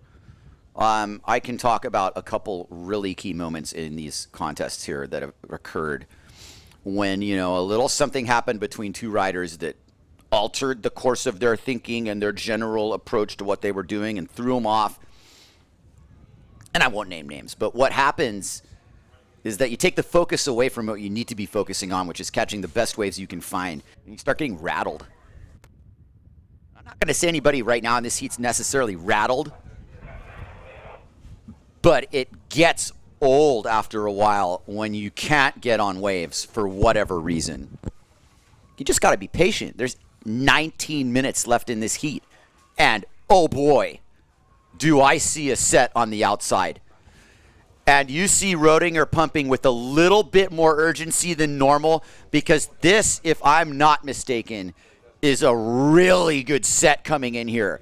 A little bit more of a lower mid-peak set. You can't see what I'm talking about, but what you do see is everybody getting on their horse and pumping up. Rodinger needs to get into the action here and get planing and get moving. He might be on a more slice and dice type of kit, but he's not on one of the faster combinations like Donnell is. Donnell's on the first wave of this exchange. Rodinger has definitely found the wave he wants to be on. Clarek gives way to Sugi. We'll start with Donnell. Punches the lip and has all sorts of room to work downwind. This is a big chance for Donnell to sky a lip. He kind of blows that hit. That was the hit he wanted. There goes Sugi blasting away. Second wave of the exchange. Sugi with a huge chance here to get into this heat. He knows it. He knows this is important. Sugi slicing and dicing probably puts himself in a really serious point of contention here. All the way down to the shore break. As Clarek skies the section for his best scoring opportunity of the heat and his best rock opportunity. And on the outside, as Clarek goes scraping around. Oh man, that hurts to watch. Maybe there is going to be a good deal on this gear coming up. He's right up on the rocks. This is best case scenario if you're going to go on, because as long as you get quick here and the second whitewater wash doesn't work, you pick the rig up. There you go. My point is, outside, Bernd Rodinger, US 1113, has got a wave, and it's a nice lime green African dream wave. Here we go. Gets on his horse, punts the air, definitely enough room to grow down low. This is his second scoring ride. Rodinger can ride a wave like this really well. And you look at the hot sail flick aboard combo, high and tight, kabing, and it's a Taka make. Made clean. The Samurai has struck in round two. That was insane. And you didn't miss a thing. As we are running with Clarek's rig downwind, the caddies get busy here. Bernd Rodinger just rotated it like the wizard that he is. Oh, he's in the shore break. It's like that one went all the way. When they say all-inclusive at the Ryu, you get Taka. Named after the legendary Taka Kamaguchi. Dunkerbeck liked it. They're nodding in approval. It's so cool to see Bjorn here. Like, I've sailed Cabo Verde with him a lot. And he's a connoisseur of the finer things. Love watching his son sail. It's such a cool era. Let's watch the replays. Roedinger's just opened it up. Sugi really had a nugget too. Right there. Great read from the Japanese rider, one of the two in this event. When you look at the way he's reading this wave, it's a little bit learning as he goes, but it's also just his own style, getting thrown into it, adapting. Beautiful riding. Clarek, not to be outdone, really got the best ride of his heat too, in my opinion, right here. Boom! That deserved like a special effect sound, like a and that did too. It sounded more like here comes Roedinger. Look at the bottom turn. Man, I'd like to see that in slow-mo. I bet the entire rail of the bottom part of his board was just engaged. Boom. Roedinger has this ability.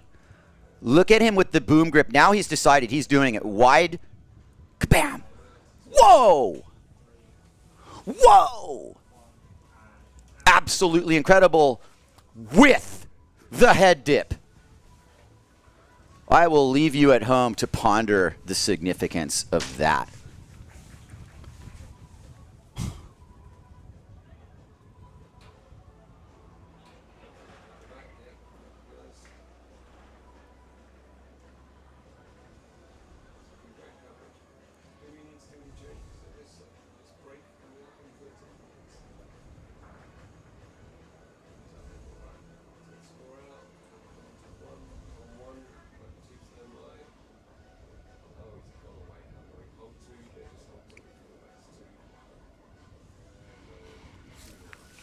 Couple waves rolling through here, and we're just going through a couple of factoids here.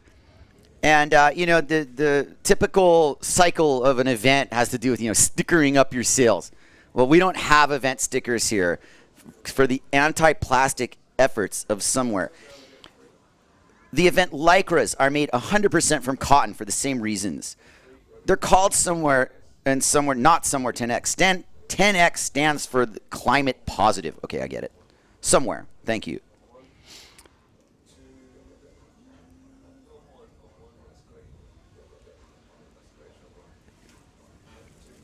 Nice bottom turn from Donnell.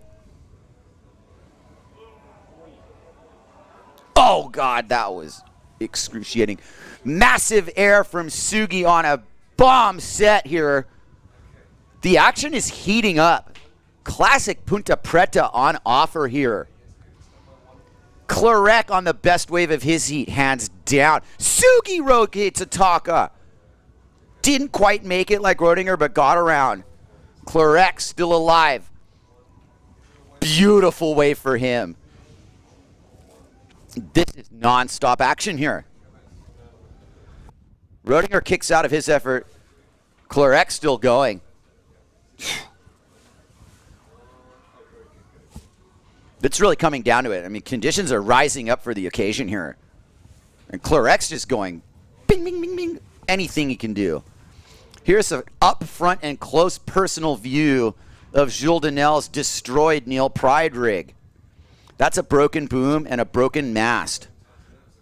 We'll start the bidding at $200. Okay, fine. 20,000 escudos.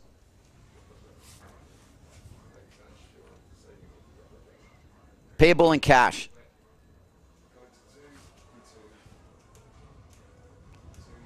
Sugi laughing because his rig's in one piece and that he can swim out through this mess. He's gone. He's fine. Donnell's in a bad spot with 11 minutes to go because he's pretty much out of the game for now. And he has left the door wide open.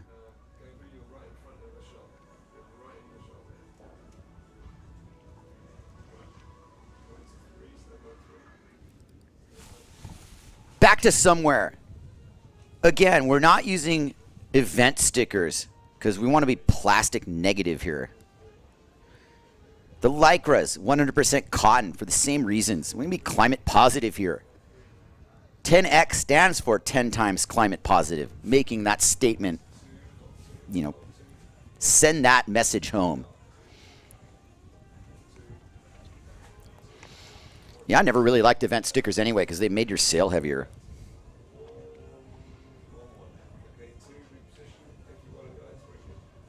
So this is a level of awareness that we're trying to bring forward here with what SOMWR is doing.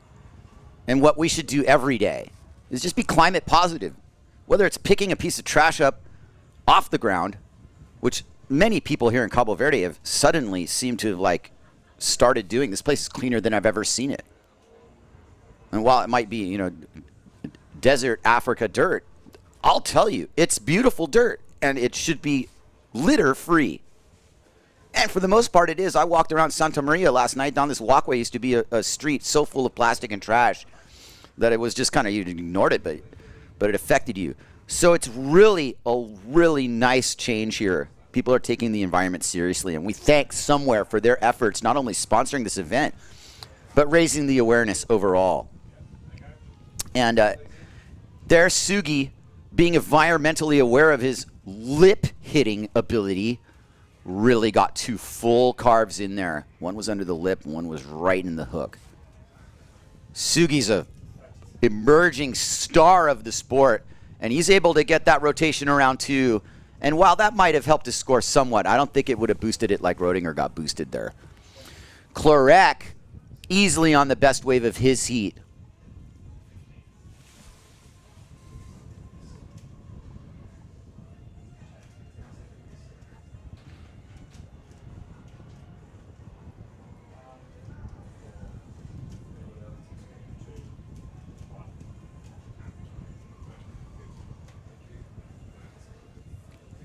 Definitely some action here.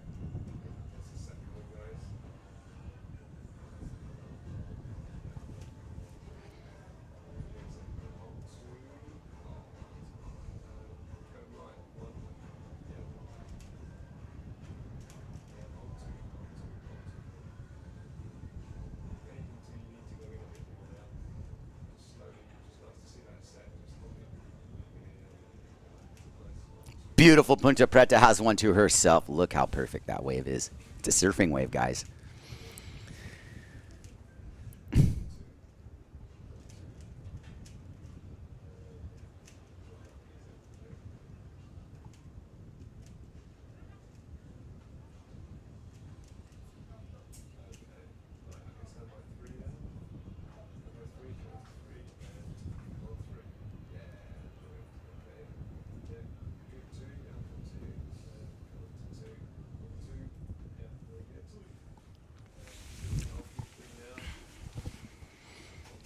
She'll remember this contest for the rest of her life just because she's scared of the shore break right there. Daddy's putting her in front row. Baby girl, someday you're going to be out here ripping and winning world titles. Stranger things have happened, man. You can imagine being, you know, like 5 years old and seeing Antoine Martin or Jules Denel skying gigantic airs. Whew. My goodness. What a privilege to be here in Cabo Verde bringing you this event. And even more importantly, having Ponta Preta deliver the conditions we're getting for this event. 6 minutes to go and plenty to decide here, but Clarex on the first wave of this set. Denel nipping on his heels.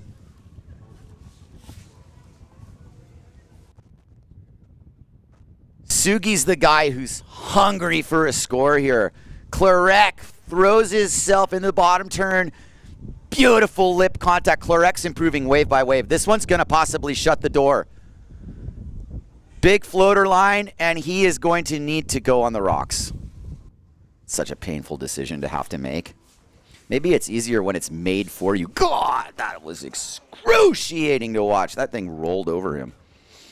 It's this delicate thing, you know, it's a rock dance. It's like a dance. Here comes his friend because he went far up. And so the gear is intact here. We still got good value for it, but that's the one little hit there that might rip your sail and, you know, like, just grab the board. Don't even worry about the boom. There you go. He's clean. Forget about Claret. Get the rig out of there. Get the clue out. Yes. Clean. Clean living. Sail's intact. Clarek's a baller. Look at him. He's done this now a couple times. Keep it going, Clarek. You'll remember this for the rest of your career and your life. You can tell your grandkids about this moment. It's immortalized. Really proud of that guy. He's really put in a solid effort here. Can we see the scores on the screen, please? Great. Clarek, you know, with a 10.25 in fourth place, gives you some perspective what we're dealing with here. And yes, Sugi has leapfrog Danielle, who was the unfortunate victim of a situation there leading up to getting on the rocks. Rodinger, has he only ridden 2 waves? I think it's something like that. Let's figure that part out. Oh my goodness. I mean, if this is one of those 2-wave masterpieces from Rodinger, I'm flat out going to start just losing it. How can you be so seamlessly patient and manifest that kind of opportunity? Danielle not done yet. And yes, Rodiger behind him. You see it, you guys. This is epic Ponta Preta. No 2 ways about it. It's firing. Jules Danielle on such a good wave. Oh, this is a giant opportunity right when he needed it. Crisscrossing across. Let's not stick with him too long. Here he's over. And Rodinger off the bottom. Danielle continues down, and he's still going downtown. But let's watch Rodinger open up his ride because he's on just as good of a wave, and he's going to sky a nice floater line. Beautiful riding from Bant Rodinger with Sugi behind him. Here comes Bant with the full-blown punt. Whoa! Hair flare. Unreal. Unreal. Sugi gets in air. Rodinger cuts back to the source. Sugi kind of on the, you see what happens last wave of the exchange, you get, you know, whitewater marshmallow. Boom. We'll take those marshmallows. And we'll put a little chocolate on it, call it a s'more. Whoa. Boom. Big exchange there with 3 minutes to go, as if all these heats have always had these pivotal late bursts of swell.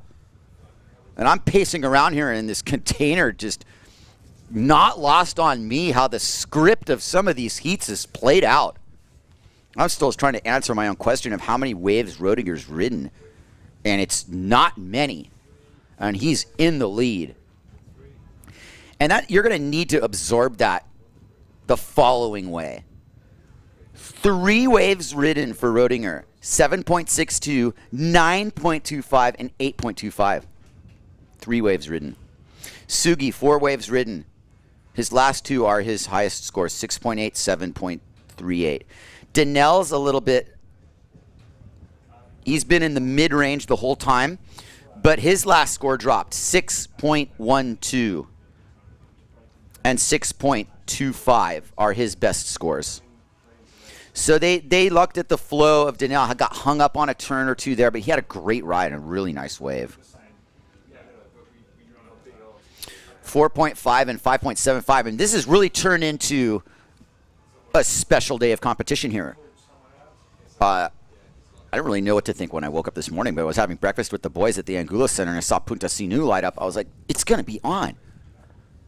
All this, you know, fearful guessing about the swell's too north and 11-second period, all this. We're here scoring. Beautiful.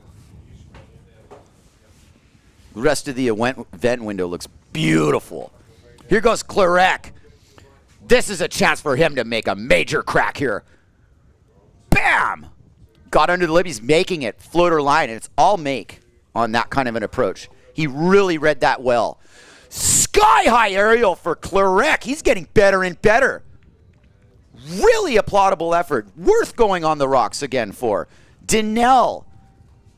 Can he get under the lip?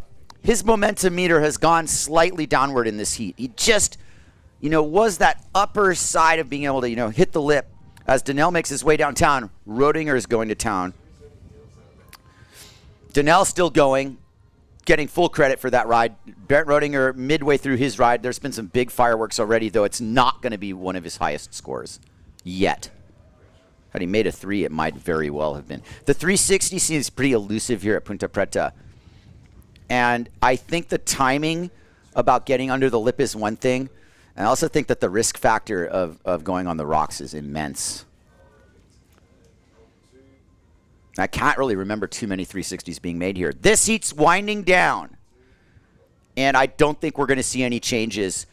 And this is going to get a huge round of applause for me and me alone, because everybody's over the 10-point mark. This has to be one of the highest overall scoring heats of the event. Rodinger, 17.5. Sugi, 14.26. Leaving Denel and Clarek to go to the double round. Rodinger and Sugi march on. Massive effort from all riders. Hats off. An absolute war on the shore. Let's do some ads and pay some bills. I'd like to learn a little bit more about SOMWR as well. Peace out. Talk soon.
Rodinger blasting Denel with a really good ride before then. Look at Rodinger. He's really getting the hang of this place. He might move here.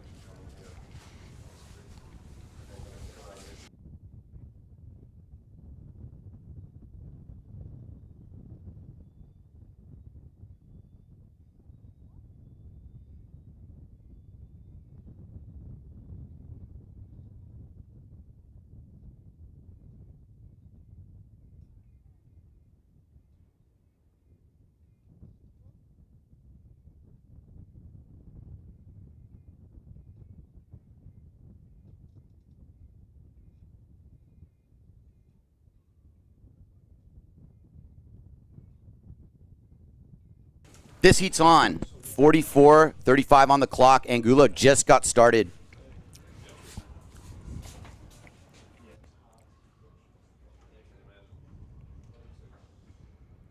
This is a big heat. As if they're all aren't. I mean, this is just a massive exchange here. And, you know, no surprises who's in it. But this just, you know, reached a whole new level of gnarly. Traversa, Angulo, Noiro, and Brown. Now we have 3 World Wave champions in this heat. And Noiro's a multiple Aloha Classic event winner, who has to be looking at this year's tour as like, this might be an opportunity for title here if we're starting at Cabo Verde. Morgan's always thrown his name into the hat in the PWA to an extent. You know, he doesn't really like being away from Maui. He'll come here, that's for sure. He's sold on the Cabo Verde program. Everybody in this event just like instantly became better wave sailors just because they got to sail here. Don't think we really have scores, as the locals have gathered to watch their hero Josh Angulo defend his home turf in what is clearly the biggest test yet for Angulo. And on the flip side, the biggest test for Traversa, the biggest test for Brasinho, and the biggest test for Noiro. It's the biggest heat for all these guys. Here's TT at the 43-minute mark. Toma Traversa, Gastra, Taboo. Beautiful bottom turn, full amplitude on the air, full control of the hair. Why not go down to Santa Maria? It's a beautiful city. There's a beautiful couple stops along the way, a couple little potholes, and then you're done with that one. And those are the type of scores that you really, early in a heat, you see guys do it for sure. Rodinger, on the other hand, had faith that there was just going to be a really good wave coming to him. And, you know, just talking about the last heat, because there were people getting busy constantly. And you could see their momentum kind of go either way. Rodinger was on quality control. And Gula's going to play this like he's swinging. He's doing body blows and uppercuts. 1-2 exchange here. Noiro and Angulo. Josh Angulo on the first wave. Morgan Noiro on the second one. Josh Angulo engages his bottom turn. Gets a little lip slide. That's danger. But he pulls it off. Thankfully. Express ride down to Santa Maria. One-way ticket. And out. Nothing further on that ride. Angulo's on the board. Like the champ that he is.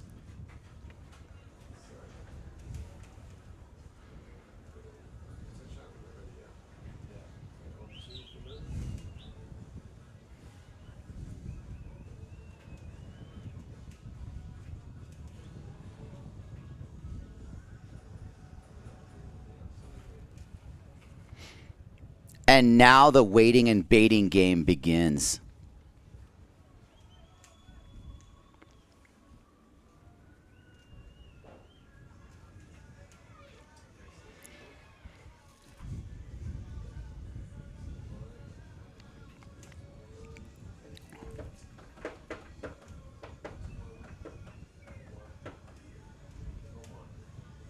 Brasinho looking to get into the game here. This is definitely a wave ride here. See, guys coming from upwind of the peak.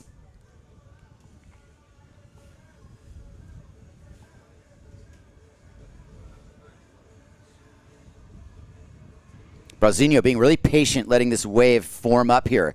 Does he have what he wants? It's a nice offering. Skies the aerial. This is a midsection wave, so you're going to see the rock section right there. And you know, you have to deal with a little micro shredding here. Big time. Beautiful ride.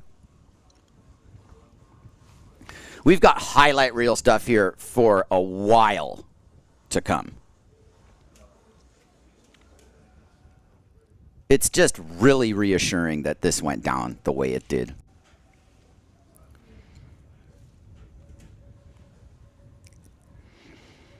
All right.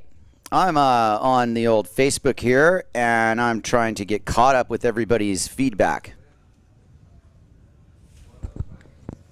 Thank you, Matthew Stocks.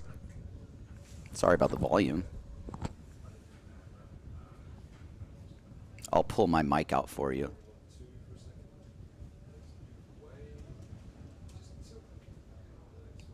You can always just turn me down too, you know.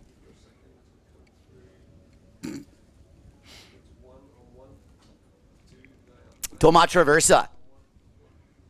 Inside rail, full rail bottom turn. The equipment's working good. He's a happy camper slicing and dicing Ponta Preta. Everybody's settling for these waves now. They know all too well that you can't all just be pick and choose. And if you're Toma, you're doing that.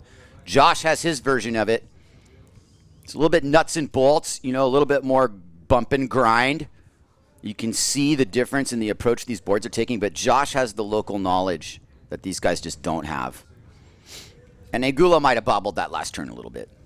He would be the first person to tell you as well.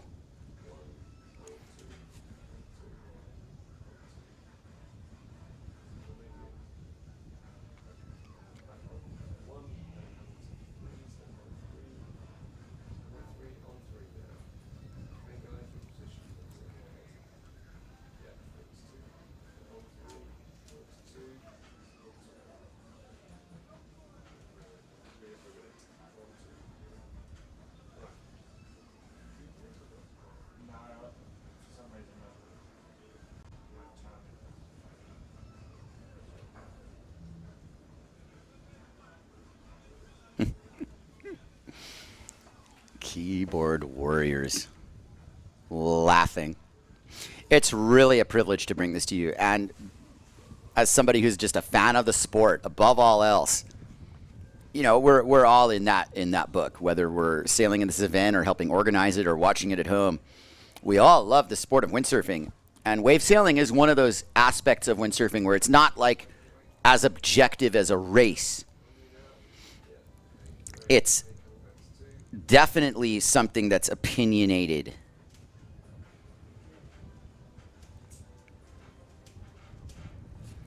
We really do appreciate the kind comments.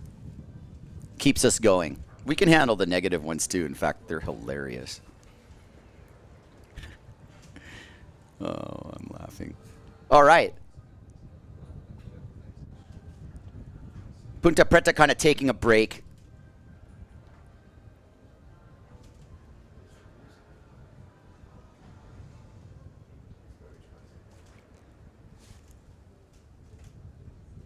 Yeesh, there is one after the other wave coming in, and then you just get stuck in this like lull that just, it dulls you down, and you can't let your guard down. Any second now, it could be a really, really nice, you know, Traversa's going on what he can find. He's getting busy because he's one of those guys who turns a wave like this into a high score.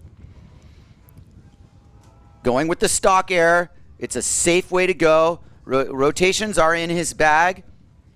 I don't really feel like he's got the incentive to do it when he's able to put all the moves together like that. And you see, why not wear plastic fins? Here goes Noiro, who is in command of that last heat, but find himself a little bit on the outs.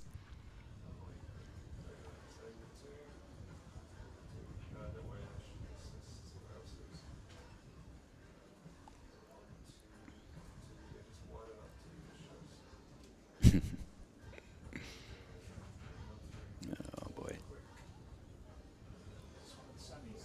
They're the judges. And in reading some of these comments, man, are some people fired up about it. It's good. I like the passion.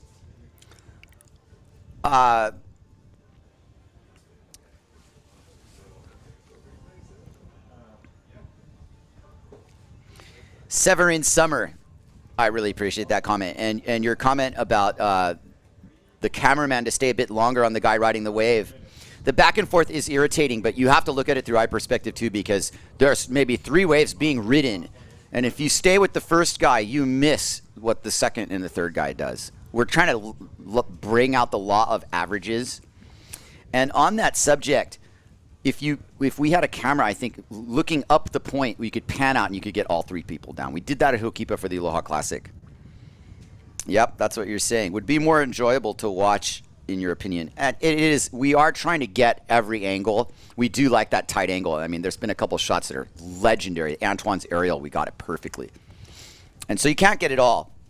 But I really appreciate your comments, and I don't think Ben needs to be worried about his job. Maybe what we can actually do is finally get up here together.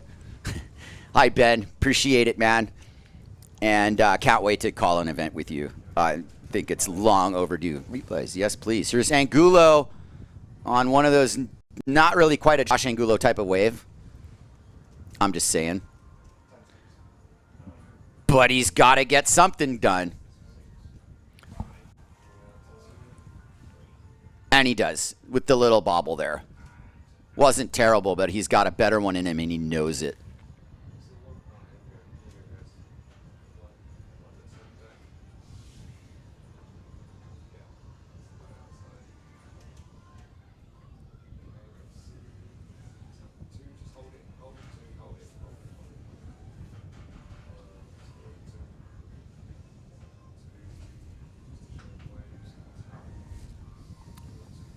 Traversa staying busy.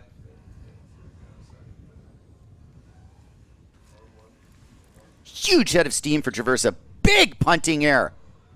Nice landing. Oh, yeah. Carter got that front row and center. You better believe it. There goes Noiro. First opening stanza there. Great air from Morgan. He knows what he needs to do. 2 airs, 1 wave. right over the rock craggle, floater line and out. Very well ridden wave for Morgan. Brazinho, who really did not get the better of that exchange. We are definitely in this tide swing now where it's going to slow down a little bit. We keep saying it and it doesn't happen. No, not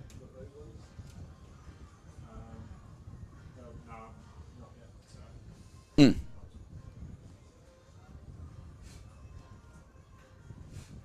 Great stuff.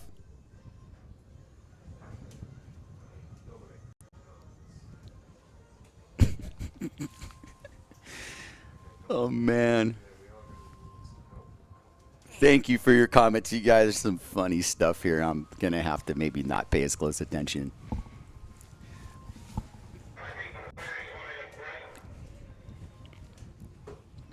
Midway through this heat here, Angulo's been bumped from second to third by Noiro by 1/100th of a point.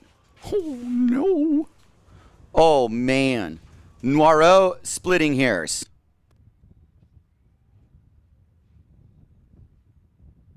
Passcode for this? Oh, great.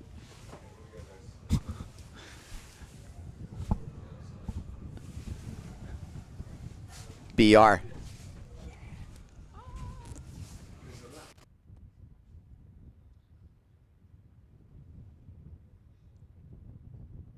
Definitely a slow moment here.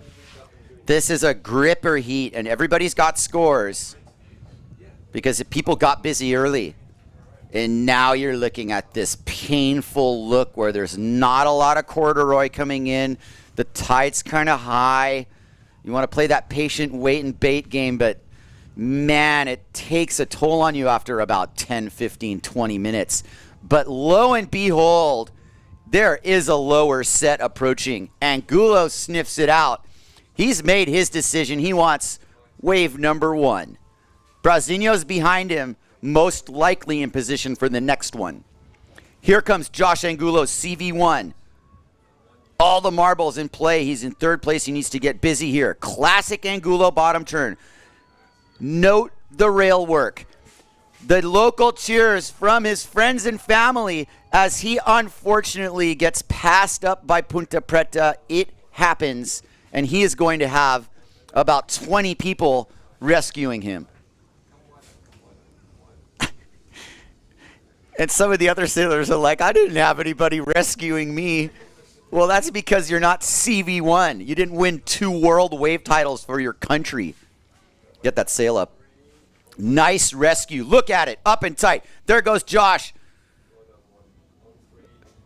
And it's a time to run down the coast and get a little jog in. Look at the service. Incredible footage from our cameraman there. That's how you do it. Here goes Morgan Noiro taking full advantage. When Josh leaves the lineup, things change.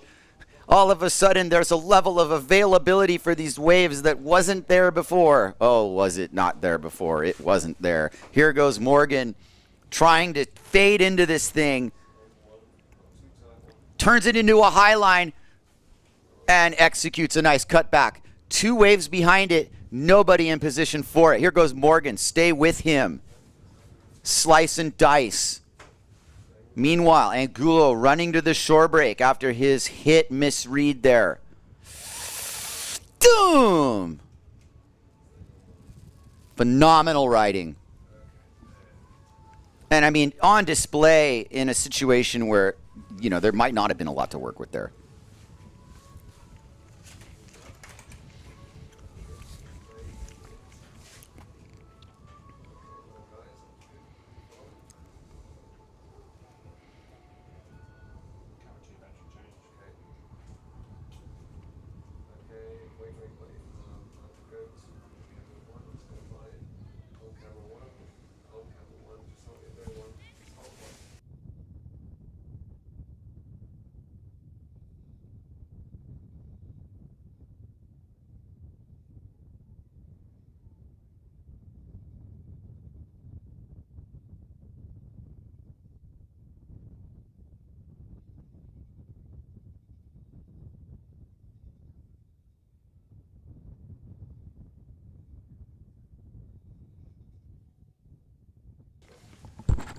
in-between moment here yet again. I mean, you're looking at Brauzinho in 4th place here. Angulo back in 2nd. Regardless of the fact that he didn't make his wave, he got a good score on it. Definitely rode it aggressively until what happened happened. That close shave between Noiro and Angulo.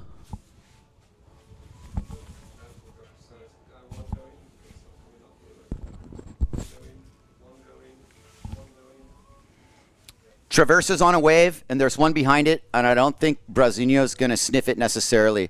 And I wouldn't be surprised if Traversa kicks out of this. He's done. Yes. That's kind of the fine line. Anything under 3-foot Hawaiian, you're not going. Why bother? Nobody wants to become famous for hitting the rocks. Now we got a good opportunity. Let's go into some replay. Josh Angulo, here it is. You see the fade line off the bottom? Really good way to ride Ponta Preta. Allows you to get wave placement down a little bit more. Nice air. And that was the part where it clicked out. I mean, it's funny, you know, like the waves look bigger in person than they do on camera. I don't know what's happening there. Morgan knows he's in a battle. Only so much you can do to reward a wave like this. I don't think the judges do get carried away with all that stuff that goes on. The little micro turns. Man, the Takas, though, have been adding some definite points to things.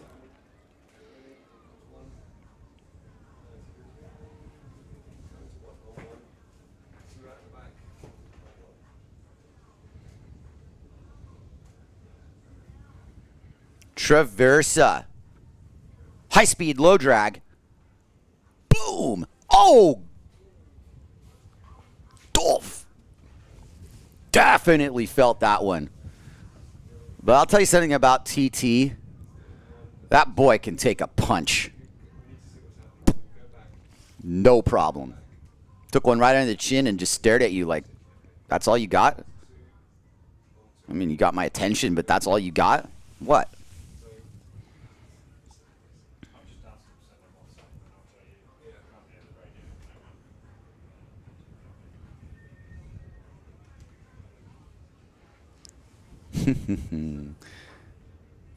Oh, man.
Beautiful set, all to its own. Ponta Preta firing. 23-43. This is a difference maker for Brauzinho, and he knows it.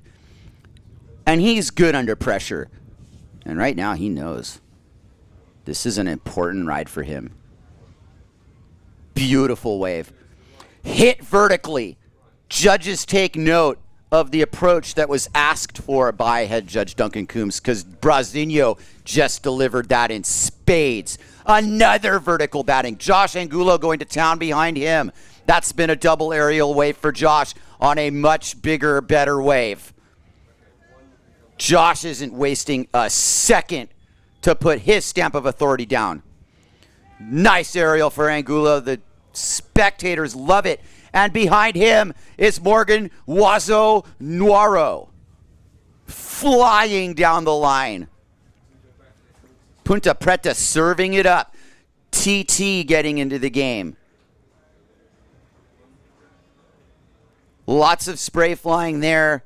Maybe a little slower in the midsection, but here he comes. getting back into it. And an empty lineup, upwind. Toma Traversa stamping it. Wow. I can't wait to see John Carter's water shots that he's getting from these guys. TT just taking it to the Ryu. Oh my goodness. Oh my goodness. Phenomenal action. If we may see the scores, please.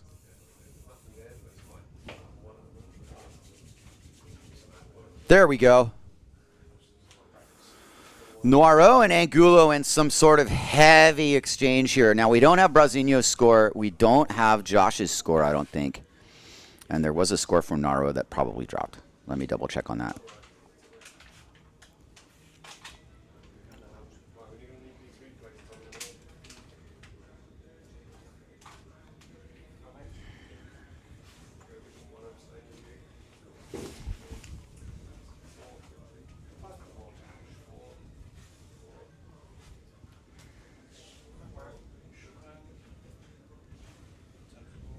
The judges have their work cut out for them. And they have definitely got their work cut out for them now. Brasinho takes the lead. He went from 4th to 1st. Traversa went from... Traversa's back in front. I'm following this as fast as I can. Traversa's in the lead, 13.2. Brasinho is in second, 12.5. Josh Angulo in third, 12.25. It's just a scrape away. It's a scrape away for Josh. And Morgan's sitting in a position that he's not quite used to. 11.37 total. Again, these guys are just posting totals.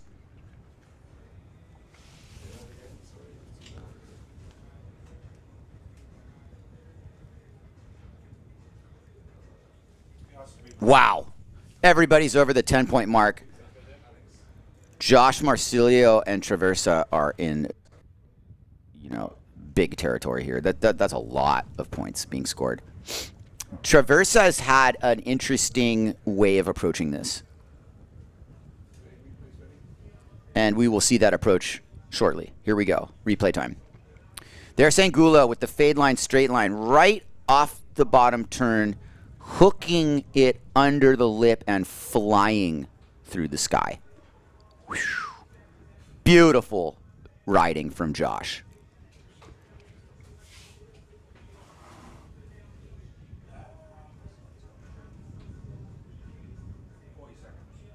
Great riding. Quintessential Angulo riding here. And he's in a battle and he knows it. Morgan Noiro skying it. And he's a couple little turns away too. This heat is so freaking stacked that it's just not spoken for until the final sound. No two ways about it. Now, Toma Traversa really playing his angles, but you see his approach as well. And this wasn't his favorite wave ride, but he likes to stay close to the wave, and his gear allows him to do it. He's dialed in. It's really impressive.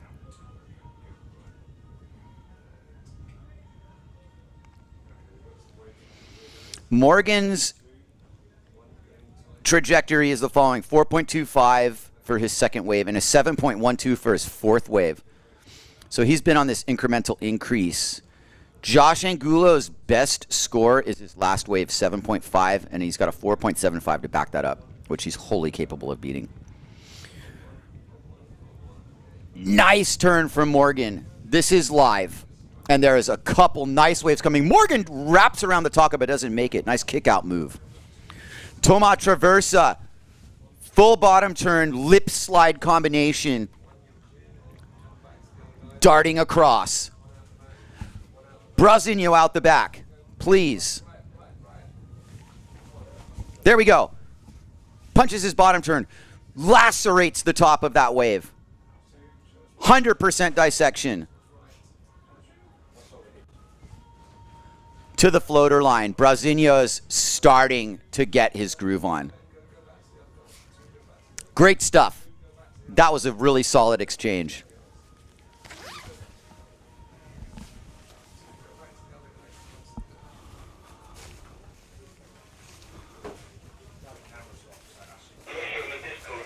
Josh Angulo, CV1 on a difference maker wave here. Right in the clutch. 17:20 to go. Angulo's fading to the top part of the point. He knows exactly where he is and what to do. Watch and learn from the master.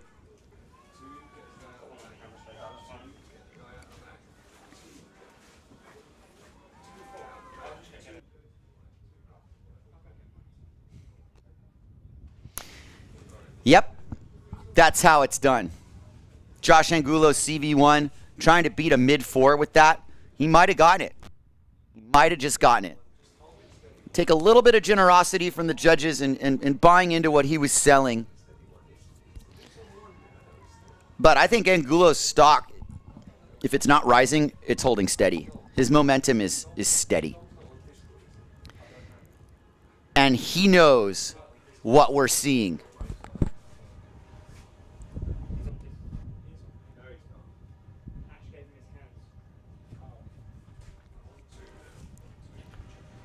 Nice set approaching the point here. You're looking at Brasilio on the bottom of your screen setting up for a ride. Whether or not he will commit to this, yet to be seen. This one's running down low. It'll be an interesting decision for Brasilio, who turns it into a big score if he wants, but he doesn't believe what he wants is one of those lower runners. And he jibes in front of Angulo, giving him sole possession of the lineup after Traversa and Morgan pass him. Look at this. Thank you. Yeah, this is a stacked heat, and it's definitely delivered. I mean, guys are in full scores here. Morgan Noirot sitting in 4th place, ready to strike at a moment's notice. This is a super dangerous situation for all 4 sailors. Nobody is safe here. Thank you very much. Nobody's safe here, and I would definitely now, as we have the live stream up here, answer some of these nice comments. All right, hello from Reunion, Jean-Baptiste Daniel. Sasha Benici, hello from Noumea. All right, I'm gonna Antoine Albert fans. Steve Thorpe, nice to be a cameraman today. Yes. There's Josh's wife, Claudia, and her friend Dinara Lopes. They are hanging out watching.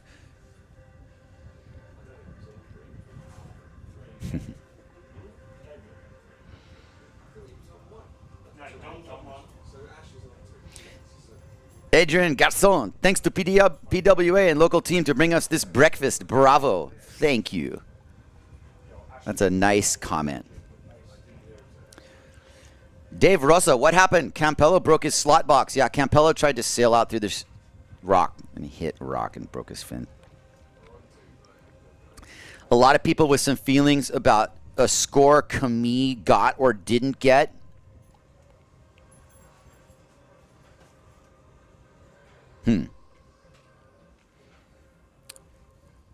Here we go. We're getting a little bit of action here. Brasilio pumping for something. Lots of comments about Jubon and scores that he may or may not have gotten.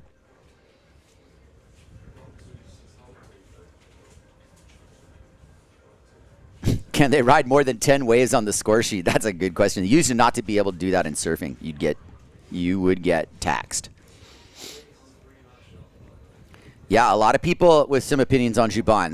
That's incredible for him not to be second, some people say. Man, you got to learn the game, and people do get carried away with a few things in these situations.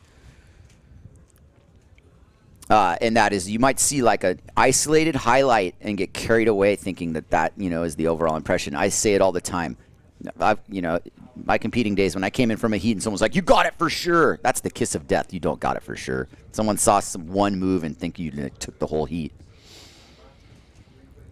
Yeah, replay's ready. That's Brasilio. You look at the bottom turn, and that came from the school of Polikow. That had some Jason Polikow attached to it right there. That was what Polikow really liked to do in his day, was arc and project. Brasilio's taken a page out of all the greats. Angulo does his own thing. And Ponta Preta has definitely suited the style that he had previously to moving here. It fits Josh Angulo like a glove.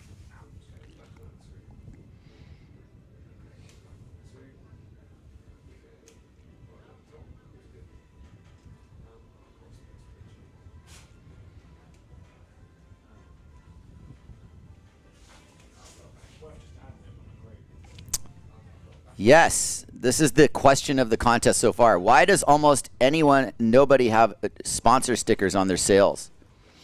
PWA World Tour Windsurfing answering. This is a climate positive event. There are no event stickers, no PWA stickers, and the advertising jerseys are cotton, not lycra, to avoid plastic finding its way into the ocean. As such, many sailors have chosen not to add additional stickers. So, you know, one of the prerequisites of being a pro sailor and the billboard that your sail is for your sponsors, yes, that is true. That is how we sell ourselves as professionals. But you know what? Maybe the game's changed a little bit. And those of us without corporate sponsorships outside of the sport can just relax on your boom sponsor and your base sponsor and your harness sponsor and your board bag sponsor and your tea bag sponsor. Because you know what? That's not what we're promoting anymore. A bunch of crap to throw away for stickering up a sail. It's wasteful. And the sail's lighter anyway. I hated putting stickers on. Made my sail heavy. I hope that answers your question.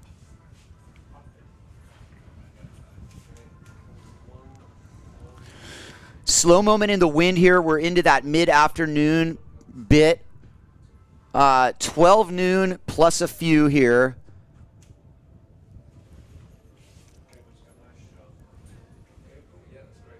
And Catherine Krinsgård Sinana. Antoine kept his promise to make his Viking mom's birthday wish come true, to do well in the competition. I will give a Viking salute to that. Yarr! Antoine, part Viking, huh? That's awesome.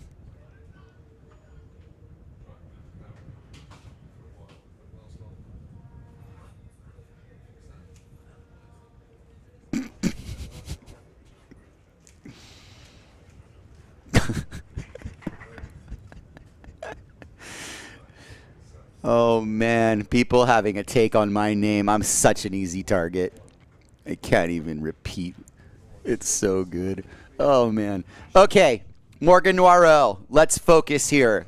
Thank you for your comments. Bottom turn and lip throw. He's kind of fitting into these gaps, and there's some momentum. You could just do like hop aerials one after the other. Incredible approach to Ponta Preta. Brasinho, a little more calculated. He's going to whip that turn. Splicing it.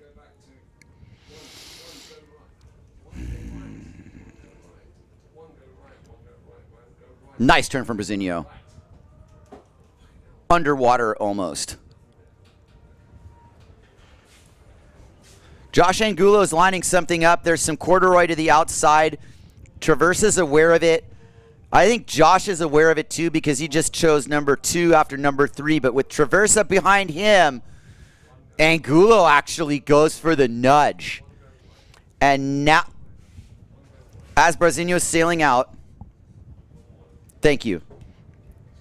Try and focus on what I'm talking about here. This is where the action is. Traversa and Angulo are jockeying for the same wave. And Traversa basically just let Angulo have it because Josh took it. And Thomas wasn't happy. That was local privilege right there, I'm afraid to say. Angulo definitely chose this wave and decided he was going to ride it no matter what Thomas thought about it. And left Thomas to ride the second wave here. Angulo's still going. Angulo's struggling to make this wave make ends meet as he's still going though.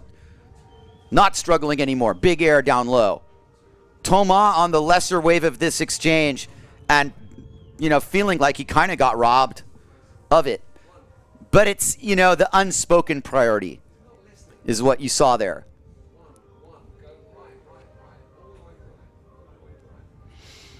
Angulo gives a little look to Thomas, who threw his hands in the air before this wave. Josh backed out of the second wave he went and went on wave number 3. And this is the first time I've seen any sort of like remotely debatable priority dispute. And it will definitely not be something that someone can really protest because there was no confrontation. But what it was the gangster stuff going on before the ride. Angulo wanted what he saw in front of him and didn't care what anybody else thought about it. And to be honest, when I sail with Josh, I let him do that to me too. The point is that Josh will call me into a wave every now and then. You know, it's a little bit, but I don't, you know, I've sailed heats with Josh, and no, he doesn't do that in the middle of a heat for me or anyone else. For me or anyone else, including you, Tomas Traversa. So he might have leapfrogged up to 13.2 to your 13.6, but Brasinho's sitting in the lead.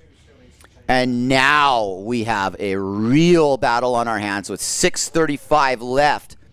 Traversa holds on to his lead. And what if the judges saw that and had an opinion about it? I don't think Josh, his score did not suffer for it. But he didn't exactly get rewarded either. And to Josh's credit, he was closer to the peak. I'm just saying. And there's no rule that says you have to go and choose 1 or 2 or 3 and get on the wave you're on. It's kind of unspoken law because things are a little different here. As we look at our spectators here at Ponta Preta grooving to the music on a sunny African afternoon. Cape Verdean afternoon. Forget about Africa. Cape Verde. Cape Verde, bomb top. 5:45 left. CV1, they're definitely rooting for him here. I'm definitely rooting for him as much as I am for Noiro and Traversa and Brasinho. I'm a fan of the sport, and I like ripping. Angulo setting up shop. Punches the lip. Gets out in front of it. Perfect landing. Is he going to do more? He certainly got the opinion that he could do more. But that's not the difference maker he needs. Oh, man.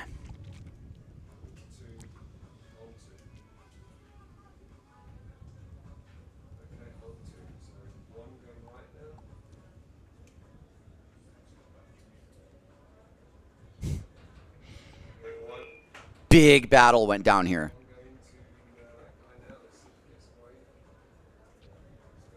And it ain't over yet. But you've really seen is the likes of Brasinho, Angulo, Traversa, and Noiro doing their best to both get on the right waves and ride them the way they feel the judges want to see them ride it. Maximum points. Brasinho really getting the job done on the opening parts of the ride so he can do this part with a little bit more technical prowess. 4 minutes, 13 seconds. Couldn't force his Taka. That was fine. Nothing else going. Angulo checks his hip. What happened? Keeping score with everybody. Where is he in this heat? He doesn't know that he is 0.2 away from Traversa. All of these sailors are within a 1.5 of each other practically. Noiro just got into the mix here. This is setting up for what needs to be the final set of the heat. There has to be a set that comes in now.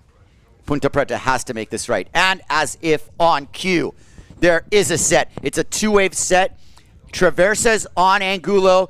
Angulo's doing the same thing, but this time Traversa's not going to give any ground. Traversa's on the next wave. That's all there is to it. Josh has to back down. And he does. And he realizes he's tacking. And he made a smart decision not to go on the first wave either. Morgan Noiro's on wave number 2. Here comes Tomas Traversa.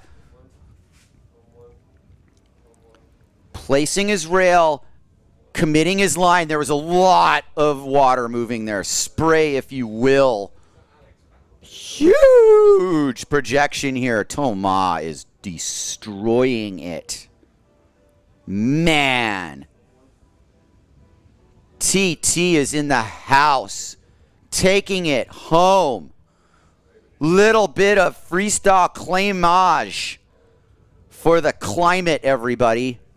Oh, man, that was beautiful. Here goes Angulo.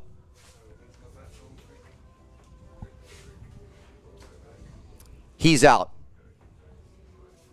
Didn't want it. 2 minutes left. Oh, boy. This is so close, it's not even funny. 13.07 Noiro, 13.25 Angulo, 13.69 Traversa, 14.62 Brasinho the Destroyer, BRA 105. In first place, not by much. If everybody actually knew the scores, it would be a different story. Traversa takes first place away from Brasinho, a little bit of a shift because now we're splitting micro hairs. This is 14.69 to 14.62. Are you kidding me? With these heat totals. Unreal. Here comes Josh Angulo, please. Thank you. Josh Angulo, 1 minute and 10 left. Lines it up. Lining up the corner pocket. Full head of steam under section number 1. Passes it by so he can get under it. And now doesn't get anything out of that ride. A little hang 5. That just wasn't what he wanted to do there. Period. 57 seconds left. No assistance needed. Josh is fully capable of getting out of this predicament, but he's also not going to really make it back out. Angulo's heat's probably over. How much time do I have? What place am I in? 37 seconds remain. I don't know if we're going to get that heat ending set after all. It kind of doesn't look like it. Morgan really wants something. He's in 4th place. Oh my goodness. Could that have ended any more dramatically? I don't know. 15 seconds left. Morgan pumping onto something. Does he have it?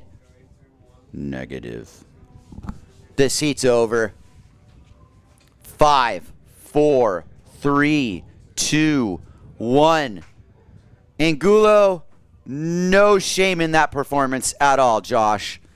But just a decision that a couple, could have gone either way, man. He put together such a good heat, and he was in such a huge battle. If you're telling me that Tomás Traversa and Brasinho had their hands full with Josh Angulo and Morgan Noiro, well, then that's how that went. Because guess what? It ain't getting any easier. Traversa and Brown advance. Angulo, huge heat, buddy. Noiro, same to you. Great sailing by everybody. That could have been a final in any contest. Are you kidding me with how gnarly that heat was? Antoine Martin, Boujma Guillol, Bant Rodinger, and Sugi. Heat 14A, 55 seconds from starting. Ponta Preta, please keep delivering for us. We are so blessed to have these conditions on our side. Could not be happier about it. So fortune smiles on those who wait and are patient. And on day 1 of this event, we were rewarded. A little bit of ads and we'll be right back.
Sugi off the bottom, starting his heat with a wild Taka rotation. That was insane that he went for that, going big, and he knows the situation he's in. Antoine Martin, full head of steam.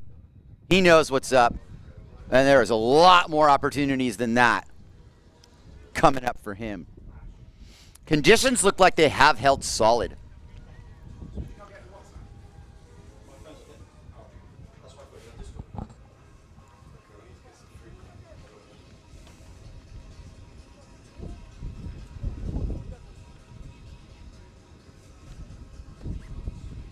There's plenty of waves coming in here. The spectators, you know, while they might know exactly what's going on, they cheer for what they see in front of them, and it almost doesn't matter who's winning or losing. It's like who's putting it down, who's throwing down the big airs here. Sugi with a .62 to open up the scoring. Rodinger, Guillaume, and Martin playing it patiently, knowing that those waves that come up and have their name on them, that's the moment you need to shine here. Until then, gotta stay patient. No other way to play it here at Ponta Preta. You gotta be on the good waves. And even then, it's not always enough.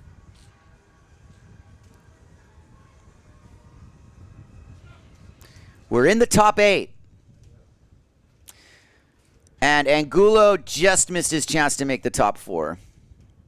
But he's still in a really good spot.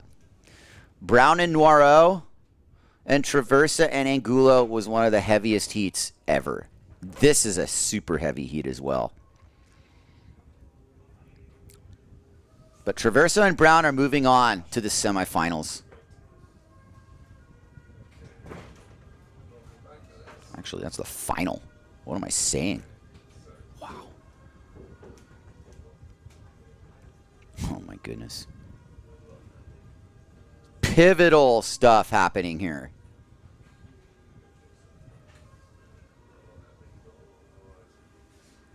Oh my goodness.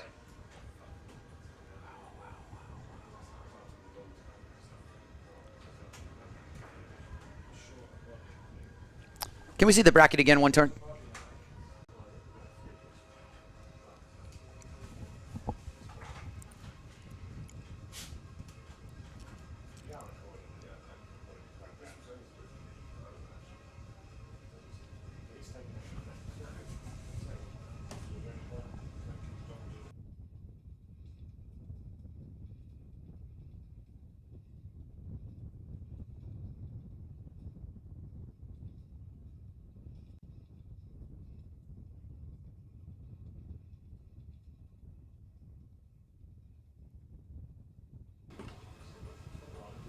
Oh, we do. Yo.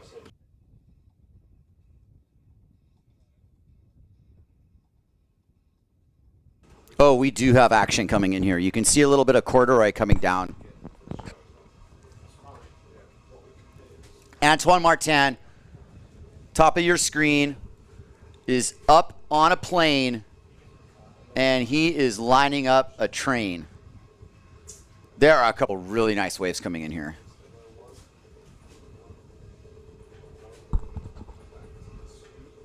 Whew. A little too far over, I guess. You've really got to come stabbing in from way out of nowhere on these. The wind has reverted to that offshore direction I was talking about earlier. And Sugi can open it up here. Sugi's going to get a score. This is a nice looking wave. Keep it right here. There's no other action. Nice bottom turn cutback combo. Keeping his inside rail activated because that's how you make the wave here. And that was a look of a little bit of preservation at play there. Man. Definitely a little bit of an in-between moment in these conditions as well. We've got to be somewhere around high tide here. Let the debate run here amongst the onlookers. What do? You know, you take a little break, let the waves reset, or do you just grind this through because we're trying to hold to a schedule And I'm sure that Duncan's done the math. We're about to finish the single. We can't be more than 3 heats, 4 heats away. I think it's only like 2 heats. Run the final and we're done with the single. Wouldn't surprise me if Duncan made a decision to either run the double or just hold pat for a second, watch the conditions, breathe a sigh of relief that we actually finished a single round here. Can we see the bracket one more time? Thank you so much. Sugi, 2.24 anyway.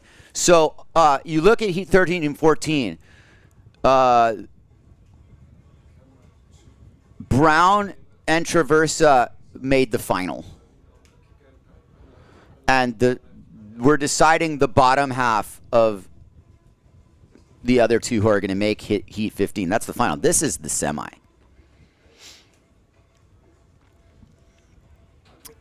And right now, it got pretty slow. No denying it. Both wind and waves have slowed down a little. It's a critical moment for us here because while we want it to be fair, we are at that point where we want to push it through too. But we're really on schedule here when it comes down to it, getting this thing done, which is a huge priority for everybody involved.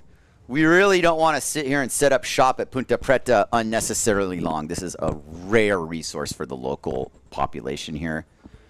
Believe me, they love this wave just as much as anybody else that comes here and visits and rides it. And they haven't really had the chance to ride it a lot recently. So they are watching supportively, but they are also watching closely to realize that we're not sitting here wasting our time or wasting their resource. And I think that's fair to say that we've done a great job with that. Duncan's been fearless in sending people out, and he's also been non-hesitant in calling off a heat that just didn't look fair or contestable. We're just trying to bring forward the best possible product to you here. And that involves aggressive wave riding, in the clutch. But it has really slowed down. And this heat is slow right now. S-L-O-W.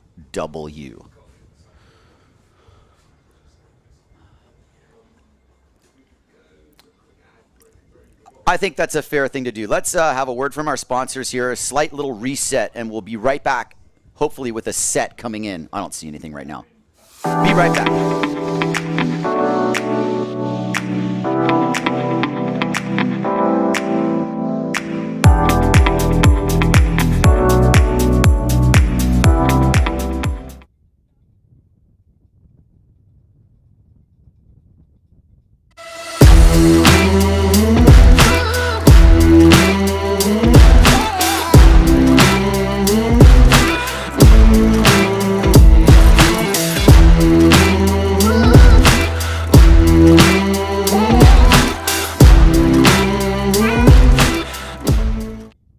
Horário de família, então manda sala para Cabo Verde através do serviço de sala internacional de CV móvel. Onde que pode fazer através de Ding.com ou pode fazer através de mobilecharge.com ou pode localizar pontos de venda que está disponível no país que você está.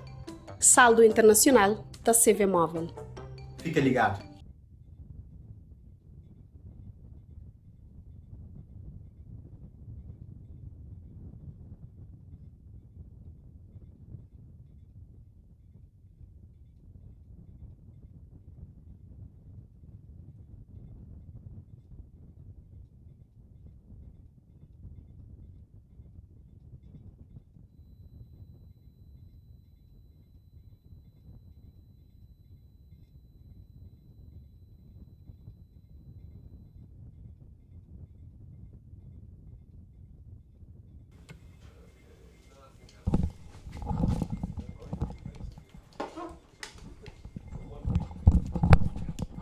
Welcome back to the lineup. Let's do the one replay. Duncan's looking at this really closely, and he has every reason to. Here's Sugi. Slow-mo Sugi. Oh, no thanks. No problem. Like I said, have a little patience with us. We are in a group of islands off the west coast of Africa, and we don't have all the resources of New York City behind us. Let me tell you, though, we're doing well with what we have. There we go. Boom. Coming out in 4, 3, Coming out 2, 1. coming out 2. Doing remarkably well with the resources we have, which, you know, is getting better and better out here. I keep saying how much cleaner this island looks nowadays. I don't see as many mangy dogs running around. There are a few. It's part of life here, I suppose. But you know what? Hats off to everybody here that's turned this place into the paradise that it's always been, but it's just got a little bit more sparkle and shine to it these days. I will say that. It's beautiful to see this place and the infrastructure settling down, you know, some of the development calming down. Everybody's, you know, settling into how this island wants to look. And Ponta Preta is such a big part of this place's identity. And I believe that this competition is as well. Windsurfing history, you know, for as short a time as they've been an autonomous country is part of this place's history. And it's fascinating to see that locals come here and soak in the tournament. And they all have their favorites, right? I'd really like to see a couple more Cape Verdean locals get into it. I can't wait to see what Josh's son Noah's going to get into. He's already ripping. This heat is definitely shy on a lot of different levels of the scores. While everybody's here enjoying the sun here, Mama and Papa and the kids.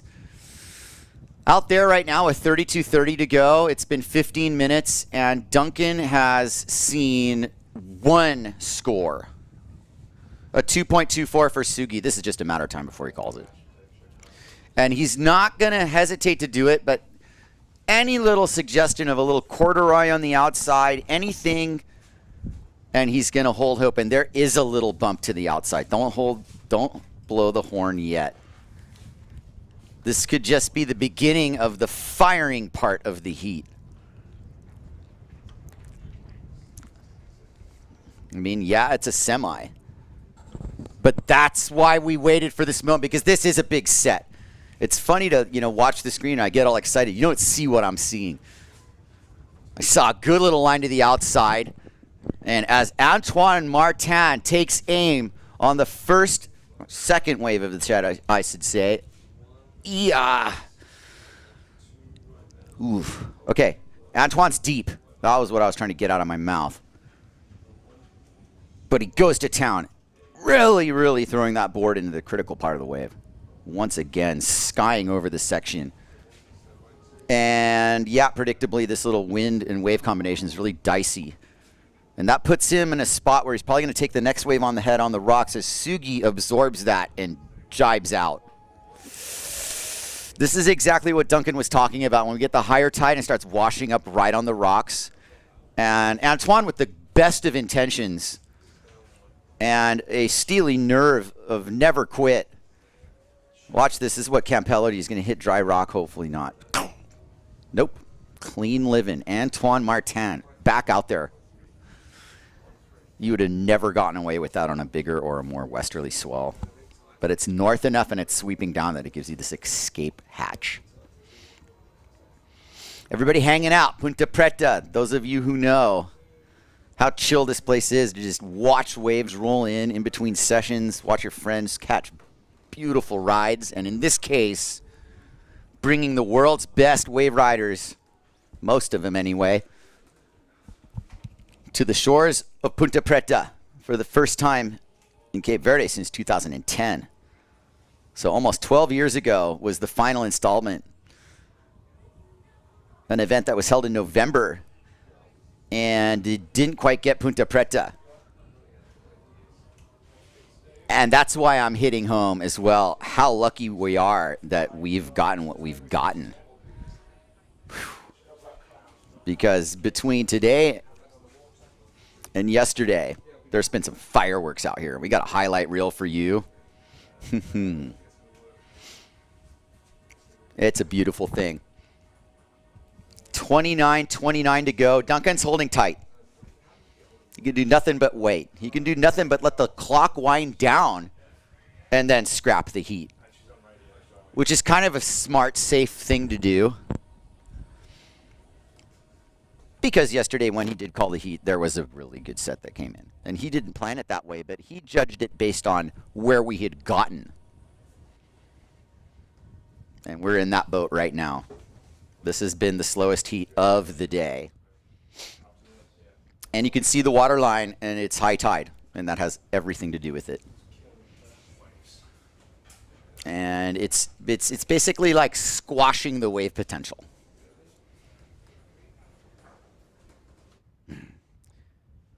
But there's movement. Just not much. It's Bujma outside of Antoine. And Sugi outside of him. Antoine beelines it with a full head of steam and makes a taka but doesn't connect it. Might have been more of a goiter that time. Here goes Bujma. Beautiful air with the head bob. It's a stock Bujma air, essentially. Trimming the high line. Nice little floater. Takes it to the beach. Still going. Last hit. Shore break hero hit. Awesome. That was pretty cool. He took it all the way there. That's such an iconic angle. That sand dune and the air. All right. Therefore, a couple scores on the board and justification for continuing with this. Now everybody's on the board except Rodiger. Rodiger is the furthest upwind in the lineup. He's above Sugi there.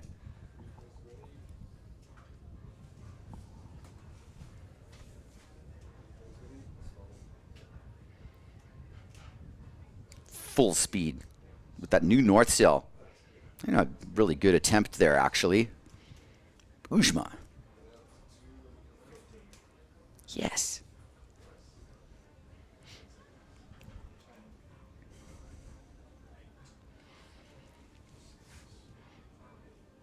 You know, I'm watching a lot of these board designs. It seems that you can really be very effective with a short board here. You know, lower the length and keep that volume and just be able to fit into some of these smaller crevices. Rodiger's pumping up a storm, and he's doing so because there's a super nice wide nugget coming in. And he's actually done the right thing here and waited. Did he catch it? I'm watching the screen. No. Unfortunately, the offshore wind foiled him. And that's unfortunate because you want to be able to show you can catch these waves. And Antoine had no problem catching it, and this thing's an absolute nugget.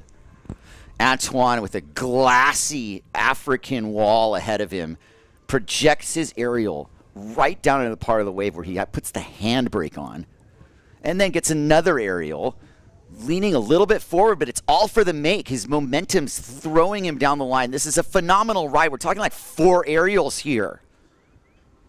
You know? What's the combination there? And, you know, Antoine got this under Rodinger because Rodinger couldn't catch it, but went to town on that thing. Antoine's got some of the best highlight reel material in the contest so far. And let me promise you, that scoring situation's about to flip. Bujma's ripping. He's putting in a heat. But Martin takes command here. 9.38 total. Just like that. Now the situation is that the wind's gone completely offshore. Rodinger backwinded, just missed getting that one. And Antoine grabbed it and put such a clinic down. T-Toon really put in something he'll remember there. That was awesome. Taking right off where he left off 2 years ago in the Aloha.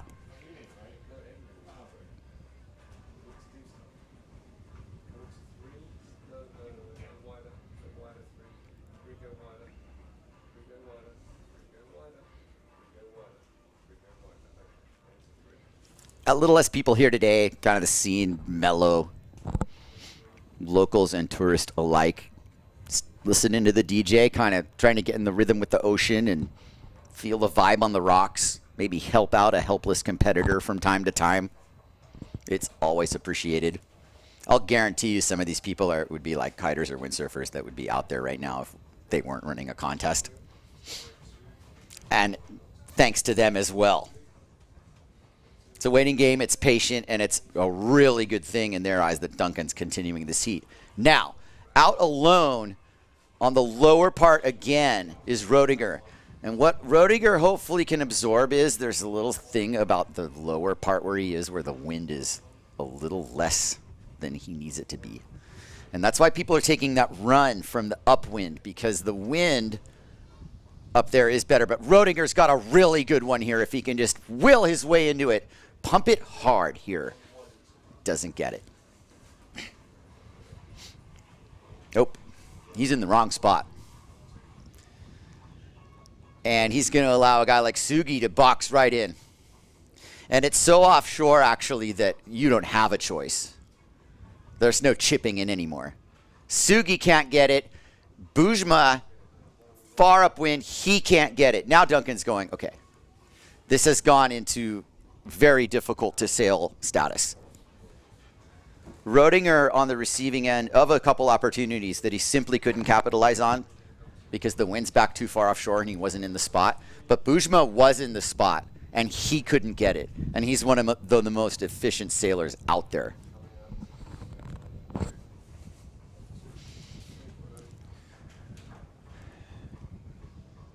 I mean, it's every intention to finish this. And you just let it roll. Let's let a couple more cards, throw them on the table and see what happens. Any replays, anything from past heats? Past heats, yeah. If we're at that stage in this thing right now where we got to fill here, we'll let these guys, you know, work their magic. There we go. Last heat, Morgan Noirot. See what the difference can be here? That was just the last heat an hour ago.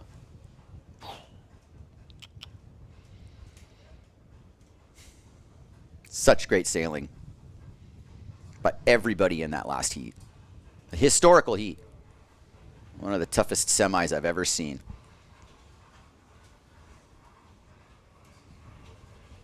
Traversa and his whole gear thing is based on being small and fitting into things. Morgan's got both drive and what he's also an intelligent sailor. Very smart. Doesn't roll the dice too much. He's very calculated. Traversa reads it and can be wherever he wants. And Brauzinho specifically looks like he has studied all the greats from both surfing and windsurfing and has melded it into his own take on it. He's made very sure he's not like compared to anyone else. And there is the one-of-a-kind read of Josh Angulo. Well over 20 years in this lineup. Good friend to everybody here. It's just a great style to watch. Morgan. Good Morgan. We can keep it here. There's no action in the live. Guys are vlogging. Man, that lower section is just pinball. Bing, bing, ding, ding. You could see it during the course of this heat, though. Look at these. It's getting, you know, less and less. The tide's affecting it. Going through the pulses that hit here on and off. Josh with just a beautiful air and landing placement. He did not go down doing anything but swinging for everything he could. It's a really well-ridden wave. I mean, technically and strategically, everything to it. Traversa arcing.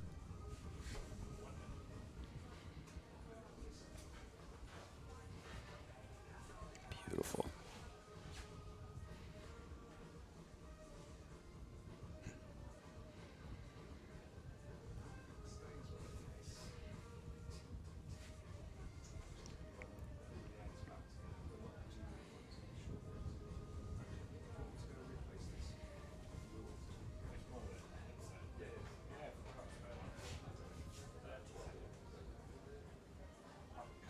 Machine.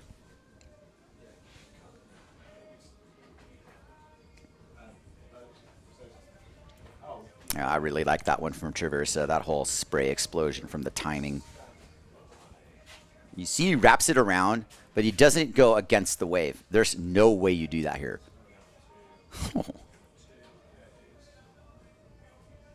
right, shout out from the Maui boys and fellow taboo rider Rudy Castorina going, straight from Jaws, watching Ponta Preta. What's up, everybody still awake on Maui? Hope you're with us or watch the recording.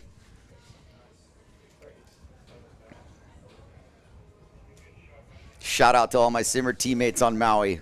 No, I'm in the art season, Rudy.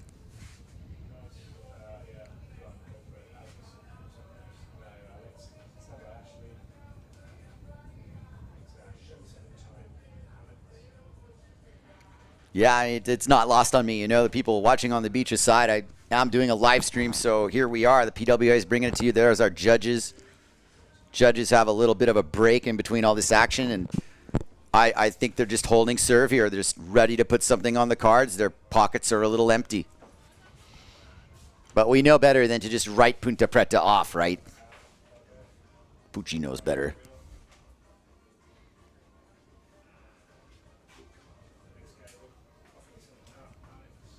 So yes, thank you all for joining us on the live stream back at home, not here at Ponta Preta as well.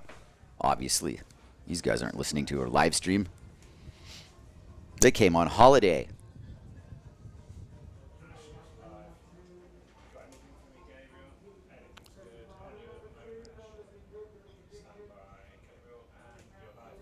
Duncan is going to axe this heat.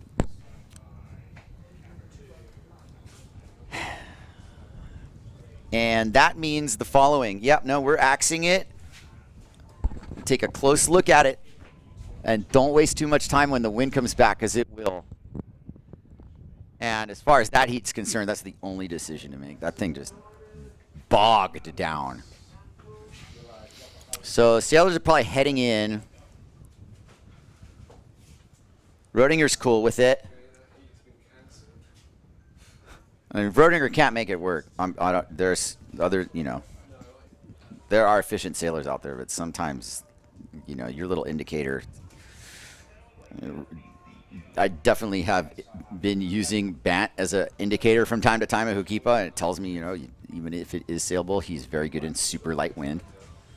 But that just wasn't enough. So the sailors head in, postponed.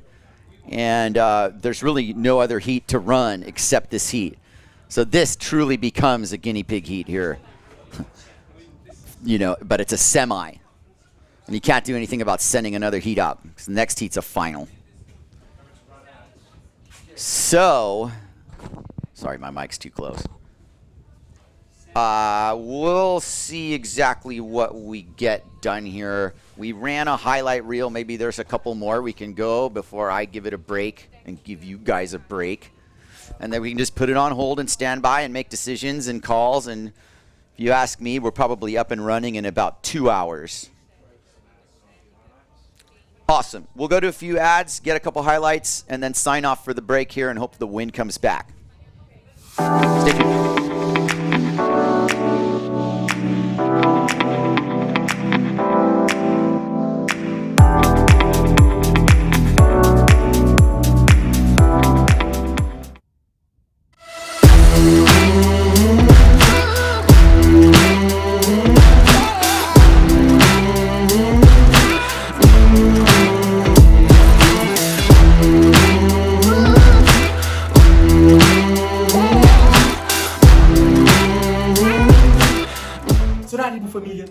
Para Cabo Verde através do serviço de sala internacional de SOMWR, onde você pode fazer através de DIM.com ou pode fazer através de mobilerecharge.com ou pode localizar pontos de venda que está disponível no país que você está. Saldo internacional da SOMWR. Fica ligado.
the board feels great. It's kind of a bigger waveboard and helps you out a lot on passing the white waters, passing the waves, and like going against the current.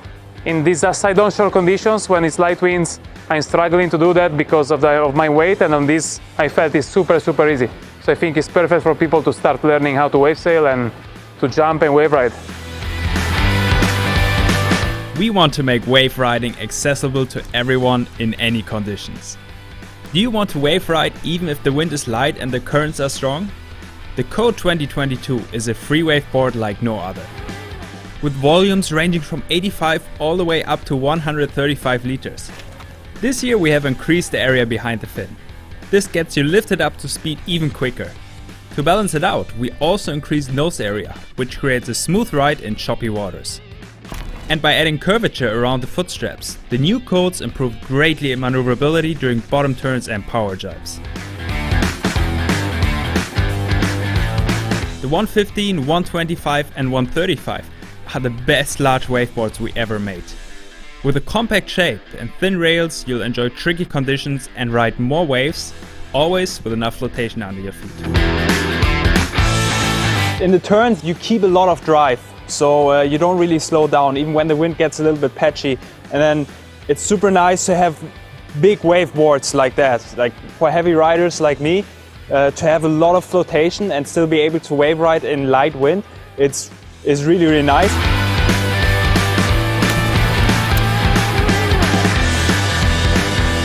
The 2022 codes come with two fin setups. With the thruster fins you get the most wave performance. But once you switch around to the larger single fin, the board turns into an agile freeride board. More drive, increased agility and quicker. The new 2022 codes are a significant step forward. Are we promising too much? Come and try for yourself.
Horário de família, então manda sala para Cabo Verde através do serviço de sala internacional de CV móvel, onde que pode fazer através de drink.com ou pode fazer através de mobile recharge.com ou pode localizar pontos de venda que está disponível no país que você está.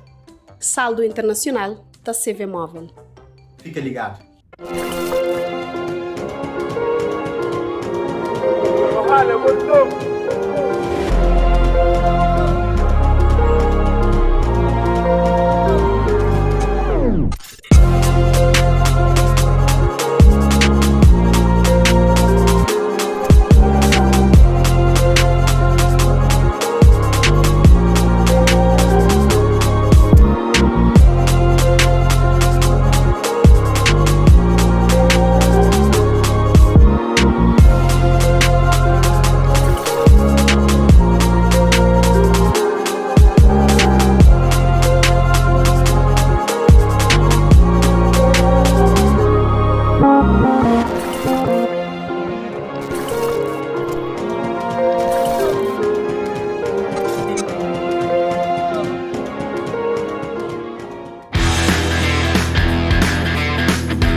The board feels great. It's kind of a bigger waveboard and helps you out a lot on passing the white waters, passing the waves, and like going against the current. In these side onshore conditions, when it's light winds, I'm struggling to do that because of my weight, and on this I felt it's super easy. So I think it's perfect for people to start learning how to wave sail and to jump and wave ride. We want to make wave riding accessible to everyone in any conditions. Do you want to wave ride even if the wind is light and the currents are strong? The Code 2022 is a free waveboard like no other. With volumes ranging from 85 all the way up to 135 liters. This year we have increased the area behind the fin. This gets you lifted up to speed even quicker. To balance it out, we also increased nose area, which creates a smooth ride in choppy waters. And by adding curvature around the foot straps, the new codes improve greatly in maneuverability during bottom turns and power jibes. The 115, 125 and 135 are the best large waveboards we ever made. With a compact shape and thin rails, you'll enjoy tricky conditions and ride more waves, always with enough flotation under your feet. In the turns you keep a lot of drive, so you don't really slow down even when the wind gets a little bit patchy, and then it's super nice to have big waveboards like that, like for heavy riders like me, to have a lot of flotation and still be able to wave ride in light wind. It's really nice.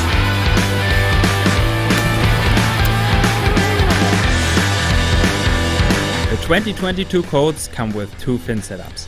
With the thruster fins you get the most wave performance. But once you switch around to the larger single fin, the board turns into an agile freeride board. More drive, increased agility and quicker. The new 2022 codes are a significant step forward. Are we promising too much? Come and try for yourself.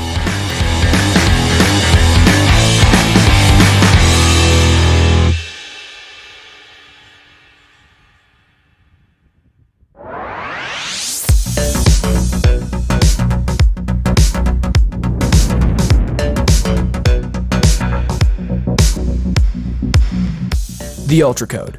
Our wild waveboard comes either with 5 fin boxes, allowing you to choose a different setup for varying conditions, or as Thruster Edition, making it the lightest waveboard we've ever made.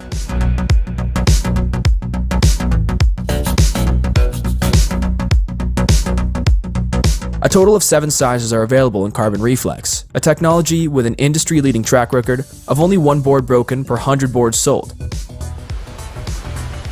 The thin rails and slight tail kick provide the Ultra Codes with plenty of grip while carving through your turns. The concave bottom shapes allow for quick rail-to-rail transitions, while the shallow tail allows for faster turns.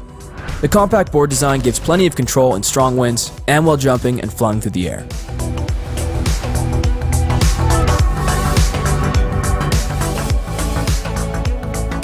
Board is very fast, so it's super easy for jumping. It's very stable, and for surfing also, it's a nice board because you know you can lean forward and do a nice bottom turn and push a lot in the top turn.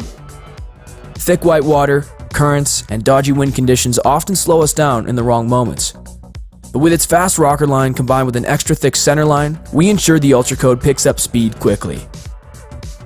We designed it so you never have to miss a wave and can set up for the next jump even if you have to cross some white water to get to that perfect ramp. Feels so comfortable either for jumping or for wave riding. When you want to change the rail into the top turn, you don't lose speed and the fins you can release it really well. Also in the jump, you can go really high because the board's shape. The 2022 Ultra Code is wild, light, and sturdy. Come and ride your next wave with us.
Guy launching. And behind him is Jake Shedaway. This has been a huge exchange all the way through the board. Definitely. Antoine Martin, and now Shedaway down. And little air to start the wave. Floater over the rocks. He doesn't mind. Another air. Alright. Liam starting with a little turn. Going down the line. Oh, air makes it. That's going to be Another better turn. than a high line. Takes aim at the lip, under the lip, and projects out and over this section as Bujma sets up shop. Jake behind him. Antoine Martin, full carving, nice. all the way down. Beautiful. He's going downtown. Bujma, he's going downtown. Bujma's first turn. This is a huge exchange. Under the lip and projects, but no air. He heads to the inside section now. Oh, very good way for Bujma. Very good way for Bujma. He's still going. Behind him, Shedaway is going to town as well. That's like his third turn right there. He heads to the inside section now. Oh, very good way for Bujma. Very good way for Bujma. He's still going. Behind him, Shedaway is going to town as well. That's like his third turn right there. Jake Shedaway just ripping Ponta Preta, but gets unstuck on the cutback. That's Buj right there. Nice bottom turn. Yeah, Bujma is ripping Crushes those that down one. the line conditions. Oh, he knows exactly what he's doing. And just pulls it forward to get under the lip and the head bob air. Hank and Bob. Beautiful. Lip and the head bob air. Hank and Bob. Beautiful ride. He's getting locked in a little straight. We'd like to see some turns here. Liam on a... There's Liam. Wave. Midsection, unfortunately, comes setting up his coil, winding it up. Here he goes. T-Tune Airlines, he's not done. He is going right towards Liam Dunkerbeck's rig as he gets under the lip here and heads to town. Look how good Ponta Preta is on the lower section here when you can do a turn like that. Oh, nice. That got me excited, but look what happens. You get boxed in. He's going on. His line out. Commits to the drop. Bottom turn. Bottom turns, he's a little overpowered. This isn't the sail he chose to go out on, so he's got to adjust for it. And Liam Dunkerbeck on a nice looking wall. First check, little check turn, going down the line. Good air. Oh. And here goes Antoine. Goes down the line. Jake Shedaway opening up his ride. This is a critical one for him. Nice look from Shedaway. Just stares at the lip. You don't have to check your bottom turn chop here like you do at Hokipa. Look at that. Beautiful offering from Shedaway. Nice look from Shedaway. Just stares at the lip. You don't have to check your bottom turn chop here like you do at Hokipa. Look at that. Beautiful offering from Shedaway. Definitely the best ride of his team in many respects. Boujma not to be overlooked. Boujma heading to the lower bowl right there. Oh, nice section. Nice turn from Boujma, who's definitely put his stamp. Or is he just going to go to town here? Shedaway takes aim under the lip and skies over the main section. Second arrow and bobbles down, and now he's best wave of the day so far, I think. No. Gets hung up on the top, but it's not done yet. This wave's just getting started, reeling down the point. Antoine Martin behind him. Here. Thank you very much for capturing that. We don't want to miss that ever. Shedaway in trouble, but not going to get cleaned up while he watches Antoine Martin bottom turn right by. Antoine Martin behind him. Here. Thank you very much for capturing that. We don't want to miss that ever. Shedaway in trouble, but not going to get cleaned up while he watches Antoine Martin bottom turn right by him. No. After skying a huge air. Antoine turn. arguably putting in the effort of this contest so far, and he is headed down the line with more antics in store. Back loop of the lip. Boom! Did I call it? I called it. Nice try. Looking wave. We will see a back loop of the lip. Under the lip climb. Very nice top turn. Jake Shedaway attacking out of that one. Stick with Martin as he skies it. Another nice wave. Are you kidding me with going through the rock bed at 100? And a good looking wave. No-handed air! What? Victory lap in. This does not count for anything other than life points getting a wave like that on your way in from destroying everybody in your heat with the highest heat total. Has let one slip under everybody. And that's a nice lip blast there. Can he get under this? He sure can. Jules Denel with a huge aerial over the section. And this has a chance. Huge aerial over the section. And this has a chance. He's not going to make it. Oh, yes, he does. Wow. Behind him is Sugi behind the peak. Sugi skies his air and makes it. Can he get into the other one? No! Really good one. Except Denel's coming on top. Here goes Clarek on wave number one as it hits the reef. You see all this play out. Like the decision-making process is insane. There's so much to it. There's Clarek finishing up his ride. Here's Sugi's first look. Sugi on a classic-looking Ponta Preta wave. Doesn't quite get the fins out of the water. Now he gets the fins out of the water. Re-entry. Very nice, deliberate vertical line there. We'll start with Denel. Punches the lip and has all sorts of room to work downwind. This is a big chance for Denel to sky a lip. He kind of blows that hit. That was the hit he wanted. There's a chance for Denel to sky a lip. He kind of blows that hit. That was the hit he wanted. There goes Sugi blasting away. Second wave of the exchange. Sugi with a huge chance here to get into this heat. He knows it. He knows this is important. Sugi slicing and dicing probably puts himself in a really serious point of contention here. All the way down. He knows it. He knows this is important. Sugi slicing and dicing probably puts himself in a really serious point of contention here. all the way down to the shore break. As Clarek skies the section for his best scoring opportunity of the heat, and his has got a wave, and it's a nice lime green African dream wave. Here we go. Gets on his horse, punts the air, definitely enough room to grow down low. This is his second scoring ride. Rodinger can ride a wave like this really well.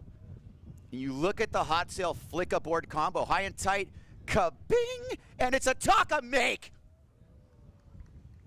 Made clean.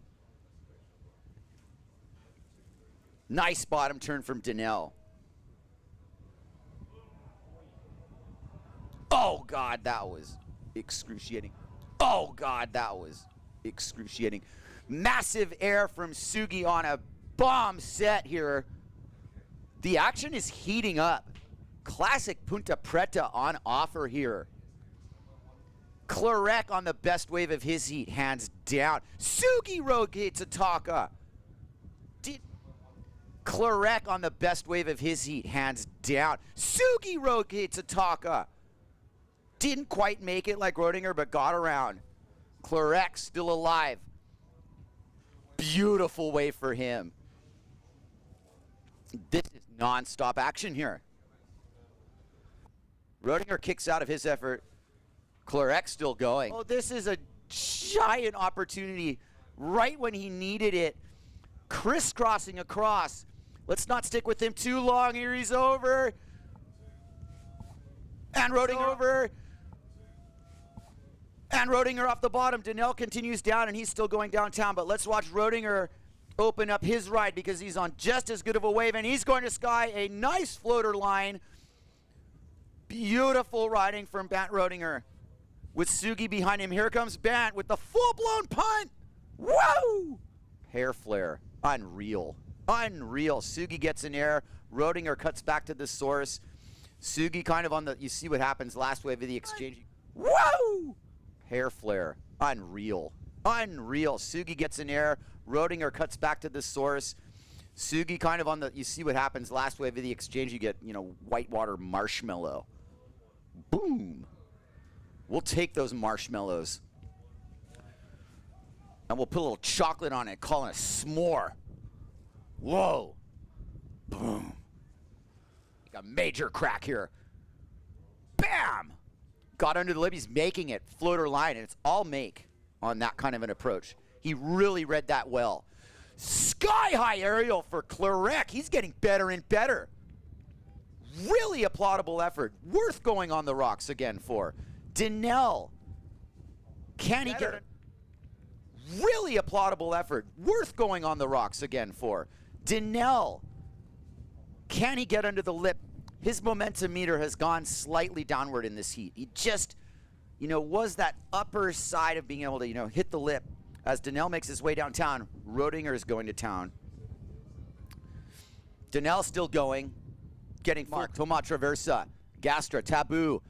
Beautiful bottom turn, full amplitude on the air, full control of the hair. Why not go down to Santa Maria? It's a beautiful city. There's a beautiful couple stops along the way, a couple little potholes, and then you're done. Josh Angulo engages his bottom turn. Gets a little lip slide. That's danger.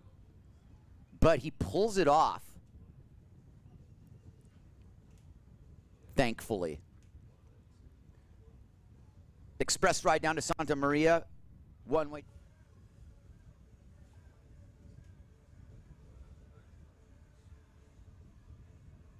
Brazinho being really patient, letting this wave form up here.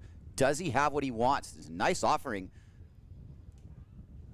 Skies the aerial. This is a midsection wave, so you're going to see the rock section right there. And you have to deal with a little micro shredding here. Big time. Beautiful.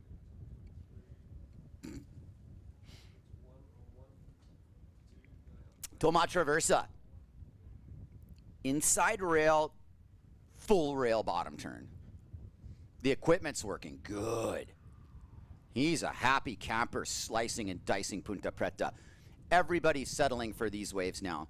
They know, all too well that you can't all just be pick and choose. And if you're Toma, well, that you can't all just be pick and choose. And if you're Toma, you're doing that. Josh has his version of it. It's a little bit nuts and bolts, you know, a little bit more bump and grind. You can see the difference in the approach these boards are taking, but Josh has the local knowledge that these guys just don't have. And Angulo, huge head of steam for Traversa. Big punting air. Nice landing. Oh, yeah. Carter got that front row and center. You better believe it. There goes Noiro. First opening front row and center. You better believe it. There goes Noiro. First opening stanza there. Great air from Morgan. He knows what he needs to do. 2 airs, 1 wave. Right over the rock craggle, floater line and out. Marble's in play. He's in 3rd place. He needs to get busy here. Classic Angulo bottom turn. Note the rail work. The local cheers from his friends and family as he unfortunately turns it into a high line and executes a nice cutback. 2 waves behind it. Nobody in position for it. Here goes Morgan. Stay with him. Slice and dice. Meanwhile, an important ride for him. Beautiful wave. Hit vertically. Judges take note of the approach that was asked for by head judge Duncan Coombs because Brazinho just delivered that in spades. Another vertical batting. Josh Angulo going to town behind him. That's been a double aerial wave for Josh on a much bigger, better wave. Judge Duncan Coombs because Brazinho just delivered that in spades. Another vertical batting. Josh Angulo going to town behind him. That's been a double aerial wave for Josh on a much bigger, better wave. Josh isn't wasting a second to put his stamp of authority down. Nice aerial for Angulo. The spectators love it. And behind him is Morgan Wazo Noiro. Nice aerial for Angulo. The spectators love it. And behind him is Morgan Wazo Noiro. Flying down the line. Ponta Preta serving it up. TT serving it up. TT getting into the game. Lots of spray flying there. Maybe a little slower in the midsection. But here he comes. Getting back into it. And an empty lineup, upwind. Nice turn from Morgan. This is live. And there is a couple nice waves coming. Morgan, Toma Traversa. Full bottom turn, lip slide combination. There we go. Punches his bottom turn. Lacerates the top of that wave. 100% dissection. To the floater line. He knows exactly where he is and what to do. Watch and learn from the master.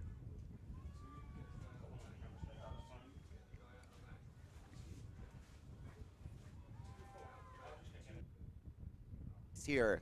Thank you for your comments. Bottom turn. And lip throw. He's kind of fitting into these gaps. And there's some momentum. You could just do like hop aerials one after the other. Incredible approach to Ponta Preta. Brazinho, a little more calculated. And there's some momentum. You could just do like hop aerials one after the other. Incredible approach to Ponta Preta. Brazinho, a little more calculated. He's going to whip that turn. Splicing it. That was local privilege right there, I'm afraid to say. Angulo definitely chose this wave and decided he was going to ride it no matter what Toma thought about it. And left Toma to ride the second wave here. Angulo's still going. Angulo's struggling to make this wave make ends meet as he's still go. Not struggling anymore. Big air down low. Toma on the lesser wave of this exchange and, you know, feeling like he kind of got robbed of it. But it's, you know, the unspoken priority is what you saw there.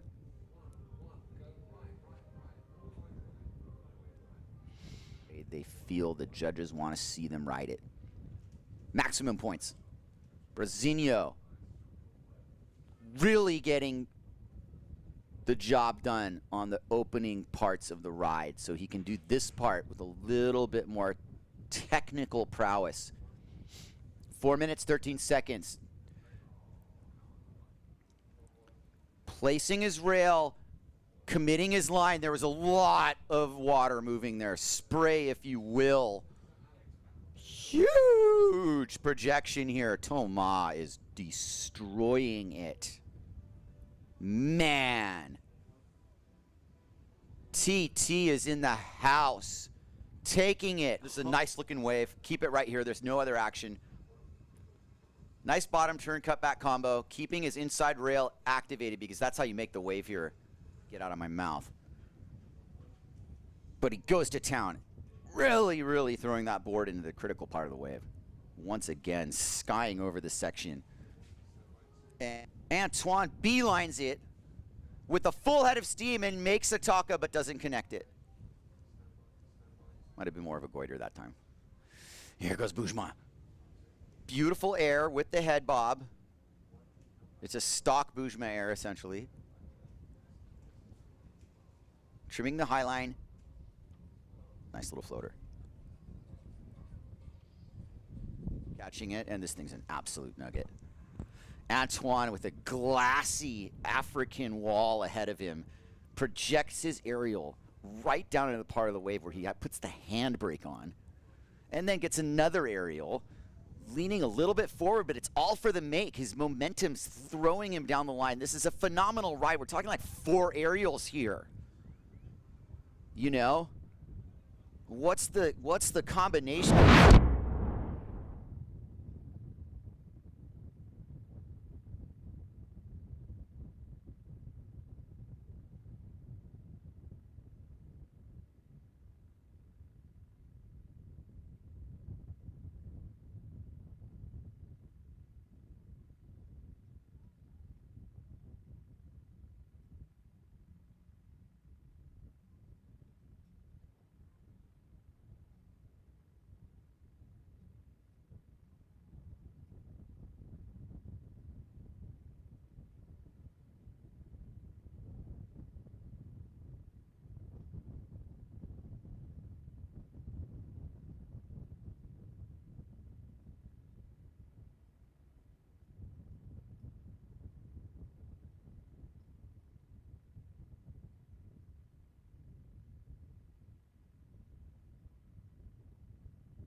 Horário de família, então manda sala para Cabo Verde através do Serviço de Sala Internacional de SOMWR. Uma que pode fazer através de DIN.com ou pode fazer através de mobile recharge.com ou pode localizar pontos de venda que está disponível no país que você está. Saldo internacional da SOMWR. Fica ligado.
The board feels great. It's kind of a bigger waveboard and helps you out a lot on passing the white waters, passing the waves, and like going against the current. In these side onshore conditions, when it's light winds, I'm struggling to do that because of my weight, and on this I felt it's super easy. So I think it's perfect for people to start learning how to wave sail and to jump and wave ride.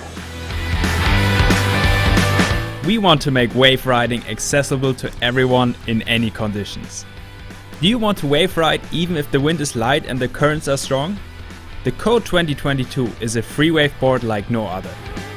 With volumes ranging from 85 all the way up to 135 liters. This year we have increased the area behind the fin. This gets you lifted up to speed even quicker. To balance it out, we also increased nose area, which creates a smooth ride in choppy waters. And by adding curvature around the foot straps, the new codes improve greatly in maneuverability during bottom turns and power jibes. The 115, 125 and 135 are the best large waveboards we ever made. With a compact shape and thin rails, you'll enjoy tricky conditions and ride more waves, always with enough flotation under your feet. In the turns you keep a lot of drive, so you don't really slow down even when the wind gets a little bit patchy, and then it's super nice to have big waveboards like that, like for heavy riders like me, to have a lot of flotation and still be able to wave ride in light wind. It's really nice.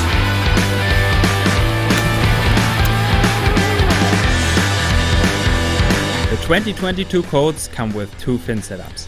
With the thruster fins you get the most wave performance. But once you switch around to the larger single fin, the board turns into an agile freeride board. More drive, increased agility and quicker. The new 2022 codes are a significant step forward. Are we promising too much? Come and try for yourself.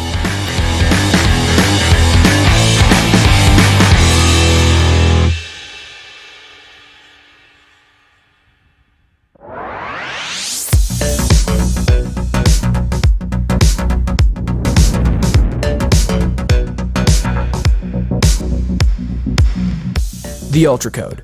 Our wild waveboard comes either with 5 fin boxes, allowing you to choose a different setup for varying conditions, or as Thruster Edition, making it the lightest waveboard we've ever made.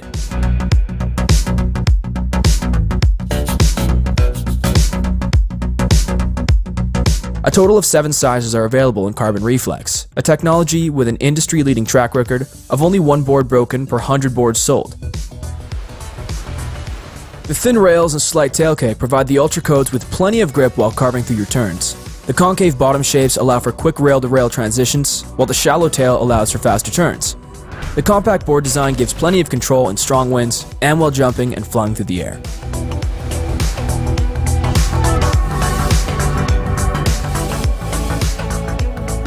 The board is very fast, so it's super easy for jumping. It's very stable. And for surfing also, it's a nice board because you can lean forward and do a nice bottom turn and push a lot in the top turn. Thick white water, currents, and dodgy wind conditions often slow us down in the wrong moments. But with its fast rocker line combined with an extra thick center line, we ensure the Ultra Code picks up speed quickly. We designed it so you never have to miss a wave and can set up for the next jump even if you have to cross some white water to get to that perfect ramp. It feels so comfortable either for jumping or for wave riding. When you want to change the rail into the top turn, you don't lose speed and the fins you can release it really well. Also in the jump, you can go really high because the board shape. The 2022 Ultra Code is wild, light, and sturdy. Come and ride your next wave with us.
Se horário de família, então manda sala para Cabo Verde através do Serviço de Sala Internacional de CV Móvel, onde que pode fazer através de ding.com ou pode fazer através de mobilecharge.com ou pode localizar pontos de venda que está disponível no país que você está. Saldo internacional da CV Móvel. Fica ligado.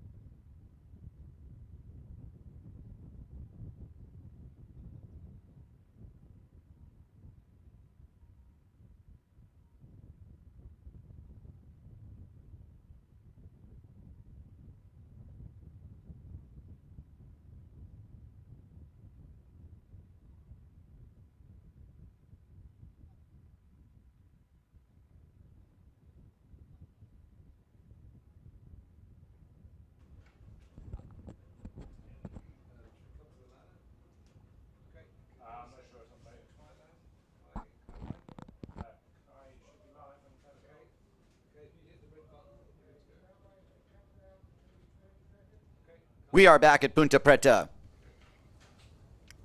We are ready to run the second semi, that being Heat 14. Thank you for your patience.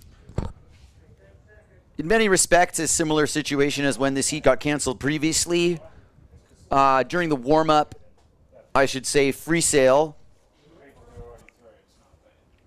a couple really nice waves came in. No two ways about it. We're getting into that part of the afternoon right now where it's not quite at the cool down where the wind switches more north and picks up, but it's past 2 o'clock and the tide swing has occurred and it is starting to drop. And there's definitely still some waves pushing up right against the rocks. It's Ponta Preta after all. It's starting to improve slightly. The differential being that as this swell drops and turns more north, that will start to factor in. So in the scope of this afternoon, having spoken with Duncan Coombs myself, he really wants to finish the single. And between now and dark, which is a good 4.5 hours away, we should be able to run what I'm told is 3 heats. Yellow up, and we are 1 minute away from the resumption of this heat. We are going to settle this.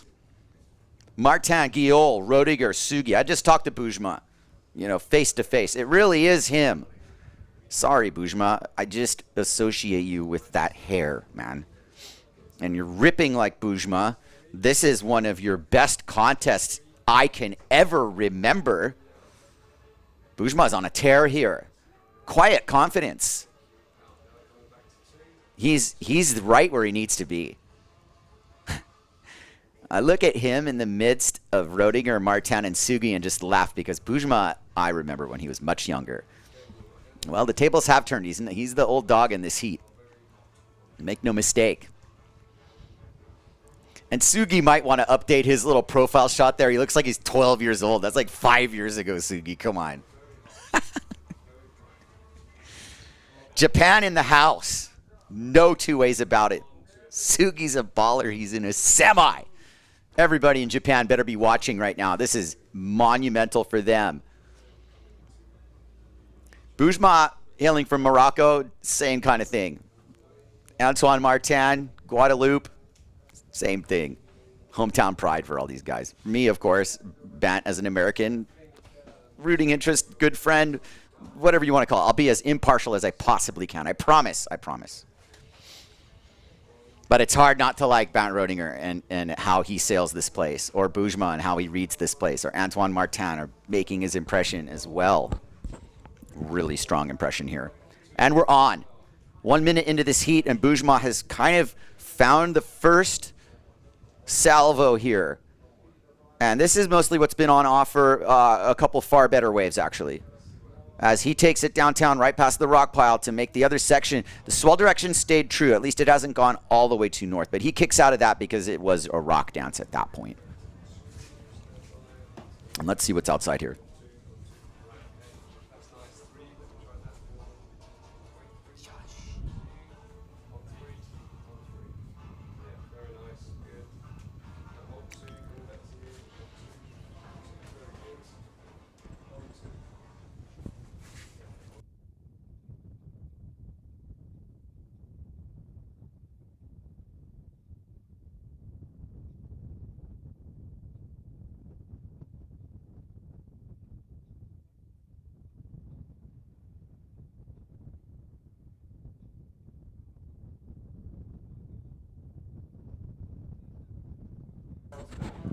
Back at you, 43 minutes to go in this semi. I'm gripped. There's so much on the line here. Sugi looks really relaxed. The judges are chilling. They'd love to lay down a score of 5 or 10 here. And I agree with most all the decisions that have been made. There's a lot of talk about the Camille heat. I've seen a lot of people with some fiery comments about it. We can open that discussion up, but it doesn't belong right now. But I do want to say that our 3 riders who you see in the picture are employing that let's go out tactic, let's go far out tactic. And the one rider who you don't see in the picture is Boujma. He's going to stay closer to the peak. These 3 guys are upwinding everybody else. It's a situation right now where you need the wave and the gust of wind. And to be honest, right when Duncan called it, it got slightly better for a little while. And now it's really dropped right when you raise a flag. It's still a little early. Once it gets a little chillier, the wind will veer north and this place will light up like a Christmas tree.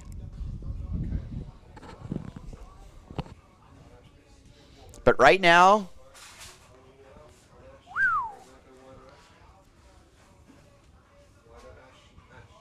it's far from what it needs to be. But it can change in a second.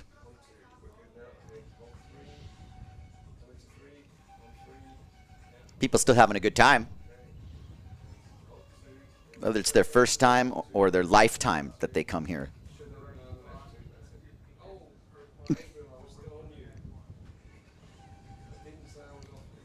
The tactical battle in between waves with 40 minutes to go. Roedinger is on a different sail. That must be a bigger sail. That's a full-blown set, and that's going to favor Boujma Guillot's right in the perfect spot, like a surfer would be. And he has it. And he enters the arena here with a full head of steam, skying a look-back aerial with a little bit more to it. He can get ahead of this wave. It was a fantastic set of events for Boujma to put himself in position for this. I'm rooting for the guy. That's awesome air right there on his new Goya rig, having joined the team recently. Boujma Guillot doing them proud, doing Morocco proud, taking it down to Santa Maria proud in the shore break all the way through. Sugi's on a lesser wave right behind him. That's his opening ride. It's not going the distance. Boujma kicks out. Stick with Sugi. Here he goes. Is it time? No, it's not time to go on the rocks, Sugi.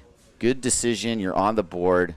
Roedinger and Antoine watched that exchange. Boujma got that wave based on the fact that he was positioned closer to the peak like a surfer would be, because the wind isn't blowing enough to plane around and play that somewhat weird game of I'm planing at the wave from half a kilometer away and it's mine. So we'll see about that. Replay's ready. Let's watch the Bouge. There he is. Takes his line. Opening hit with the look back. A little bit of a, take it off the face landing, but he's right back in action with that hit. And that's good board placement. He's really got a good line there. He didn't want to cut back at all. He read it perfectly. Get that board in the pocket and make it all the way. I'll tell you, it's a true pleasure to sail Ponta Preta under these conditions because it does a lot of the work for you. But Bujma right there went to town. And he's going to have a great score. Without picking up my phone, maybe they can put the scores up for everybody here at home to see as well.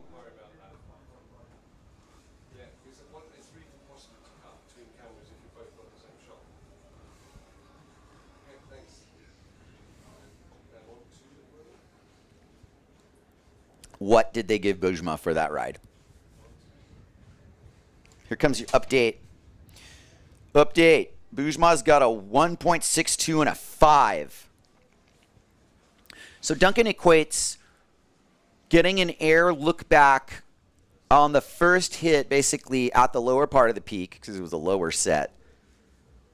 And then pulling the sail off and then continuing the ride aggressively. Multiple targets acquired and hit along the way down the line. That gets you a 5. That's the scale. His heat total is 6.62. And Sugi's on the board with the 2.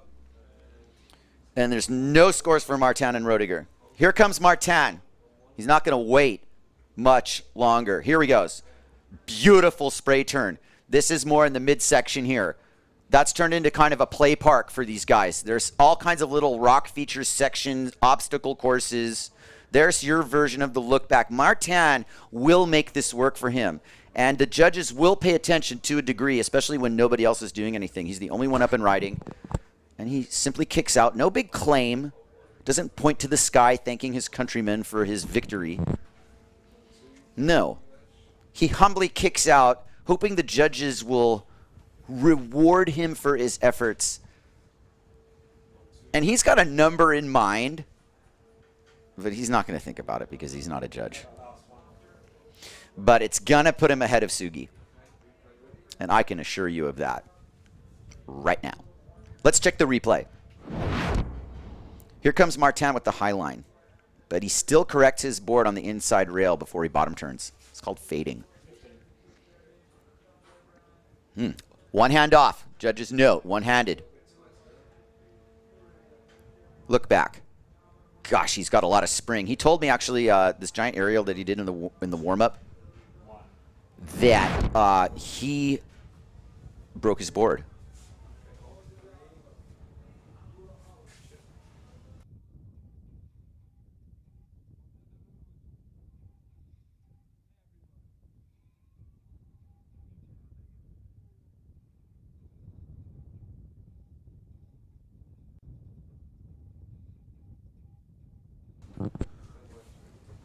Bat Rodinger standing in place with some lines coming in.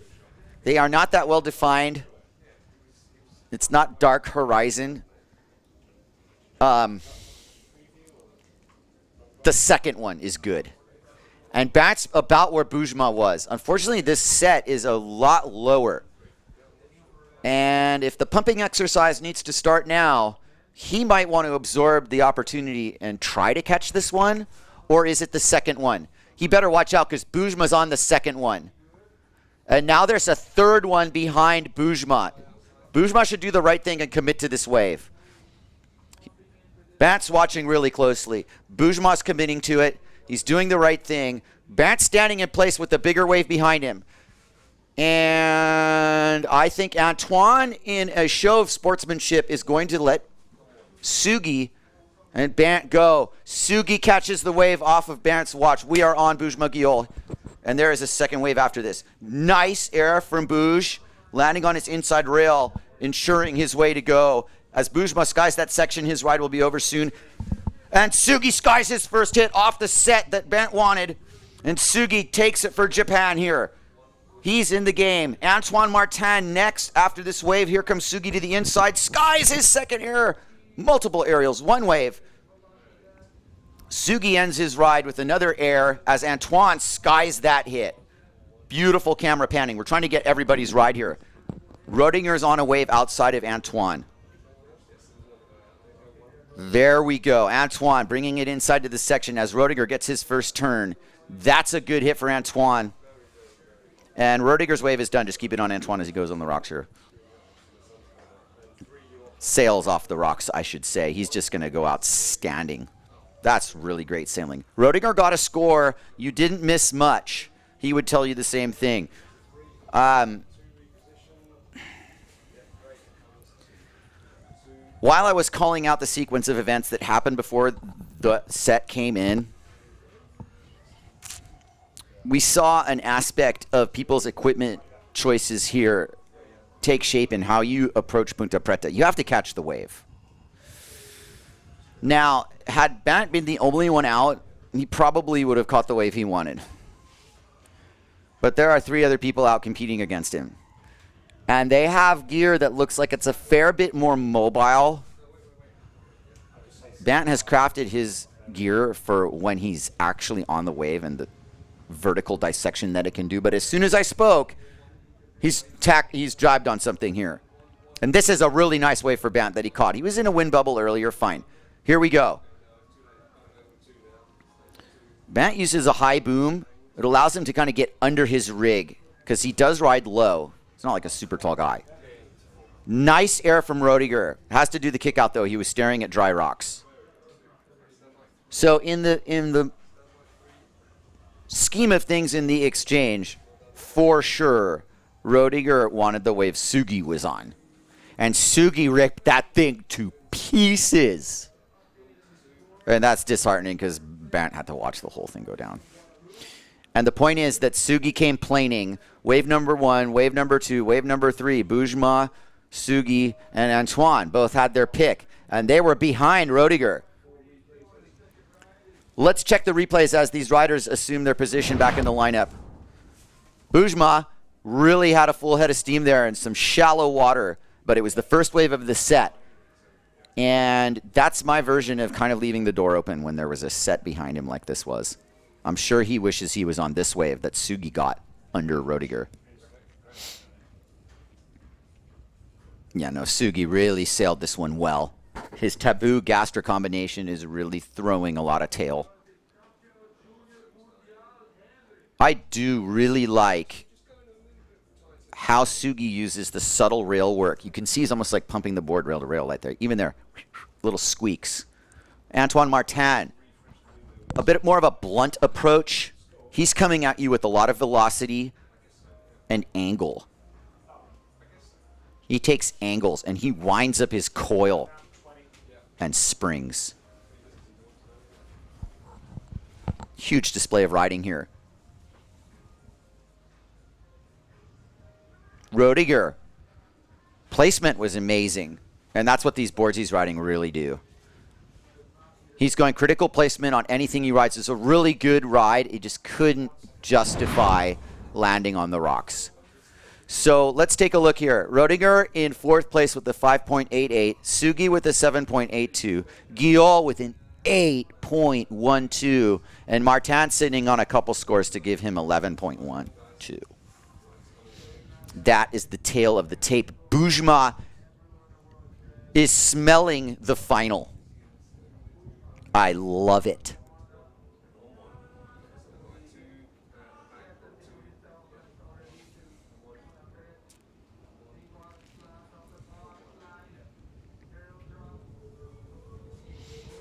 Bouge is just tossing around like it's a normal day at Moulet. Wow, it was so fun going and sailing with him. Rail grab air. Antoine tearing it up. He's on a smaller wave, kind of a deeper wave, but it doesn't mean he can't do his look back air, tail stall, kick, floater, hopeful non-rock dance. Ooh, little backhand grab there. No energy outside. The wind's gotten better. You got the time on? Can you put the time up? 29:45. There's 30 minutes left already. Let's get a reset. Hang on.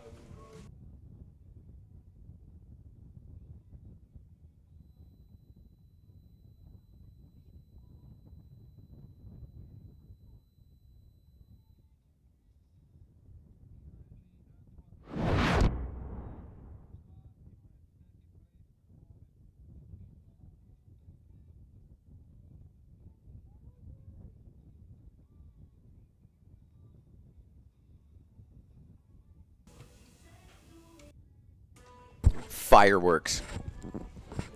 Bujma with the grab was nice. Let me turn myself down, sorry.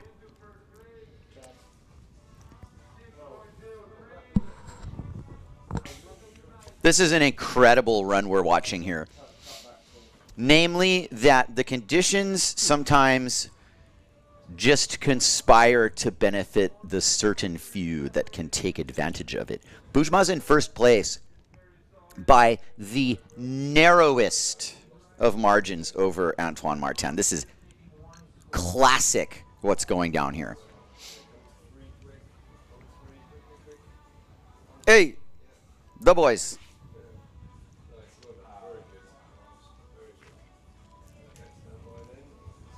Look at these scores. Splitting hairs. And Ponta Preta is helping decide this also. Wow. That exchange will be remembered for a while when Sugi got that one under Bant. It was too bad that he didn't want to play that I'm going to plane further out game. But it's kind of rad, too, that he didn't even bother with that and just get on waves when you come. I get it. But that's kind of how you have to play it here. Gotta catch waves. Sugi pumping. He's going to catch one. This is a really good thing we're watching right now is that it's cooled down a little more, and now the wind's coming back from the north more. This isn't straight east like when we were calling things off. This heat's going to roll through. Here goes Sugi having a great heat on a super nice wave. Bats the lip. Perfect redirect. Lots more coming. A outstanding wave ride already for Sugi, who is now smelling his own chances to make the final. And he kicks out, and Rodiger's on a wave behind him. This is his first look at it.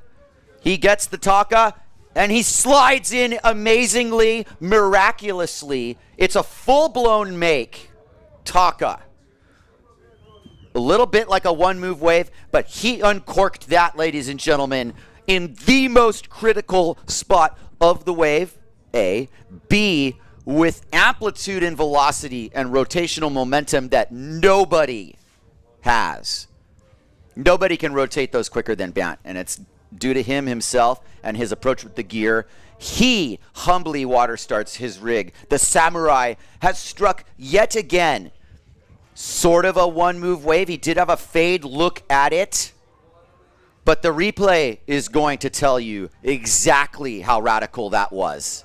That was cutting-edge shredding. Here goes Sugi. You know, a good set wave, punts in air, good spray stock hit there. Here comes Rodinger. He knows what he's got to do. And the recovery level there.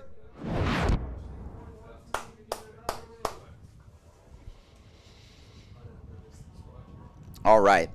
Yeah, that shook down pretty well. They can't over-reward Rodiger. He got his best score. Sugi's put himself in the lead. Look at that profile picture of Sugi. You tell me how old he is in that. We've got a 10-year-old beating the best sailors in the world. That's hilarious. Okay. I mean, look, this is going to end up stacking scores, too. Here we go with 25 minutes left, and we're already pretty much filling the score. We're almost all over 10 points. Rodiger's got a really strong score. I mean, it was perfectly executed. He didn't pay at all to go on those rocks. Sometimes that would have really not been good.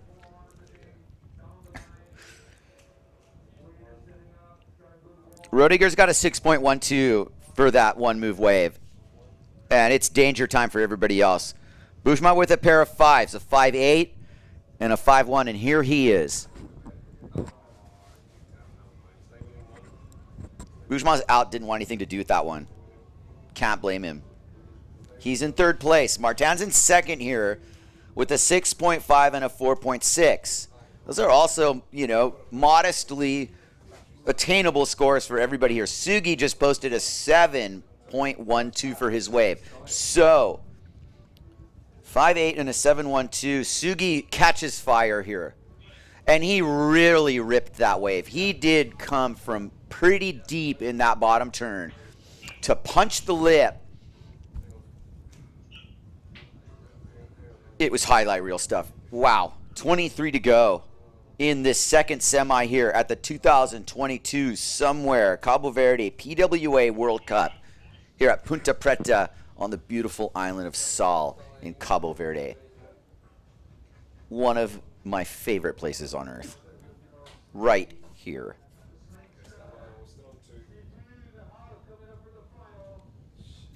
23:30 left.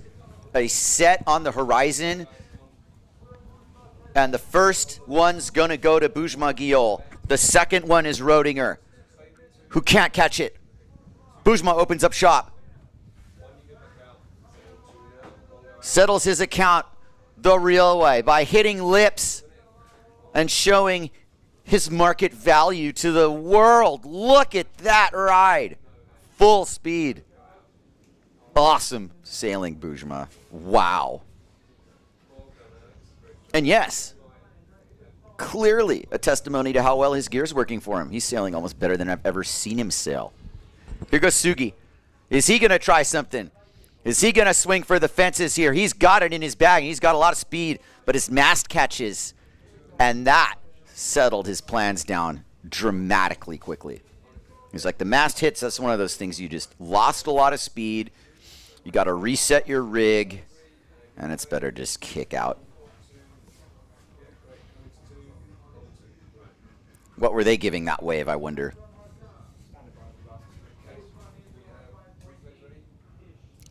Here you go for some replays. Nice drop from Bouge. That was another thing there. It was a deep drop. And you see some of the ripple effect of Ponta Preta as it's changing tides. A little bit of water moving around on the inside. Sugi wanted something else out of this. He was trying to wind up a big old winder. Ponta Preta shut him down. But he's in the lead. And this is dangerous because he's got a bag of tricks up his sleeve too. And those who know, know. He does paunches on the face of the wave. And you would be way too quick to call that a goiter or a taka based on where I've seen him do it on the wave, which is fairly on the shoulder of it. I've seen him get overscored for it. And I think the judges are wise to it. If he pulls that out and the judges overscore it, you're going to hear from all the sailors who know the difference. But it's still a rad move, and he's still got it in his arsenal, and it could definitely make a difference. I don't think the judges will get swayed by it and overscore it, though. Okay, let's do some highlights. Do we have more?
We chilling.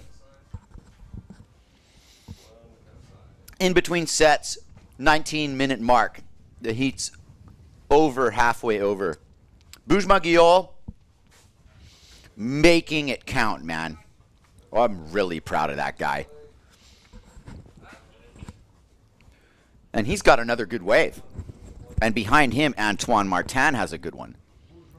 Bujma might give it a look. Heads down. Punches his ticket. It's not quite going to go down to Santa Maria Town. Antoine Martin, however, under the lip read, beautifully executed, knows how to make a wave like that look like a high score. He's laughing. He's got something up his sleeve here. Watch. He's going downtown. What's coming here? Is it the back loop off the lip? He was looking for it, and that's the only reason he was going down there. He thought he could punt one. Ladies and gentlemen, there is a clip of this guy pulling the back loop off the lip down at Little Hokipa. That is so amazing and so clean. Super impressive sailing. This is a battle royale here.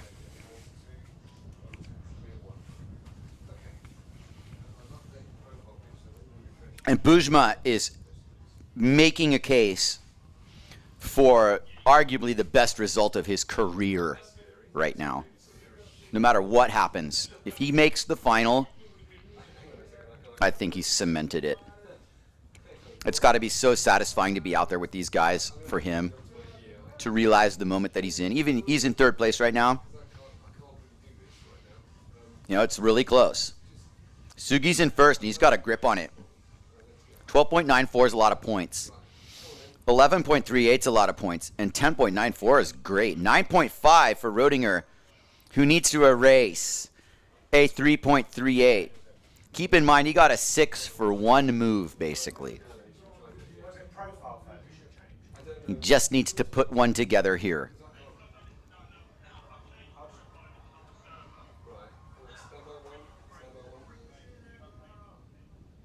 He gets an 8. He's got the lead. Sugi's got the lead with a 7 and a high 5.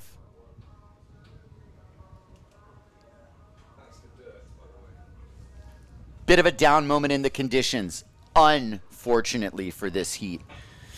Is it plausible that Duncan tried to run this just a hair too early?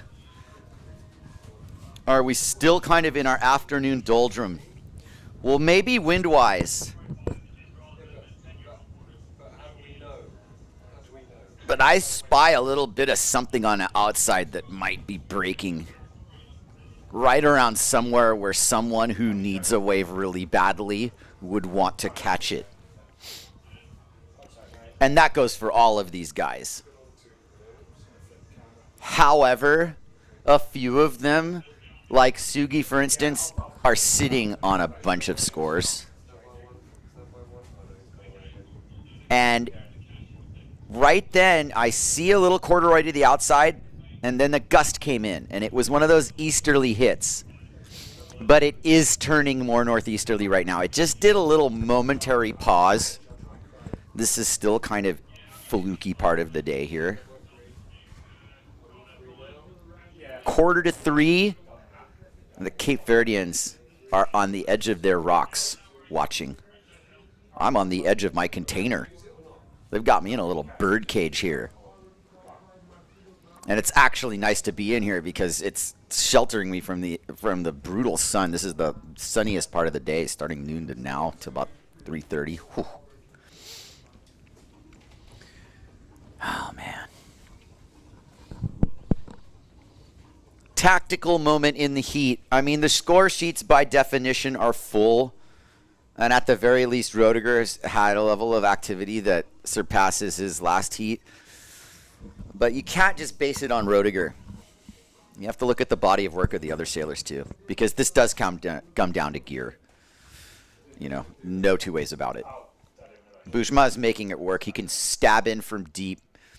He's got the mobility to glide in the wave, and he still has some agility. However, there is a difference between Rodiger on a good wave and Bujma on a good wave in terms of the slice and dice capability. Bujma would be the first person to tell you that.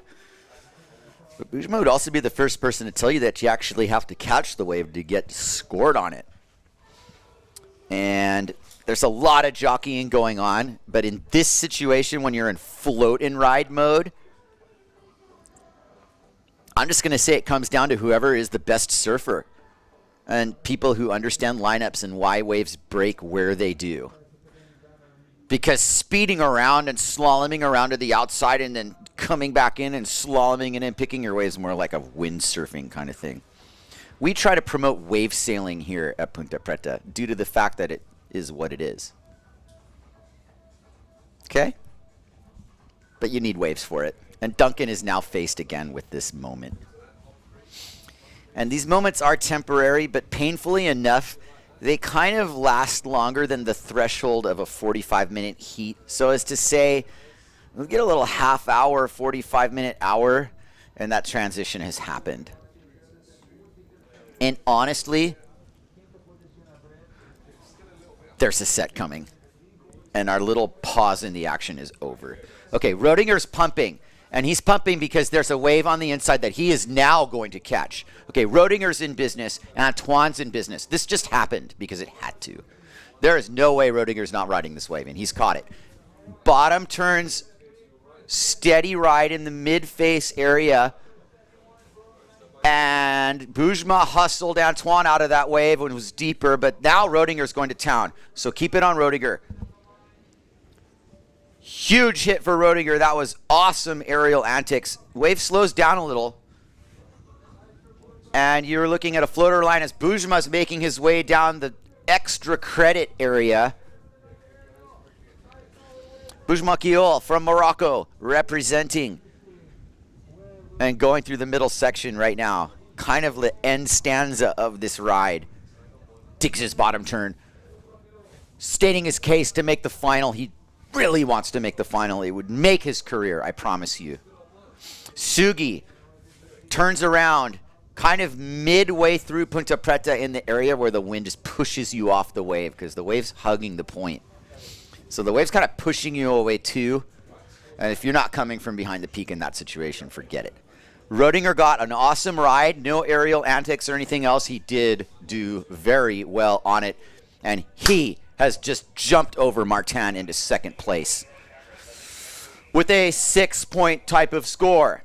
And he is nipping on Sugi's heels like a piranha.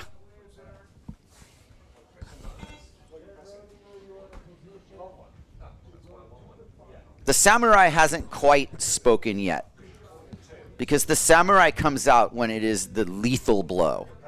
Rodinger right now is sitting, in the chair manifesting. Sugi is hanging on for dear life. But he's got to know he's in good shape. Martin for sure knows he's got a better one in him.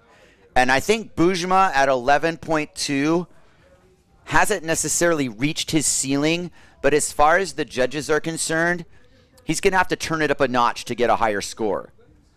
His wave selection and riding has been top notch. But let's not kid ourselves. He's in a battle here on a different level. And he can do it. It's going to take both wave selection and turning it up a notch. As now the spectators look like they've got, a little more interest in this. They're checking this out.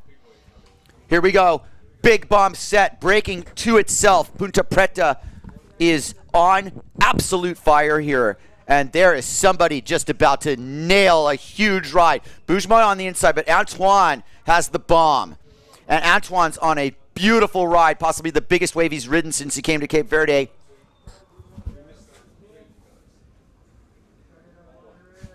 Staggering levels of firing waves. Big aerial! Boujma mirrors it on the inside. Antoine is on a wave that actually swung wide of the point, and he is getting super extra bonus credit hits here. Sugi digging under. Antoine's just going crisscrossing all the way to the shore break. Sugi's ride is close to done here. He's going to get shut down. That's the exchange. Unfortunately for Rodinger, he got left out of that one too. That was the biggest wave I've seen at Ponta Preta since I got to Cabo Verde. That was a full-blown set in the spot. And if you haven't seen Ponta Preta, now you have. I am so stoked that we got these conditions. Oh my goodness. The conditions are turning on here. We got 9 minutes and change. And it looks like to me like Antoine Martin is going to be in first place after this. I just have a feeling when you get a wave that good. Boujma was on the one in front of him. Boujma didn't hesitate because he saw what he saw. He was sailing out. Everybody's sailing out. This set just hits. Okay? And, well, Sugi, you know, had his moment there, but he hasn't surpassed his score. Antoine Martin leapfrogs. And now the battle between Rodinger and Sugi just got super heated. And Guillaume's in the mix too, like I said. Guillaume might be waiting for a score to drop, but I think this is your heat order here in your position. Now Rodinger's on a wave on the top part of the point. This is really big time because this has a huge performance threshold. Rodinger punches his bottom turn, hooks it off the top, crushes that lip into the floater line, gets into some open face and has a decision. Is there a move that he can do here, or is it just a big carve sending spray into the sky? Beautiful riding from Rodinger. Was it bigger than any of his other scores? Oh, man.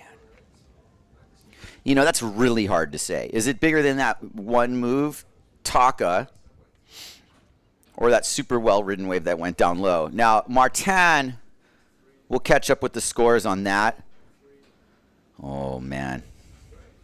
Martin dropped an 8.43 for that last wave that went all the way through the big bomb set. Let's see some replays while we can. That was obviously the exchange we've been waiting for here. That was just like the best 3 waves.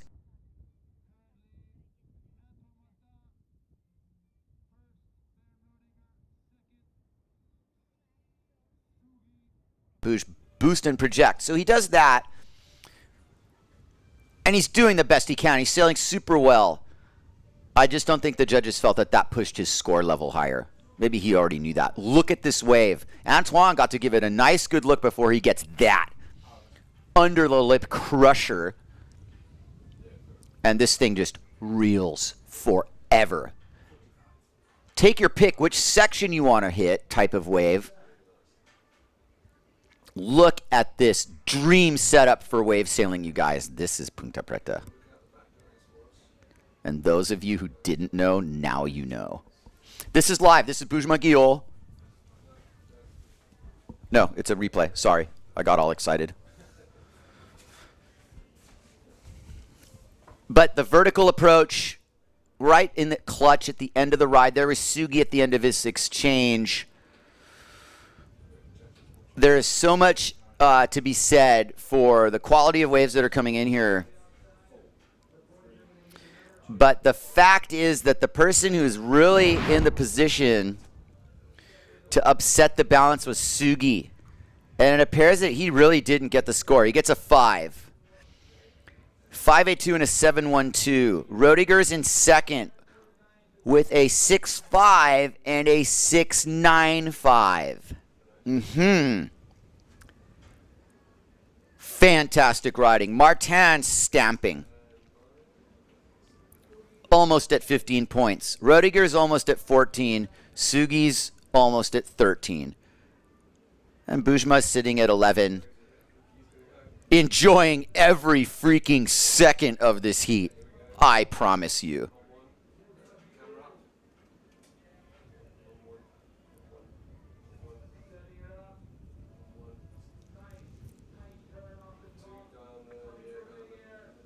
Boujma with the look back air signature. Always looked a little bit more dramatic with the hair. Big set coming, ladies and gentlemen. Barrett Rodinger upwind, pumping to get on it. This is an exchange. Here he comes. The samurai is in the house. This is samurai material all the way. Points it to the lip, and that's a beautiful turn. And that's what this board can do. The high line, slot positioning. Really tight line here for Rodinger, who's going to get downwind and keep going. Now it's going to get interesting. Nobody else riding. Keep it right here. Full head of steam. 360 off the lip. Doesn't quite make it around. It was time to try 3. And that was at the end of the ride anyway. He made it so far on that nugget, and that was just dissected. I bet you that's one of his highest scores. I think so. That wave was an absolute nugget. Wow, is Ponta Preta just amazing or what? Can you believe it? Firing for day 2 as well. And my enthusiasm for all the forecasts have just jumped through the roof. Oh my goodness. Antoine Martin, full bottom turn, you know, trying to mix it up a little, not just the same line. And he can't help himself because here he comes, full head of steam. He wants to punch something big here. Will Ponta Preta give him an end section to go do something like take his hand off the boom and cruise for a little bit of a look there? Sugi doesn't pull the Taka.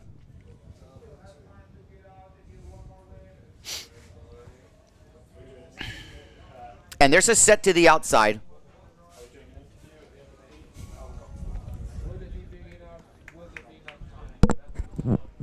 Major, major.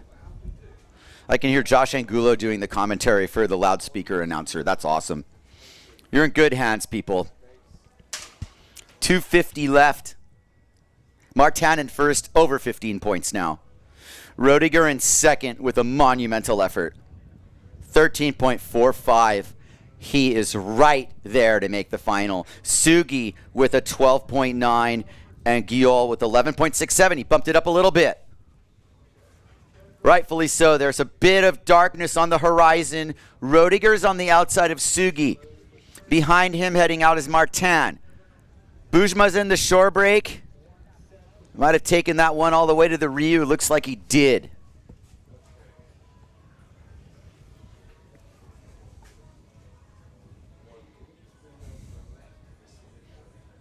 Two minutes left. All the marbles here for the final. The battle's between everybody. Bujma's got it, you know, every single... We got 2 minutes left in this heat. Let's chill until after the heat. So no more time. Anything can happen. Sugi pumping. This is the crux moment of this heat. Definitely wait on the replays. Here we go. Sugi trying to get in the final for Japan. Gastrosail, taboo boards. What's he got? Kick out. Maybe a bigger wave. 1 minute, 20 seconds left. Rodiger heading out to the buoy, to the priority zone. Has the horizon given up on us? There are a couple little lines coming in, but it takes time. 1 minute, 15 left until we've decided our finalists here.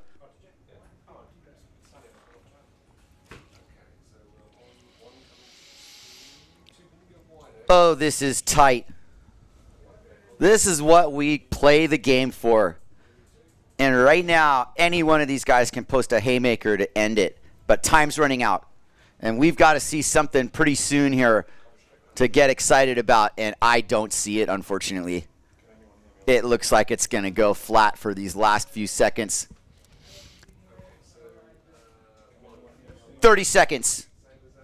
Rodiger's knocking on the door of the final, and so is Antoine. And any one of these 4 riders could and should be in it. This is another one of those heats that could be a final. There is a set coming down low.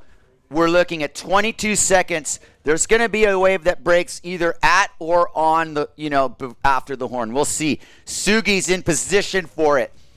12 seconds. Can he catch a wave and do something miraculous?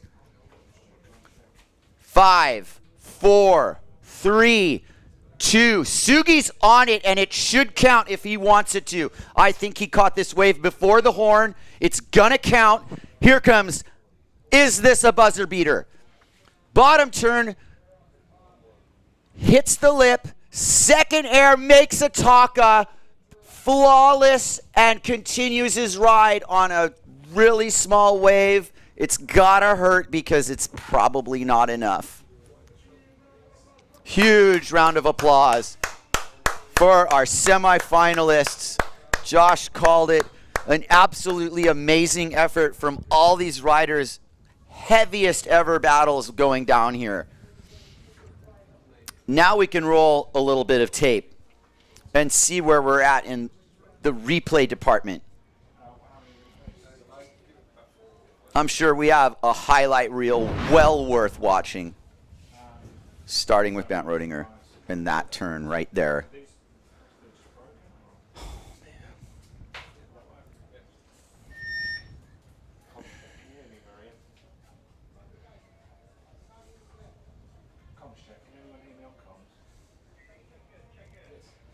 Good stuff. Antoine just pointing the way.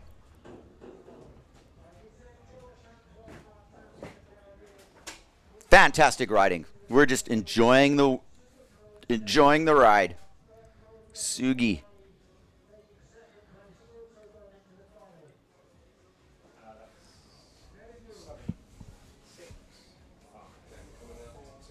Let's make it official. It's Martin and Rödiger.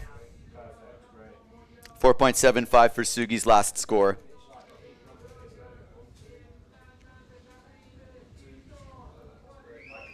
Beautiful riding. What a moment.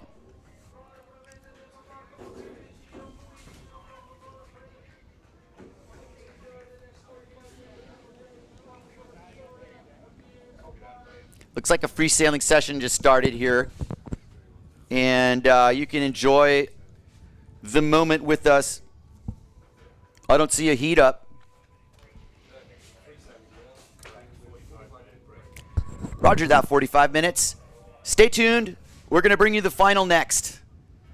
45-minute break. All right.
Yep. We're going to go to Antoine.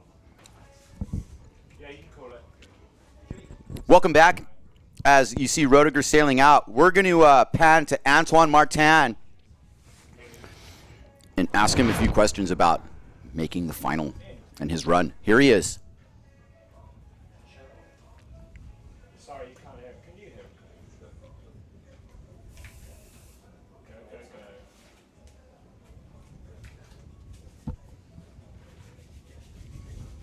Which was really cool. And I started like difficult, you know, the start was difficult, and having good waves at the end, which is really stressful. I managed to, you know, be in first place. I'm really happy because now it's the final and I can really enjoy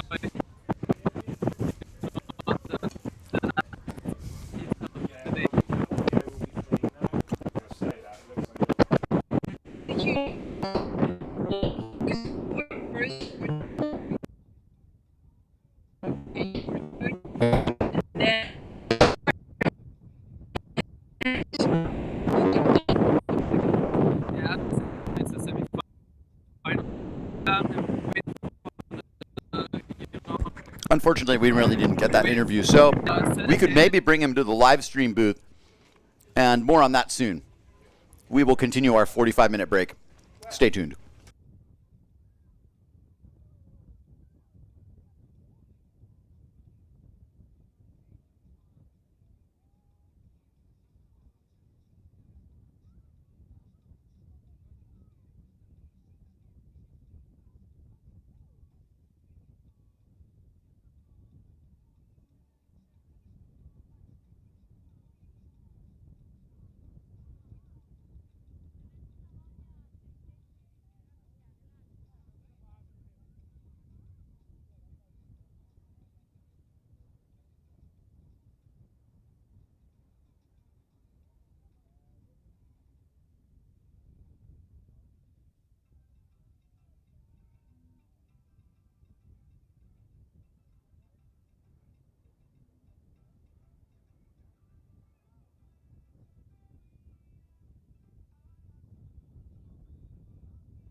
família, então manda saldo para Cabo Verde através do serviço de saldo internacional de CV móvel, onde que pode fazer através de ding.com ou pode fazer através de mobilerecharge.com ou pode localizar pontos de venda que está disponível no país que você está.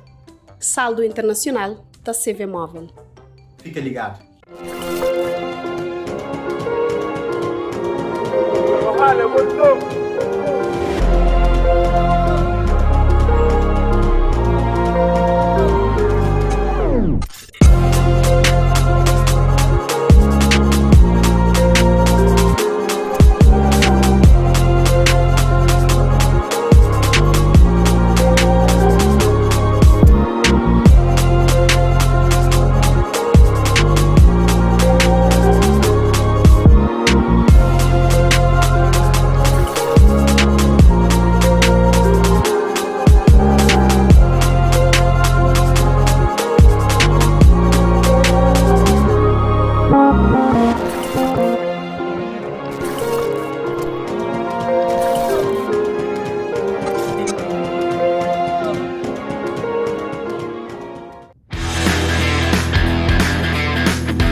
the board feels great. It's kind of a bigger waveboard and helps you out a lot on passing the white waters, passing the waves, and like going against the current. In these side onshore conditions, when it's light winds, I'm struggling to do that because of my weight, and on this I felt it's super easy. So I think it's perfect for people to start learning how to wave sail and to jump and wave ride. We want to make wave riding accessible to everyone in any conditions. Do you want to wave ride even if the wind is light and the currents are strong? The Code 2022 is a free waveboard like no other. With volumes ranging from 85 all the way up to 135 liters. This year we have increased the area behind the fin. This gets you lifted up to speed even quicker. To balance it out, we also increased nose area, which creates a smooth ride in choppy waters. And by adding curvature around the foot straps, the new codes improve greatly in maneuverability during bottom turns and power jibes. The 115, 125 and 135 are the best large waveboards we ever made. With a compact shape and thin rails, you'll enjoy tricky conditions and ride more waves, always with enough flotation under your feet.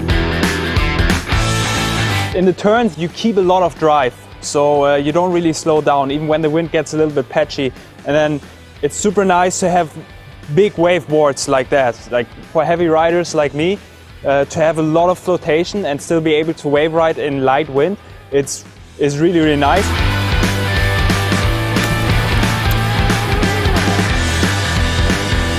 The 2022 codes come with two fin setups. With the thruster fins you get the most wave performance. But once you switch around to the larger single fin, the board turns into an agile freeride board. More drive, increased agility and quicker. The new 2022 codes are a significant step forward. Are we promising too much? Come and try for yourself.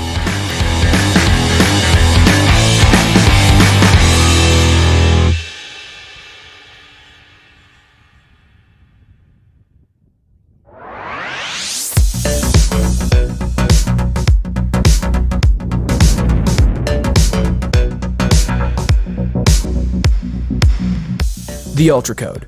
Our wild waveboard comes either with 5 fin boxes, allowing you to choose a different setup for varying conditions, or as Thruster Edition, making it the lightest waveboard we've ever made.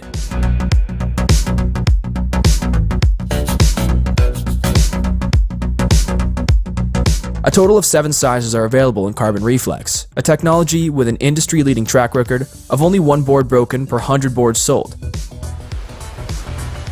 The thin rails and slight tailcake provide the Ultra Codes with plenty of grip while carving through your turns. The concave bottom shapes allow for quick rail-to-rail transitions, while the shallow tail allows for faster turns. The compact board design gives plenty of control in strong winds and while jumping and flying through the air.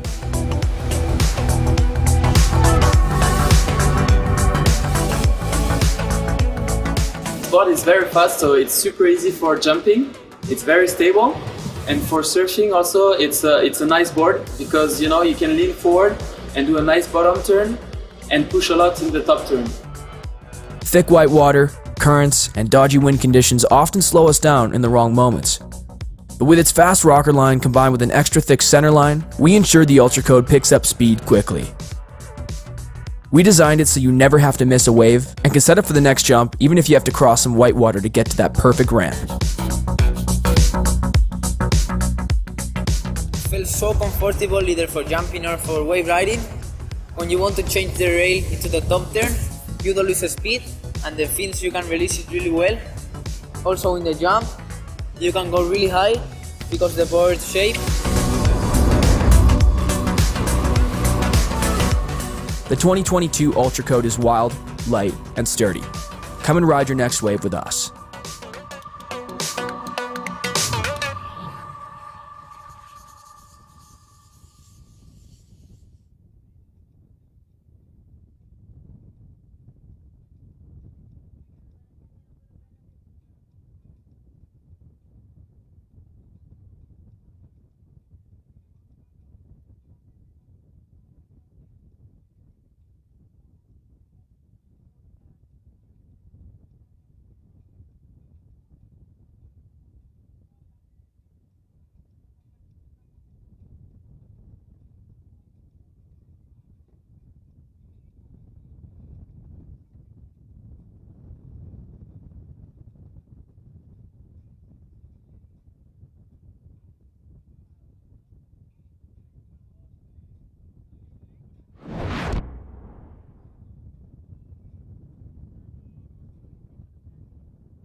as he gets under the lip here and heads to town. Look how good Ponta Preta is on the lower section here when you can do a turn like that. Oh, nice. That got me excited, but look what happens. You get boxed in. He's going on. His line out. Commits to the drop. Bottom turn. Bottom turns, he's a little overpowered. This isn't the sail he chose to go out on, so he's got to adjust for it. Liam Nakarek on a nice looking wall. First check, little check turn, going down the line. Good air. And here goes Antoine.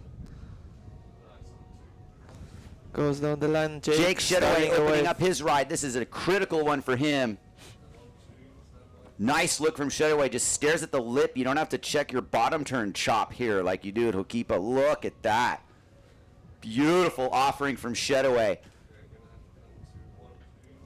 Nice look from Shedaway. Just stares at the lip. You don't have to check your bottom turn chop here like you do at Hokipa. Look at that.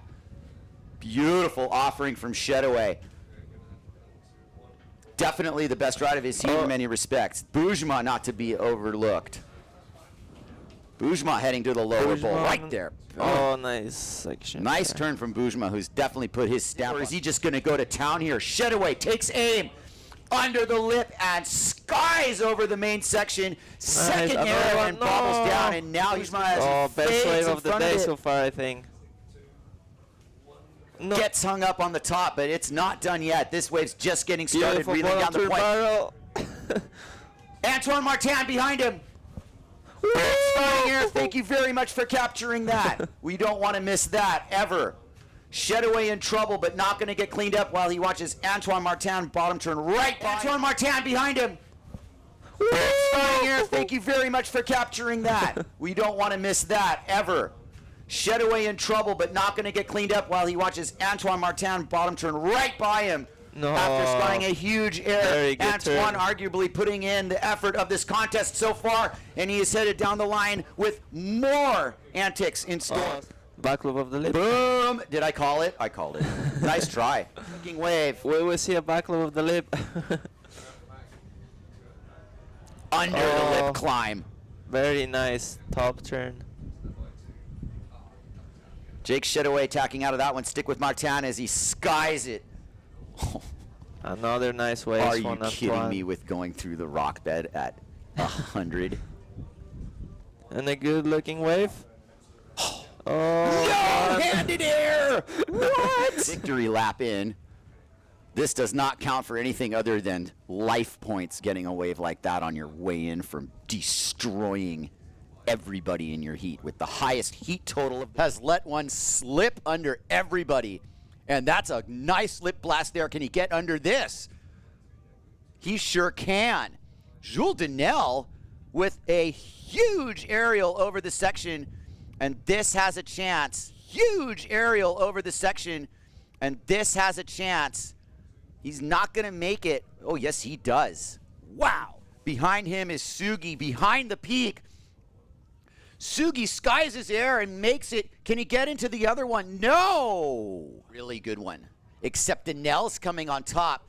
Here goes Clarek on wave number one as it hits the reef. You see all this play out. Like, the decision-making process is insane. There's so much to it. There's Clarek finishing up his ride. Here's Sugi's first look. Sugi on a classic-looking Ponta Preta wave. Doesn't quite get the fins out of the water. Now he gets the fins out of the water. Re-entry. Very nice, deliberate vertical line there. We'll start with Denel. Punches the lip and has all sorts of room to work downwind. This is a big chance for Denel to sky a lip. He kind of blows that hit. That was the hit he wanted. There's a chance for Denel to sky a lip. He kind of blows that hit. That was the hit he wanted. There goes Sugi blasting away. Second wave of the exchange. Sugi with a huge chance here to get into this heat. He knows it. He knows this is important. Sugi slicing and dicing probably puts himself in a really serious point of contention here. All the way down. He knows it. He knows this is important. Sugi slicing and dicing probably puts himself in a really serious point of contention here. All the way down to the shore break. As Clarek skies the section for his best scoring opportunity of the heat, and his has got a wave, and it's a nice lime green African dream wave. Here we go. Gets on his horse, punts the air, definitely enough room to grow down low. This is his second scoring ride. Rodinger can ride a wave like this really well. You look at the hot sail flick aboard combo, high and tight, kabing, and it's a Taka make. Made clean. Nice bottom turn from Donnell. Oh God, that was excruciating. Oh God, that was excruciating. Massive air from Sugi on a bomb set here. The action is heating up. Classic Ponta Preta on offer here. Clarek on the best wave of his heat, hands down. Sugi rotates a Taka. Clarek on the best wave of his heat, hands down. Sugi rotates a Taka. Didn't quite make it like Rodinger, but got around. Clarek still alive. Beautiful wave for him. This is non-stop action here. Rodinger kicks out of his effort. Clarek still going. Oh, this is a giant opportunity right when he needed it. Crisscrossing across. Let's not stick with him too long. Here he's over. And Rodinger over. And Rodinger off the bottom. Donnell continues down, and he's still going downtown. But let's watch Rodinger open up his ride because he's on just as good of a wave, and he's going to sky a nice floater line. Beautiful riding from Bant Rodinger with Sugi behind him. Here comes Bant with the full-blown punt. Woo! Hair flare. Unreal. Unreal. Sugi gets in air. Rodinger cuts back to the source. Sugi kind of on the, you see what happens last wave of the exchange. Woo! Hair flare. Unreal. Unreal. Sugi gets in air. Rodinger cuts back to the source. Sugi kind of on the, you see what happens last wave of the exchange. You get, whitewater marshmallow. Boom. We'll take those marshmallows. And we'll put a little chocolate on it, call it a s'more. Whoa. Boom. Like a major crack here. Bam! Got under the lip. He's making it. Floater line, and it's all make on that kind of an approach. He really read that well. Sky-high aerial for Clarek. He's getting better and better. Really applaudable effort. Worth going on the rocks again for. Donnell. Can he get it? Really applaudable effort. Worth going on the rocks again for. Donnell. Can he get under the lip? His momentum meter has gone slightly downward in this heat. He just, was that upper side of being able to, hit the lip. As Donnell makes his way downtown, Rodinger is going to town. Donnell still going, getting marked. Toma Traversa, Gastra, Taboo. Beautiful bottom turn, full amplitude on the air, full control of the hair. Why not go down to Santa Maria? It's a beautiful city. There's a beautiful couple stops along the way, a couple little potholes, and then you're done. Josh Angulo engages his bottom turn. Gets a little lip slide. That's danger. But he pulls it off. Thankfully. Express ride down to Santa Maria. One way.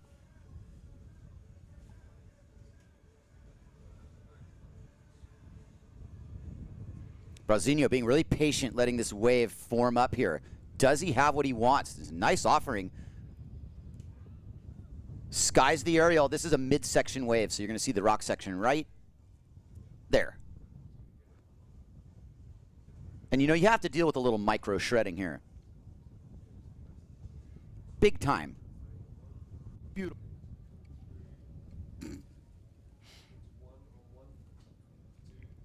Toma Traversa.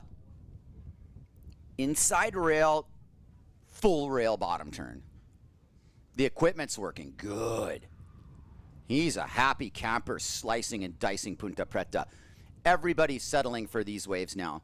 They know all too well that you can't all just be pick and choose. And if you're Toma, you're doing that. Josh has his version of it. It's a little bit nuts and bolts, you know, a little bit more bump and grind. You can see the difference in the approach these boards are taking, but Josh has the local knowledge that these guys just don't have. And Angulo, huge head of steam for Traversa. Big punting air. Nice landing. Oh, yeah. Carter got that front row and center. You better believe it. There goes no RO. First opening front row and center. You better believe it. There goes no RO. First opening stanza there. Great air from Morgan. He knows what he needs to do. 2 airs, 1 wave. Right over the rock craggle, floater line and out. Marble's in play. He's in 3rd place. He needs to get busy here. Classic Angulo bottom turn. Note the rail work. The local cheers from his friends and family as he unfortunately turns it into a high line and executes a nice cutback. 2 waves behind it. Nobody in position for it. Here goes Morgan. Stay with him. Slice and dice. Meanwhile, an important ride for him.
Família, então manda saldo para Cabo Verde através do serviço de saldo internacional de CV móvel, onde que pode fazer através de ding.com ou pode fazer através de mobile recharge.com ou pode localizar pontos de venda que está disponível no país que você está.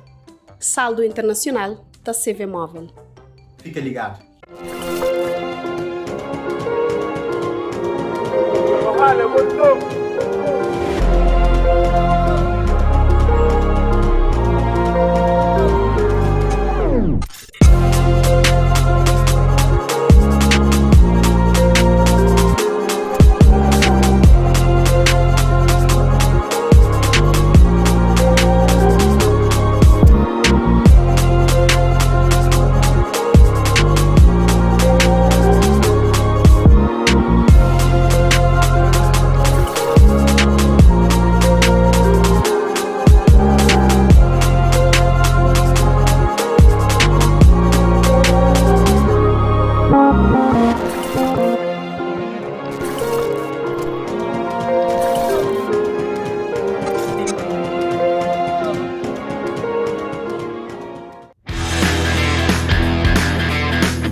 The board feels great. It's kind of a bigger waveboard and helps you out a lot on passing the white waters, passing the waves, and like going against the current.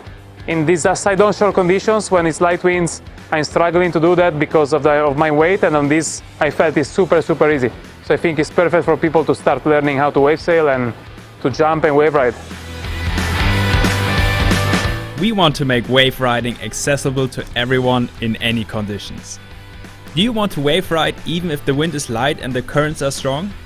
The Code 2022 is a free wave board like no other. With volumes ranging from 85 all the way up to 135 liters. This year we have increased the area behind the fin. This gets you lifted up to speed even quicker.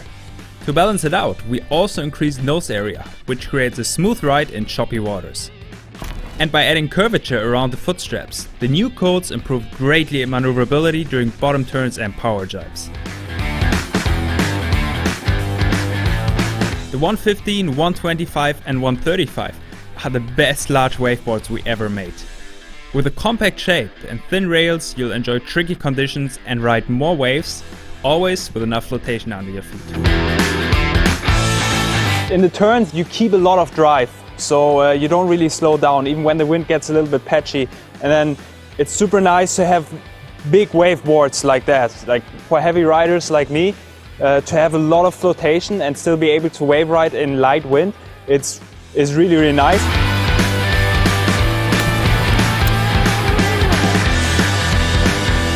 The 2022 coats come with two fin setups. With the thruster fins you get the most wave performance.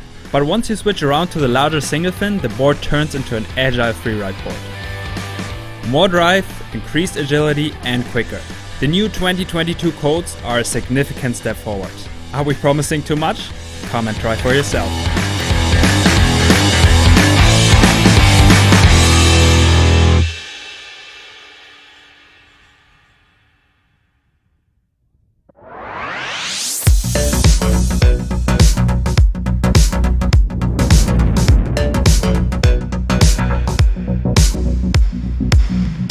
The Ultra Code.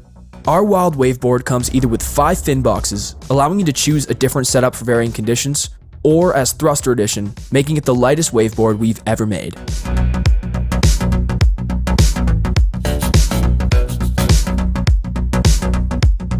A total of 7 sizes are available in Carbon Reflex, a technology with an industry-leading track record of only 1 board broken per 100 boards sold.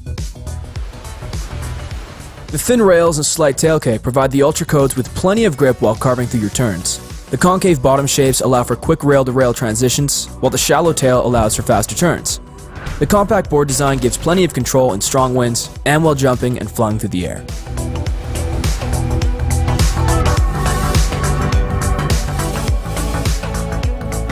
The board is very fast, so it's super easy for jumping. It's very stable. And for surfing also, it's a nice board because you can lean forward and do a nice bottom turn and push a lot in the top turn. Thick white water, currents, and dodgy wind conditions often slow us down in the wrong moments. But with its fast rocker line combined with an extra thick center line, we ensure the Ultra Code picks up speed quickly. We designed it so you never have to miss a wave and can set up for the next jump even if you have to cross some white water to get to that perfect ramp. Feels so comfortable either for jumping or for wave riding. When you want to change the rail into the top turn, you don't lose speed and the fins you can release it really well. Also in the jump, you can go really high because the board's shape. The 2022 Ultra Code is wild, light, and sturdy. Come and ride your next wave with us.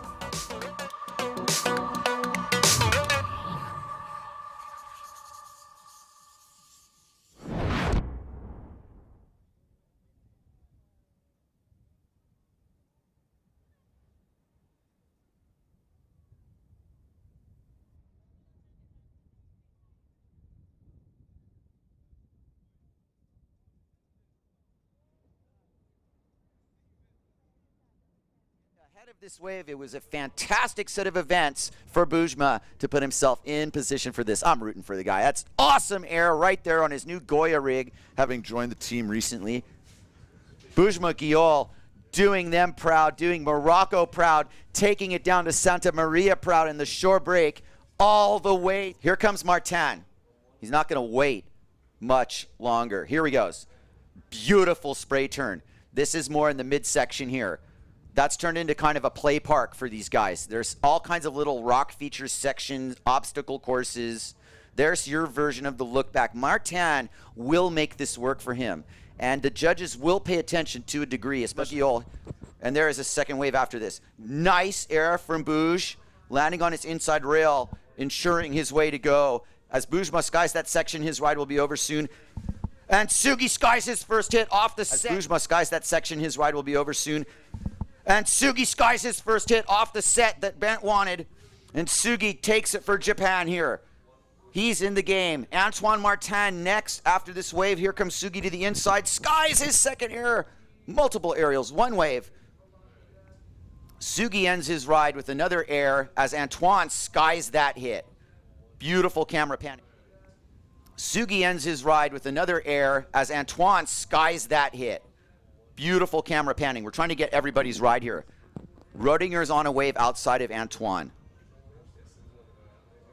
There we go. Antoine bringing it inside to the section as Roedinger gets his first turn. That's a good hit for Antoine.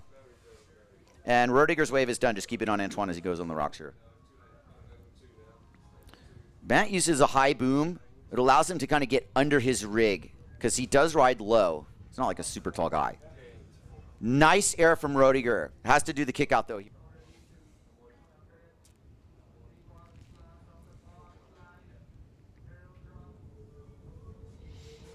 Buj is just tossing around like it's a normal day at Moulet. Wow, it was so fun going and sailing with him. Rail grab air. Wow, it was so fun going and sailing with him. Rail grab air. Antoine tearing it up. He's on a smaller wave, kind of a deeper wave, but it doesn't mean he can't do his look back air, tail stall, kick, floater, hopeful non-rock dance. On a super nice wave. Bats the lip, perfect redirect. Lots more coming. Wave behind him. This is his first look at it. He gets the Taka, and he slides in amazingly. Settles his account the real way by hitting lips and showing his market value to the world. Look at that ride. Full speed. Here goes Sugi. Is he going to try something? Is he going to swing for the fences here? He's got it in his bag. He's got a lot of speed, but his mast catches down to Santa Maria town. Antoine Martin, however, under the lip read, beautifully executed, knows how to make a wave like that look like a high score. He's laughing. He's got something up his sleeve here. Watch. He's going downtown. What's coming here? Is it the back loop off the lip? He was looking for it, and that's the only reason he was going down there. He thought he could punt one. No way Roedinger's not riding this wave, and he's caught it. Bottom turns, steady ride in the mid-face area, and Bujma hustled Antoine out of that wave when it was deeper, but now Roedinger's going to town, so keep it on Roedinger. Huge hit for Roedinger. That was awesome aerial antics. Wave slows down a little. And so keep it on Roedinger. Huge hit for Roedinger. That was awesome aerial antics. Wave slows down a little. And you're looking at a floater line as Bujma's making his way down the extra credit area. Bujma Kiol from Morocco representing. Antoine has the bomb. And Antoine's on a beautiful ride, possibly the biggest wave he's ridden since he came to Cape Verde.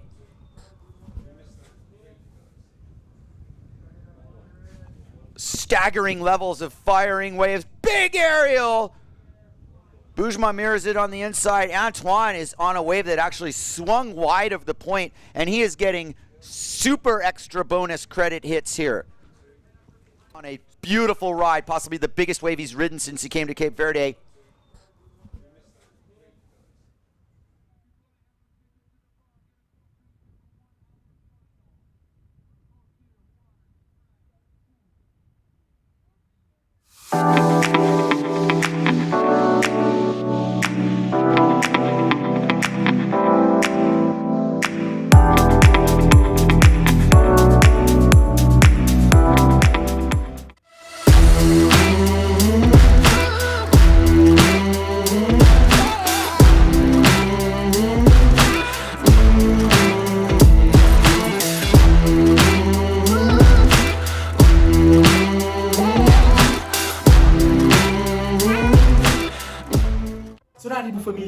toma endaçado para Cabo Verde através do Serviço de Salto Internacional de CV Móvel, onde que pode fazer através de ding.com ou pode fazer através de mobilerecharge.com ou pode localizar pontos de venda que está disponível no país que você está. Saldo internacional da CV Móvel. Fica ligado.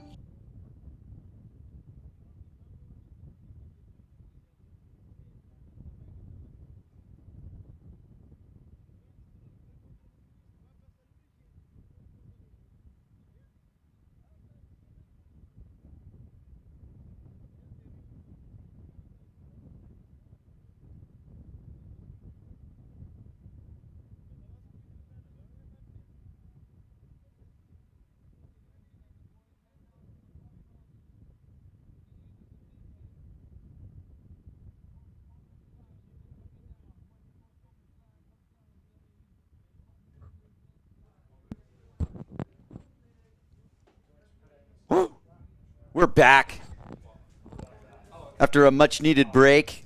Ponta Preta still here as well.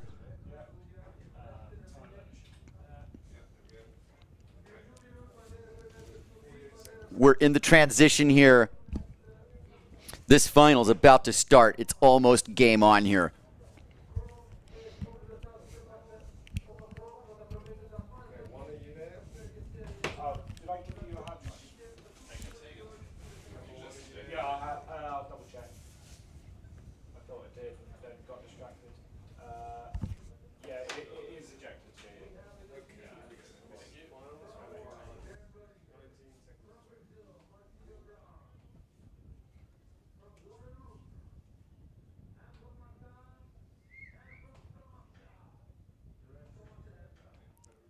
In this final, which is starting right now.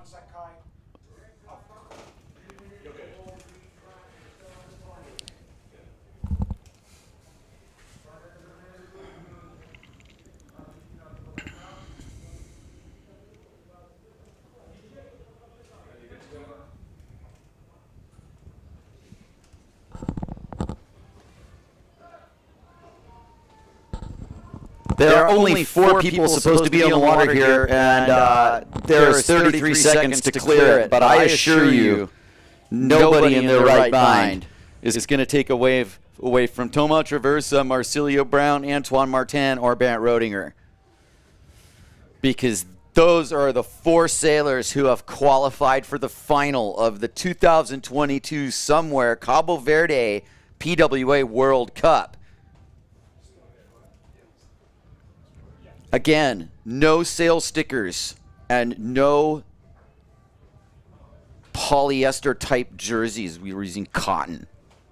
We're trying to be earthly friendly. A lot of the sailors, not in any sort of rebellious way, have also done away with the use of their sponsor stickers. We're starting to get a little more plastic conscious here. Music to my ears. Beautiful gesture. I'm sure the sponsors are okay with it. We can see what gear the guy's using. Fantastic. 30 seconds to go before the start of this heat. The free sailors are out of there. They're not even going to pretend that they're in this final. No dice. 4 sailors only. And each and every single one of them has earned the right to be here. And I would agree that if you were to pick the 4 best sailors, I'd pick these 4 right now. And there are a few right behind them. Angulo might be sorely missed from this final, and it's just been Angulo and Seati as the winner in Cabo Verde. But for this single elimination, at the very least, it looks like we are going to crown either Traversa, Rodiger, Martin, or Brown. There's your bracket. You can see the road these sailors have taken to get to the final. Sun's getting a little lower. There have been some nice sets. You don't see them yet, and the second you see them, they're going to be ridden by our very, very hungry finalists. But this 1-hour final is on, and as if it was planned, there is a major set breaking here. Here comes the first exchange less than 30 seconds into this final, and it's the best wave I've seen in the last hour here. Toma Traversa shoots for the sky and falls down, and he's going to be in big trouble because there's a bigger wave outside. And here's Marcilio Brown. Huge bottom turn under the lip. Couldn't have timed this better. He's going all the way down the line on this. Brasilio's going to have a death grip on this wave.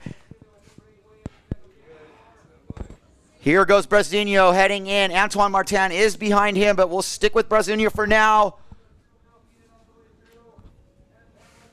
Antoine Martin's about to blast something. He does significant air right there. You saw it. We have to pan him just to get to the more action there, but he's going to get shut down by this and not going to make it past the section. Here goes Bernd Rodinger.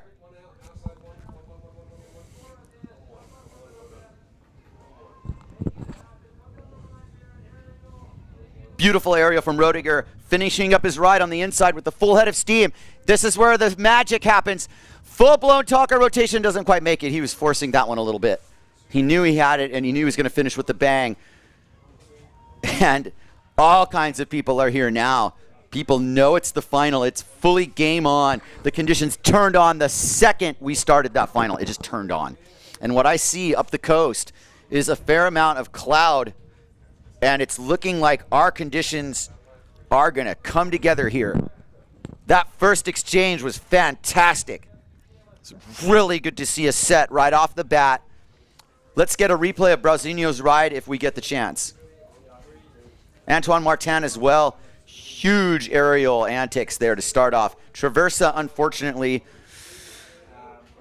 he kind of blew his first hit, but this is classic Ponta Preta. Look at the airtime from Brasilio. Unreal. Unreal.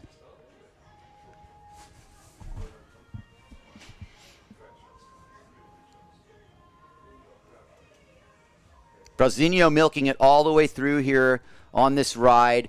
Didn't quit, knew he was on a good wave, felt so good to catch something right off the bat. He believes in himself. I can tell you that. Any person who's won a world title had better believe in themselves. And he wants another one. And there is no better way for him to start that than here. Here comes Antoine Martin's first ride.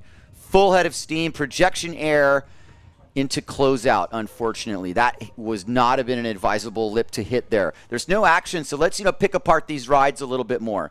I'd love to see Rodinger's ride. Here we go. Smaller wave, heavy amplitude, length of ride is in there. And he's obviously gunning it to be able to run this move right here, which didn't quite come to fruition. Puts him ahead of Traversa at the very least, but I think that you're going to find your first rider is Marcilio Brown with a 7.06. Rodinger in second with a 4.56. Martin, not really rewarded, I guess, for a big aerial that he didn't make. And the rotational move that Rodinger put at the end of his ride versus basically a one aerial wave to Martin is the difference in this. Interpretable in many different ways. And I think what you're hearing from the judges in this is that once again, according to Duncan, he's going to reward the vertical approach to wave riding and critical positioning and hitting. And Martin did all of that, but he did do that kind of horizontal aerial. That's just not going to be promoted as much as vertical wave riding. So there you go. And Rodinger, and to that credit, also streaked down the line, but he tried that Taka and didn't quite make it. And had a little bit going before we saw that clip of him. So there's more to it than just that. Hello, everybody. Welcome to Ponta Preta. We are enjoying the final here at the 2022 SOMWR PWA Cabo Verde World Cup. The first event of this wave tour season. Here comes Brasilio with his second ride. Is he rolling into the dream final here? Traversa's behind him. Unfortunately, Brasilio's plans just went on hold as he's on the rocks. Here is Toma Traversa on the best wave of his heat so far. One of the best waves of his event. That was a super aggressive hit. Outside of him is Bernd Rodinger. Traversa goes down straight to Rodinger. There goes Rodinger. First hit. Beautiful ride for Rodinger. This is a pivotal moment in this heat and this contest and this career of this stellar sailor. This wave is lining up all the way across the wall. Maybe one of the better waves Rodinger's had during this event. Bats the lip, gets under it.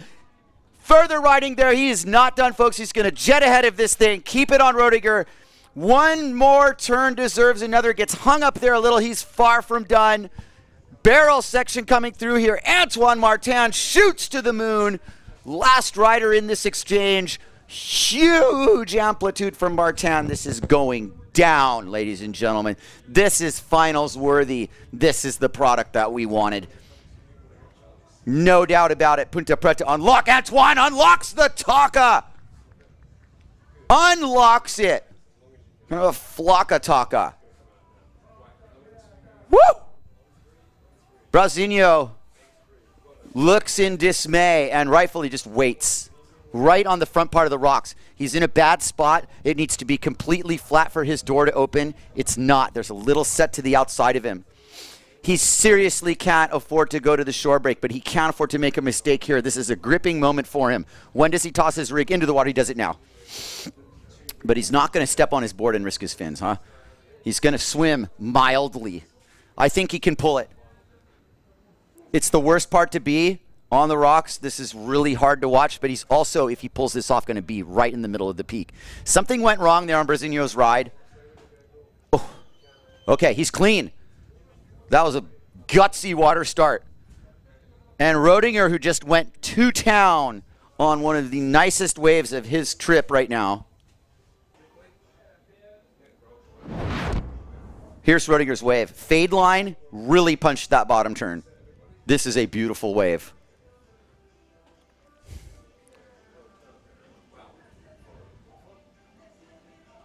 What a joy to just watch this level of riding. The wave and the rider. I think a lot of people out there just look at this wave and go, they can't believe there's a wave that's windsurfable that's like this. Rodinger actually cut some serious rug on that carve and had to slow down for his bottom turn because look as the wave went fat there. This is Antoine's wave. And he really got something here. Boom. Martin knows he's in a battle. And he knows how to rise to the occasion. He's won the Aloha Classic too. Incredible. Look at that. You have to honor that. That was a little bit unwise, certainly a little bit more like a flocka taka, but man, right on the part of the wave where you just did it like it was nothing. Spectacular level of riding on display here at the 2022 SOMWR PWA Cabo Verde World Cup. Flycatcher bringing it to you live. We got a couple of requests for some guests here in the booth. We'll see if they show up. We're looking good so far. This is definitely enough action for me to be able to bring it to you live here for the PWA. Thanks for the gig again. Brasinho, determination pays off. Cabo Verde has definitely listened to his request for leniency to get off the rocks. His quandary is over, but he didn't quite get that wave, and that didn't really matter. That wasn't that good of a wave. Oh, man. Brasinho got out of a pickle there, but he was in a position, I felt, to really put a stamp down on this heat. And we can go back to the replay of what happened to Brasinho if you want and start replaying some rides. We've got a little bit of an in-between. And this also might be a good time to go to commercial since we need to do that.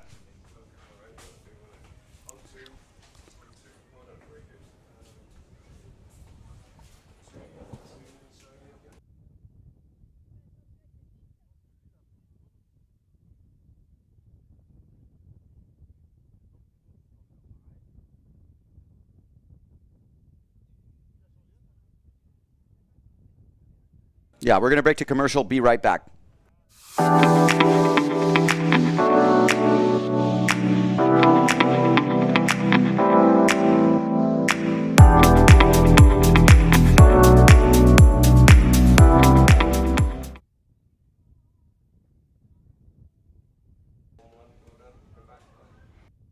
Okay, we're done with that attempt at a commercial. There's somewhere get that message across. We'll get that in a second. We can't miss any of the final here. And that was an exchange that Brasinho wanted. Antoine Martin's not going to get this wave. Brasinho's probably got it. He sheets in, but the wind has gone back to the offshore pattern that foiled the attempt to do the semi earlier today. However, the scoring potential is on display. You just need to be a little bit more upwind where there is more wind. Here's Rodinger. He's pumping up ahead of steam, but he doesn't get it either. I believe that Rodiger's board doesn't have that flat of a rocker. Doesn't look like it's super planey, but man, it does look fast enough when it needs to be, and it does turn. Oh boy, does it turn. I see some darker water to the outside. I think there's definitely a set coming here. And now the tactical battle is going to start playing in. Unfortunately for Traversa, there's been a couple blow-ups already. I really wish those hadn't happened because it's so fun to watch him project off the lip. And it would really have turned this final into a much tighter affair. But right now he's sitting on a 1 and a 4.69. Martin's in 4th place with a 4.12. Might be another score dropping for him. Brazinho, the Destroyer, has an 8.06 heat total with a high score of 7, which is outstanding. And Bat Rodinger, the Samurai, has an 8.06 and a 4.56 for a heat total of 12.62 with 48 minutes to go. Bat's a little ahead of schedule on this heat. And that's nothing but danger for everybody else in this final. Because Bat can pick and choose. He's not going to run the lineup. But he darn well better find that wave he's looking for with this amount of time to back up that 8. And he's going to be hard to beat. But one of the people who can beat him right here is Marcilio Brazinho Brown. And he is on a full head of steam down the point here. Not a dull moment so far in this final, luckily. We almost put it to commercial, but that's when the set came. Boom! Big tweaked air. Brazinho punched that thing. Best tweak in the business.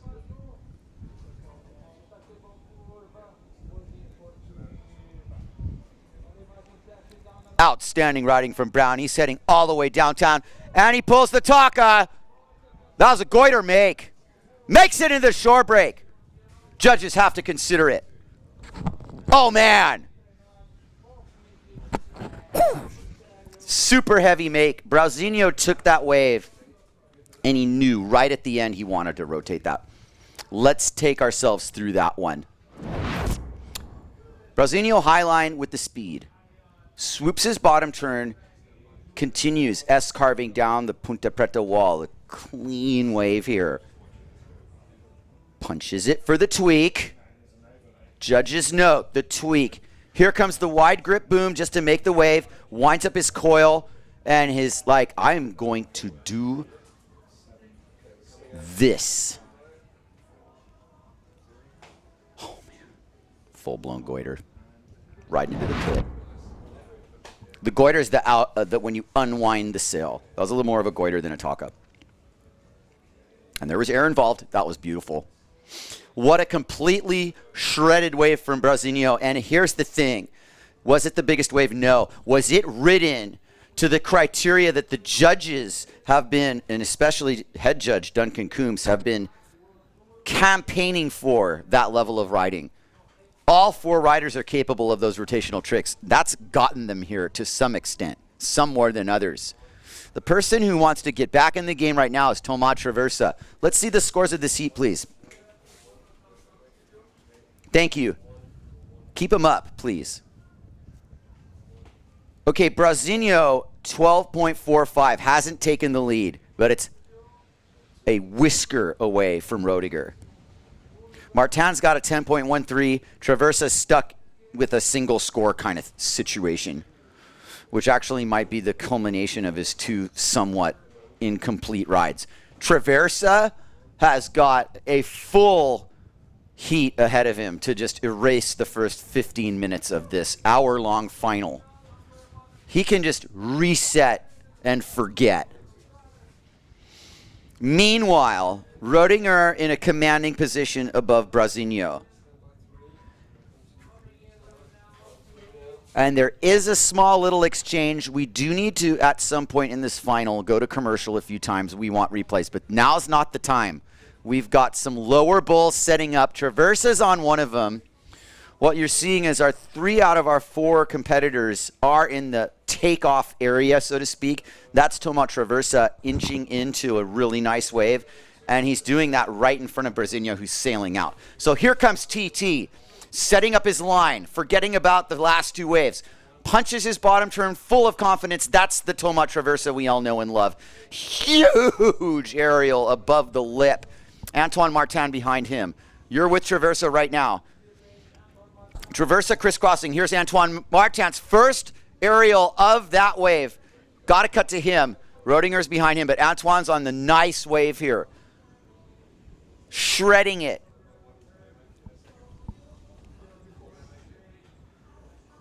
There's Antoine. Just a display of mastery here. Rodinger's kicked out. Antoine finishes his ride. That's really going to help his campaign. He's just skying around here. Look at Ponta Preta, even on that micro little level shore break thing. Such a fun wave to rip. Oh my gosh. There is first and second sailing in your screen as we watch the local Cape Verdeans having a good laugh at a historical moment at this iconic break. A break that is close to many people's hearts. I think we can afford to have a little commercial break for you from the people at SOMWR and Starboard. Thank you very much. We'll be right back.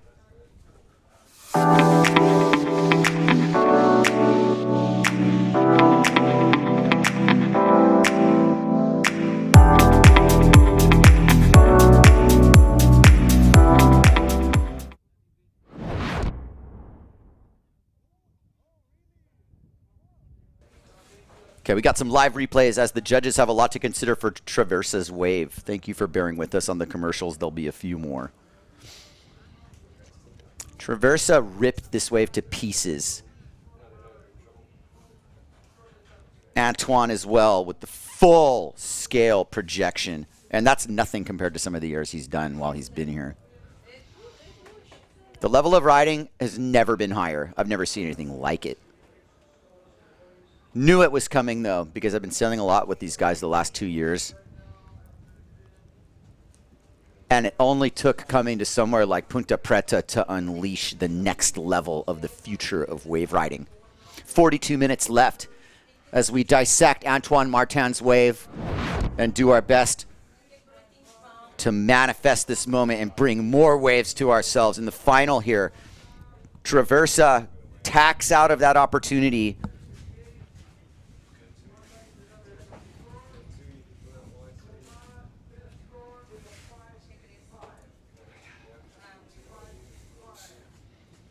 Battles get tight, but they don't get much tighter than this. And these four sailors are straight playas. There's world titles, and there's event wins at the highest level between the four of them.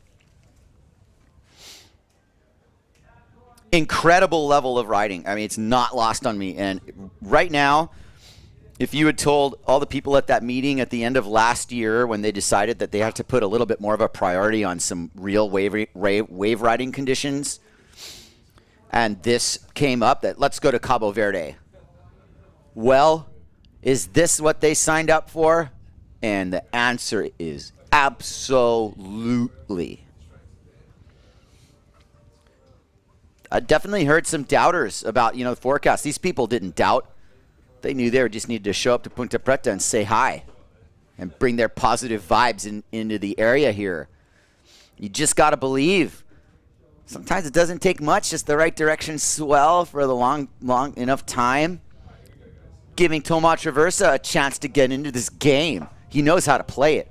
Tomas Traversa high line. Super late hit there. Climbing under the lip.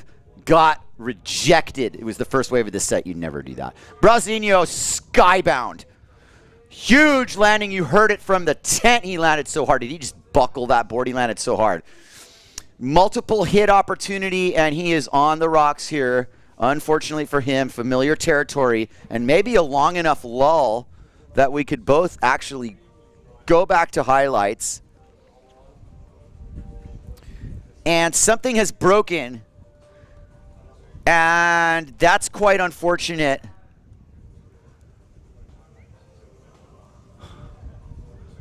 For Traversa. Brasinho just water started off the rocks, and he's done. He's out back into the lineup. That's how easy it is sometimes. This north action direction has left the door open for getting away with what we would consider getting away with murder out here at Ponta Preta. Because, believe me, you pay your dues here. There are heavy whitewaters that'll sweep you up and over the rocks. Traversa, unfortunately, doesn't have a choice. Can't fix a mast on the water. Precious time is being wasted. Traversa's really not had the best final here. And he'll tell you that sometimes it's just not your day. But let's take a little moment to see a clinic in getting off the rocks at Ponta Preta. And, you know, it's a little bit, you know, strenuous. The clock's ticking. He doesn't have all day, but he does have time. It's not like he has to freak out. Just relax and take the sail off the board and slowly pick up the pieces. Don't get any urchins. Make someone else get your rig. Run to your spare rig. He's like, I've got a spare rig. Just go get my sail. Thank you. Muttering something under his breath. But look at him. He's just laughing. Let's check some replays as Thomas gets his act together. Camille and the boys want to help him out. There's Pierre. Here comes Antoine Martin. Bingo. Huge error. I want to hear the landing on Brasinhos. We need to go back to live. There's Brasinho. This is live. Sailed off the rocks and sailed into this wave. Bam! Tweak over the section. And I really wish he hadn't have done that because he's going back on the rocks now. I'm not laughing at him. It's just the futility of the situation. Yeah, it's like, okay, now I'm not trying to get back on. That didn't need to happen. I don't even want to watch him wince because I don't want him to get hurt. Bad. Oh, no. Oh, man. Hurts to watch. It was a big tweak, and right in the middle of the air, the wind just quit on him. Nope, he's giving it a look, and it's like, does he have the door open? And I can tell from here that there are some obstacle sets coming in. This one's 50-50. He's going to make the water start launch, but he's got to do it right now if he does. He has no choice but try it right now because the door's about to shut. There's a wave coming in. Okay, bro. Oh, man. Look at this. This is classic. This shows you the ordeal. He does not want to walk to the shore break. That's a lot of time off the clock here. But now he's got to jump in the water and fend. There's no stepping on the board in that situation. Yikes. And now no wind to water start with. Bad combination. Thomas and his crew are walking some broken gear around. This is a down moment in the final. I will say nothing left. We will watch for a second more for this ordeal, and then we'll go to replay, right? Okay, hang on with replay, though. Brow's still delicate. People get a lot out of watching this because you learn how you deal with Ponta Preta. And everybody at home should know that if you want to come here to Cabo Verde and sail Ponta Preta, you're going to probably have to go through this too. I'm just saying. Here's replay. Big gouge from Martin. That was massive. Full head of steam. Massive air projection. An absolute spray-throwing festival of shred from Antoine Martin on this wave that was a really important read for him. Here is live action with your heat leader, Rodiger. And he's actually putting a, early effort here. This isn't a comeback at all. This is a nice little show of force here. Behind him, Antoine Martin, but don't blink if you missed it. Big hit from Antoine, who places his landing a little differently on the wave this time. A little bit more like I'm not going on the rocks line. Make the wave line. Does the fade off the bottom. And look how that simple little body English of the fade, just a little bit into the head bob to rock dance. But it was amazing that really gave him the positioning on the wave. It's that inside rail fade. Wow. There's Brasinho's crew. Campello helping out. Team Brazil all the way. Venezuela, Brazil. He's on his horse. Brasinho's laughing. He's like, man, I just sailed off the rocks. I turned around. I did a tweak. I'm back on the rocks. Brasinho's walking a little slow. Gets on his horse and starts the jog. I was hoping he didn't have a heel full of urchins or anything. He looks like he's all right. Here goes Brow. Let's give him a hand. Seriously, everybody's applauding him. This is a huge effort just to get through this. You know, and it's encouragement above all else. And you know what else it is the respect for the Brazilians and these people here, you know, Cape Verde and Brazil. Everybody's on to Brow. And one of the more classic moments I've seen in a contest here. Just keep running. It's like a triathlon. Wave sailing, swimming, and rock dancing. Here's Rodinger on the outside. Gets his bottom turn and turns it into a little soul carve session. That was crazy. I think Bant on that bottom turn found the limit of how hard he can push his board. Now he knows. It was up until then he was like, I can push this thing as hard as I want. Let's elaborate a little bit about Rodinger and Flika Boards, a new sponsor for him. I believe they come from Slovenia. And I think that Ed has really upped his game. Bant's ridden for a few different sponsors over the years, some more prominent than others. But what I think he's found right now with his hot sails and his Flika boards is something that's able to be a little more personalized. And you'll see it in the riding. Here we go. We got 3 replays for you. First is Rodinger. Fade line, but look at that. He's able to stop-start that thing, which I guess might have been the reason not every wave he goes for gets caught, because it's turn on a dime, but it might not be that fast. Look at Martin with the projection he has. Board's a little gunnier, definitely a little faster. Maybe not as loose as Rodinger, but in comparison, the drive, Antoine Martin sets his direction and commits to it and just goes through stuff like that. He's in finals mode. Everything for a point. That head bob made it. If it's half an extra point, it's worth it. And that was the bottom turn I was talking about. It was a bit of wave placement too, but at that point he was also staring at dry rock. As Traversa's back in the game here and entering the lineup. And Brazinho is not quite yet back in the game. I'm looking down at the cluster of trucks, and there are people walking around. There's a screwdriver somewhere there. What's going on?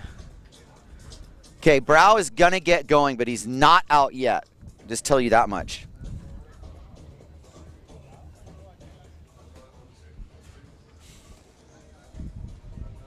Okay, Brazinho's out through the shore break. He will be in the lineup shortly. 31 minutes remain in this final. You know, going from humble beginnings to a 10-point heat total as Traversa, watch out. This final is going to have a part 1 and a part 2 to it. And that might sound foreboding and it might not, depending on who you are. But as far as we're concerned, we just want to see a good heat sailed. And that means that all 4 competitors are in it and swinging away for the scores. And Brazinho gets back into the ring. Having taken what I would say is something akin to maybe stepping on his own foot a little bit there. And it happens from time to time. But he right there got a little overeager after he was off the rocks, like frantic, and just did that punt, and look what it cost him. He is now going to have a front row seat to an exchange. And this is an interesting situation because Rodinger now lets Antoine Martin through. He's been so mellow on this. Traversa on the first wave of the set. Gouging bottom turn for double T. There's a little chatter on the wave, but he slices right through it. And that was vertical lip hit contact. Traversa over the shallow section as Antoine launches his first turn. Trying to get all the bases of the wave ride for you. One uncorked. Taka rotation. Didn't quite make it though. Didn't get back into it. Here comes Rodinger. Did he see it? Is he going to try his own version? He goes for the 3, just upside down, boned out. And I think that there's some sort of apparent wind angle here at Ponta Preta that makes the 3 unlikely. And a 360 machine like Brazinho, I would think, would have it. There was Ayrton Cozzolino watching the final. And if you don't know who he is, you don't know nothing.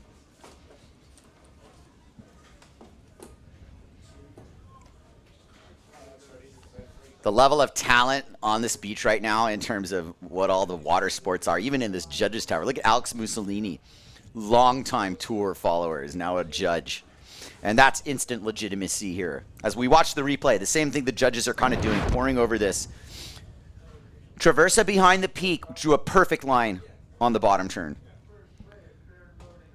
Loving the style from Thomas.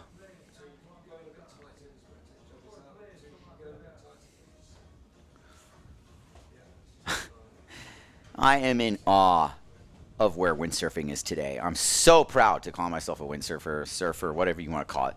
This sport in particular has reinvented itself so many different times, and in the scheme of wave sailing, it's really benefited from all these other sports that have emerged. But I do feel in the wave sailing world, and especially in places like Ponta Preta, that we're all aspiring to be surfers at heart. And all 4 of these finalists are great surfers, as well as windsurfers. Gotta mix it up with a healthy dose of surfing. And especially if you're going to translate your windsurf game to a point break, you're better off learning how to surf it first almost. Learn the wave. Takes a while to learn Ponta Preta, and you're watching it on display. Everybody back sitting at home watching this who wants to come here someday and mix it up. Watch the replays on all these rides until you have it memorized, because you're seeing how it's done. Watch some of Josh Angulo's heats also, who just missed making this final by a whisker. And he will show you exactly where is where. Yeah, we've got a little time for a 20-second ad. We'll be right back.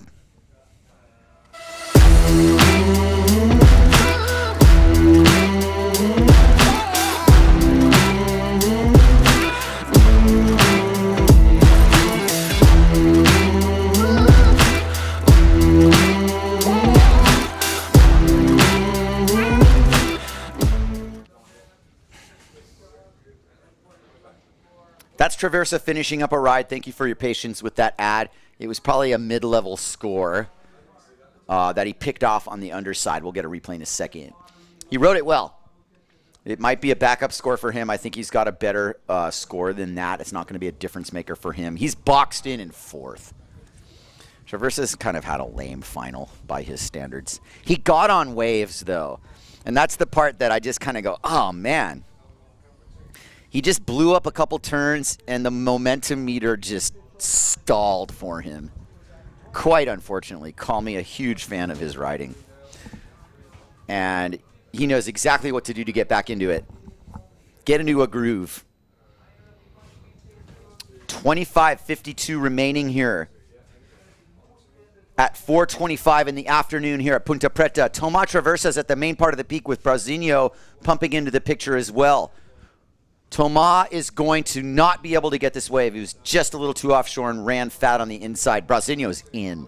And he's in to win. And he is nipping on Brant Rodinger's heels, and he is one big burst away from doing it. Opening hit, nice water displacement, perfect angle. He's reading this wave. That was a massive cutback with a lot of power and flow. He's not done. He's got a full head of steam here. He's up and winding. Is he going to get a rotation here? He thought about it, and he's still thinking about it. He's got time to think about it, because this is now going into the floater section, and he is now going to take aim at something. Brasinho is automatic if he wants to be here. Here he comes. Big rotation. Didn't quite stick it. And Brasinho thinks to himself, for the thousands of takas and goiters that he's made, why didn't that one happen? Sail got ripped out of his hands. You saw the essence of that maneuver is that you rotate around, you flop around your rig a little bit. And we'll see exactly why that happened. That would have made a huge difference for him if he had made it. The judges might just have given him the juice on that. I think things are going to stay the same, but I'm not going to call numbers out. And look, Brasinho's not like a diminutive character. He works out. He's in good shape, and he's not. He's fairly well sized. He's not a heavy guy, so he's able to get the small wave, wizardry in there too.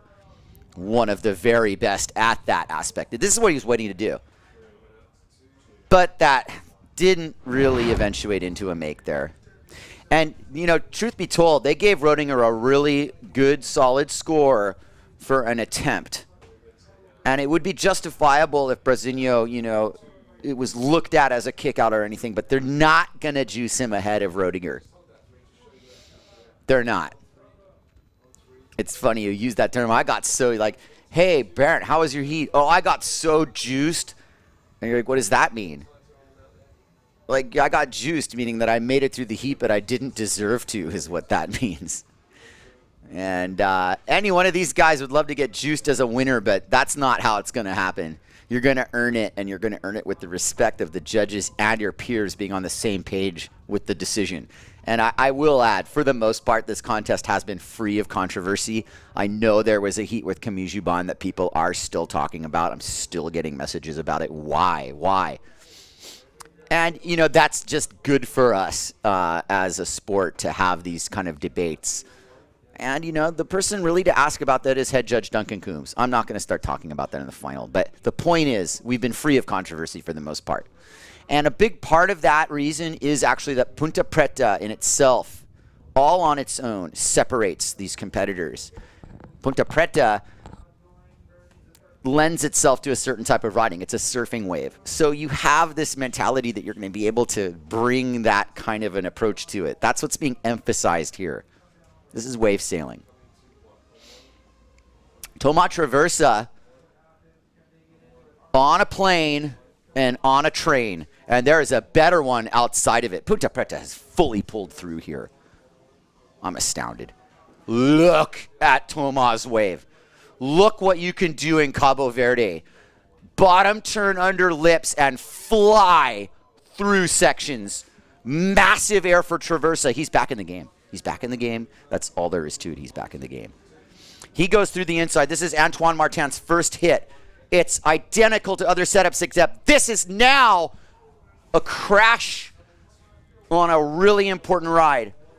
Oh, here comes Barrett Rodinger, and he kicks out. Does he think he's in the lead? He might know. I'm not sure. Antoine Martin with one of those pivotal moments. And I'll say this much about that. He was using the similar approach that he's been using. Speed and arrows, but this time that arrow pointed a little too far down. And he poked Taco. Yeah, talk about the script here. Rodinger, he's got the 8-1, but his next highest score is a 4.5, which was that, one move kick out type of, that score needs to be replaced by Rodinger if he's going to feel secure with Brasinho nipping on his heels constantly here. Let's go to replay. Here's Toma Traversa on the high line. This might have gotten him back into business because Traversa is chipping away here. He's got a 5.65 and a 6.39, which I believe this is. 6.39 is starting to etch towards the very good range. Not quite the excellent range. And this might have been excellent range if he had pulled this out, the second hit here. But he got skizzled and grizzled. And now he's sitting in fourth because that high scoring opportunity just turned into a 3. Traversa sitting on a 6.39. That's his high score. Not to be ignored. Brasinho has the distinction of his two counting waves being his first wave and his last wave. Brasinho opened up with a 6.9. And now, after lots of mid-level 5s, he's posted what's almost a high 5. Not quite a high 5. Rodinger is wholly capable of replacing a 4.56. And that's the plan as far as he's concerned, because he knows he's got this banger. And every other score has been under 3 since his... Oh, there's one. Everything's under 4. Here comes Antoine Martin. He wants to get out of 4th position. It's a back loop off the lip attempt, and why not? Why not?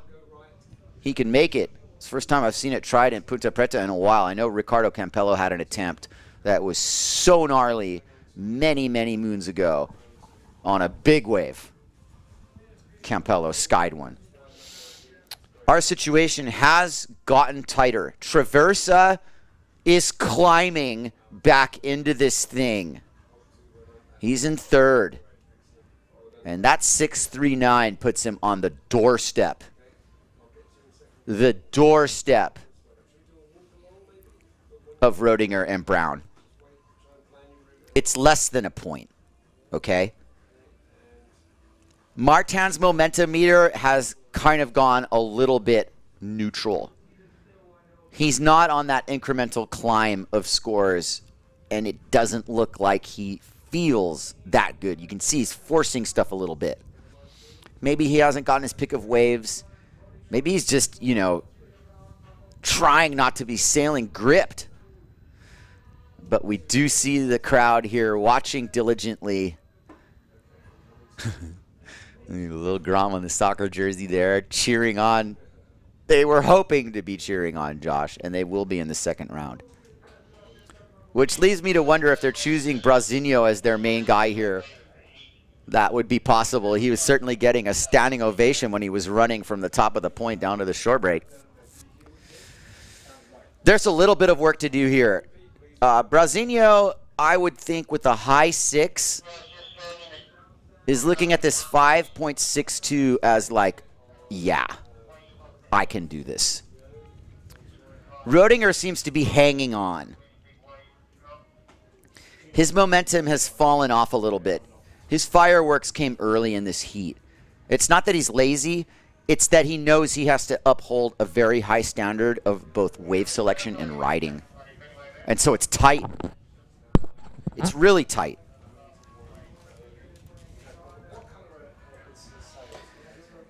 A little bit of a shift in the conditions. Things kind of even pushed a little bit northy now. Antoine Martin is pumping, and he has the wave.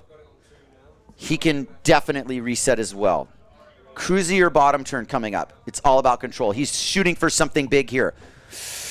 The aerial big over the section. We love to see it.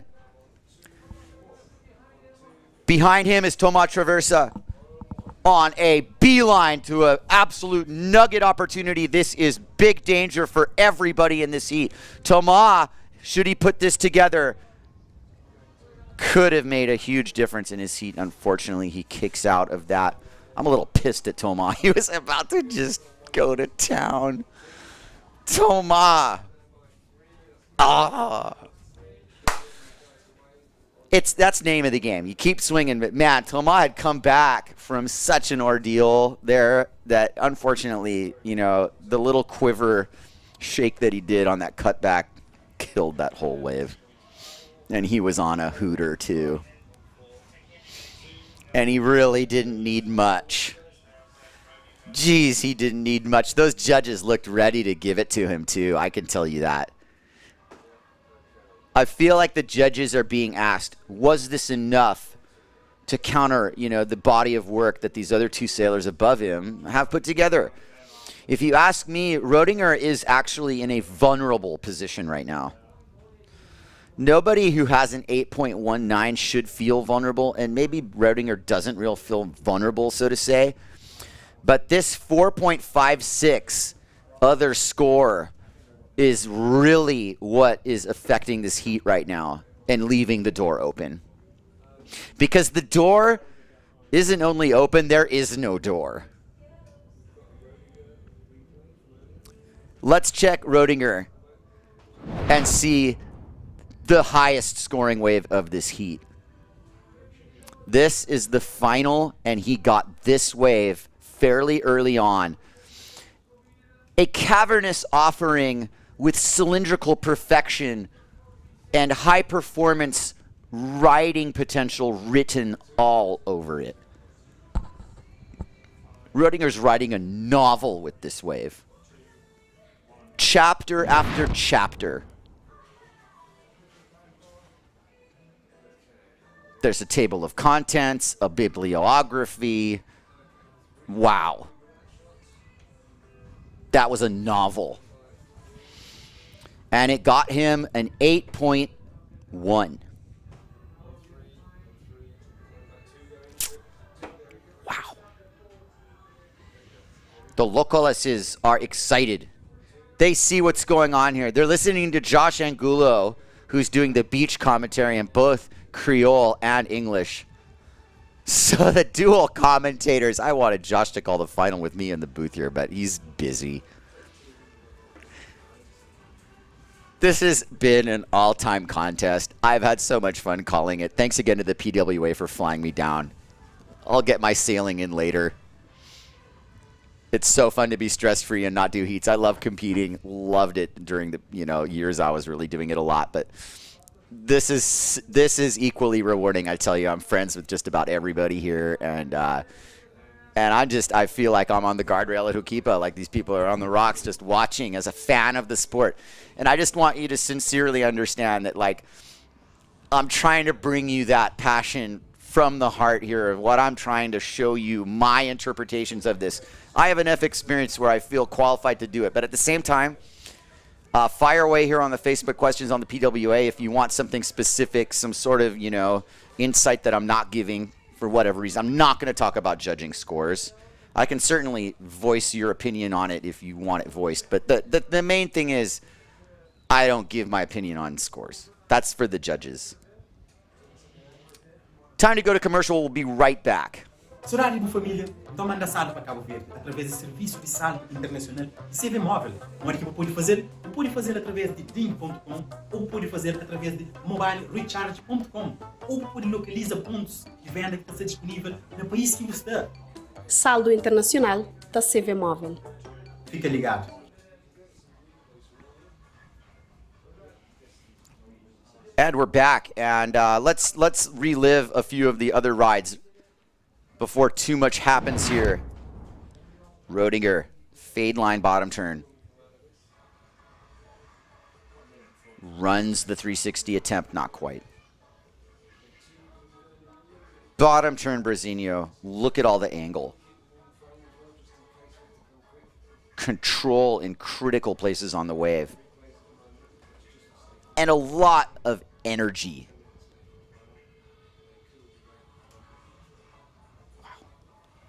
Speed hit, slows it down. He's thinking in the back of his mind, give me a window to do my move. Here it comes. Had he stuck that, things might be looking a little differently here. Traversa. Traversing.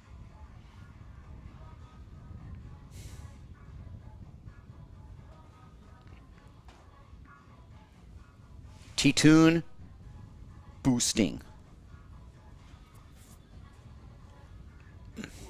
Well, that was dramatic. His body of work's better than just that.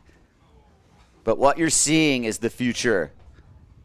And he's not afraid to try these things in critical moments, in critical heats.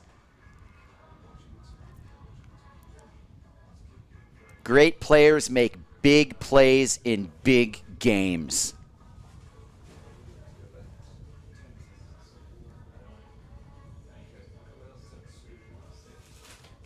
Awesome. That right there from Traversa was astounding levels, and that's the turn that he bogged.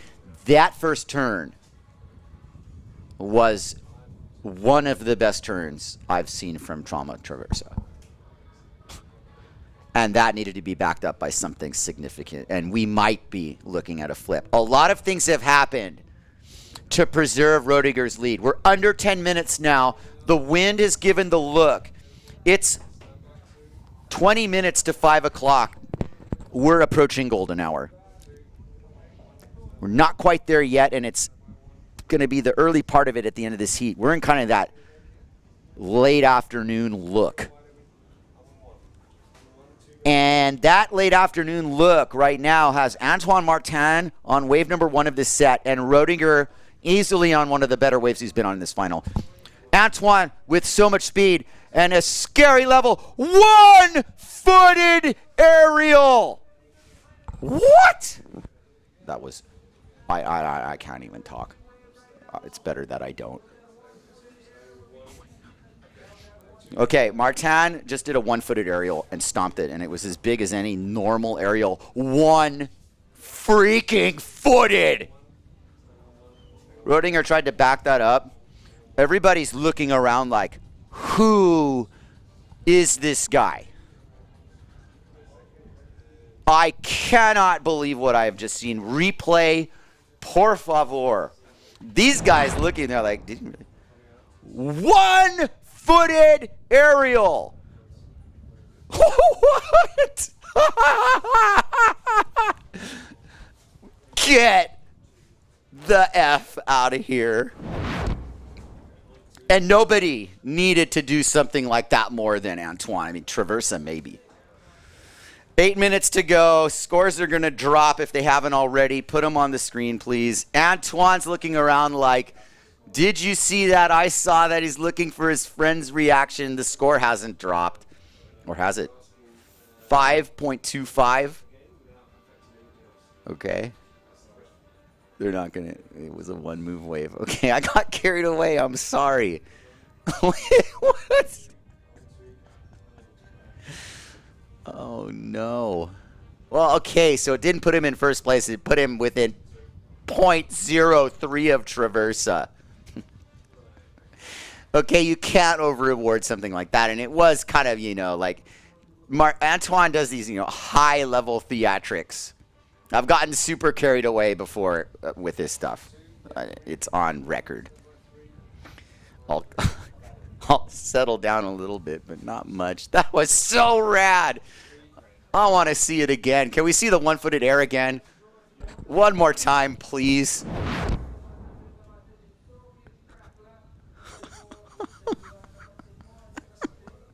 And gets his foot back in the strap.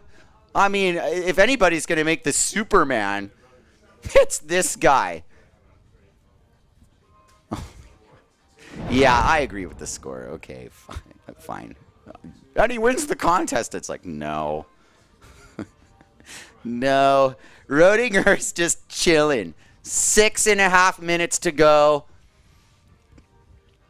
I get the feeling that Rodinger isn't in the position to really dictate the lineup based on his mobility, but he has it figured out where he needs to be if a really good wave comes in, and he's not going to let that happen anymore.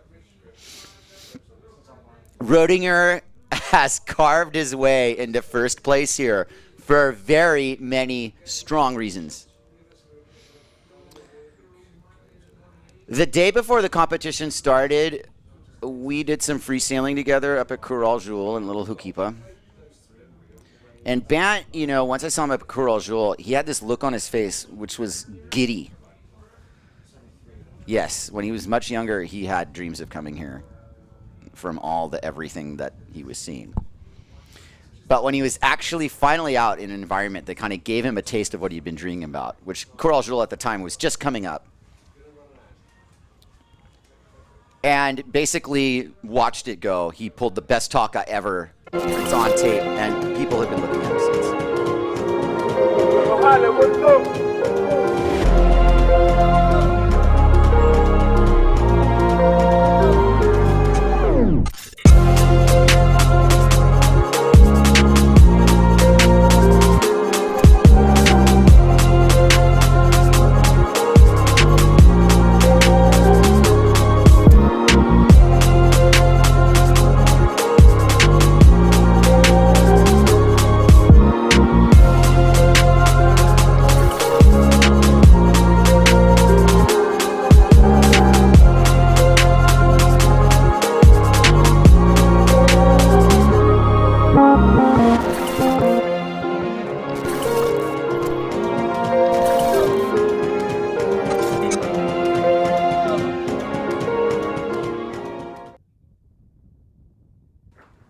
Anyway, I'll continue that story. Yeah, Karol Gil, he made a really sick taka. This late rotation, miraculous thing. And it set the tone.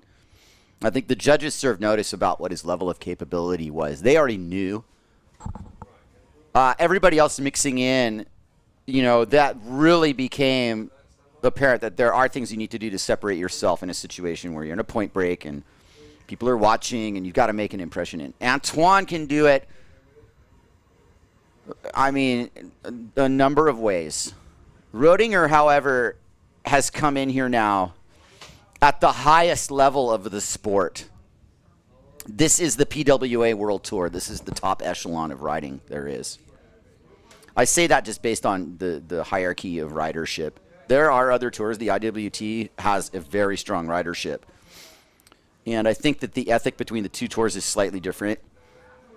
And I think that Roedinger has been looking for a chance to do exactly what he is just about to accomplish right now, is to show the rest of the world that he is one of the best windsurfers in the world. And he's 3 minutes away from winning the single elimination final of the 2022 SOMWR Cabo Verde World Cup. It's a good story. I like it. But it's not over yet.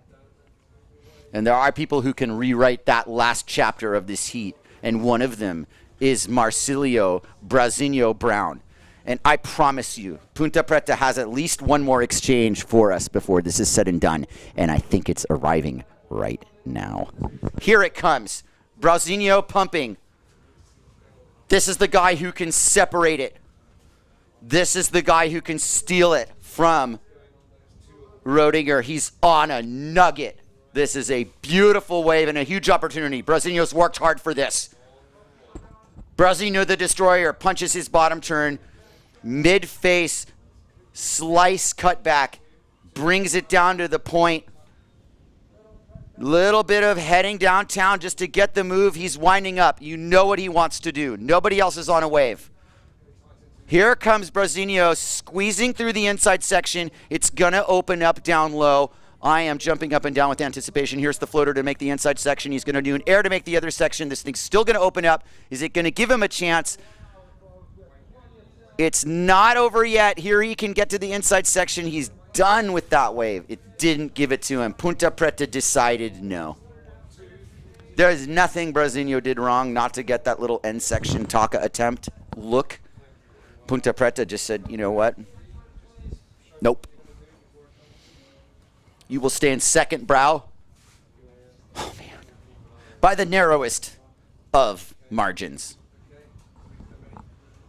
Let's take a look at the ride. We've got a minute left in this heat. It was a really, really well-ridden wave. All of them have been, generally speaking. There are a few earlier ones, of course, that he bobbled. Look at the board tracking. Side to side, and then make it to the inside. Brazinho trying his best to stay alive. Did he slow down too much? You know, hindsight's an interesting thing. Maybe he did, maybe he didn't. That wave just didn't let him do what he wanted to. Here we go. Let's go back to live. This is almost said and done here. All right. The ticker says 30 seconds. Do I see anything on the outside? Is Roedinger now playing defense just to get on the one wave that's even going to break until this is all said and done? He's pumping furiously. He wants to catch something. 15 seconds. It's looking real good for the Samurai here. He's on this wave. It's done and dusted. Bat Roedinger is going to win the first round single elimination of the 2022 SOMWR Cabo Verde World Cup. Let's have a celebration for the great Roedinger. Beautiful riding for Roedinger. Proud of my friend.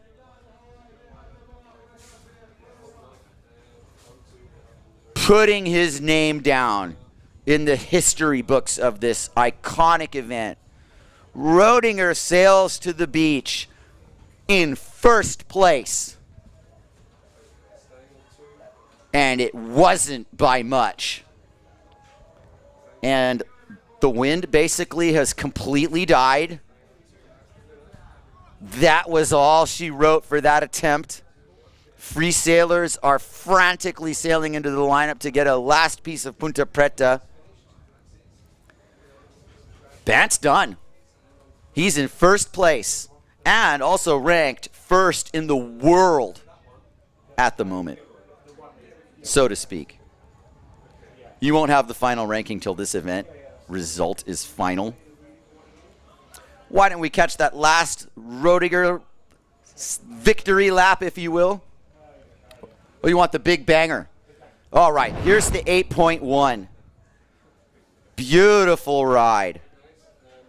Cylindrical. Oh, man.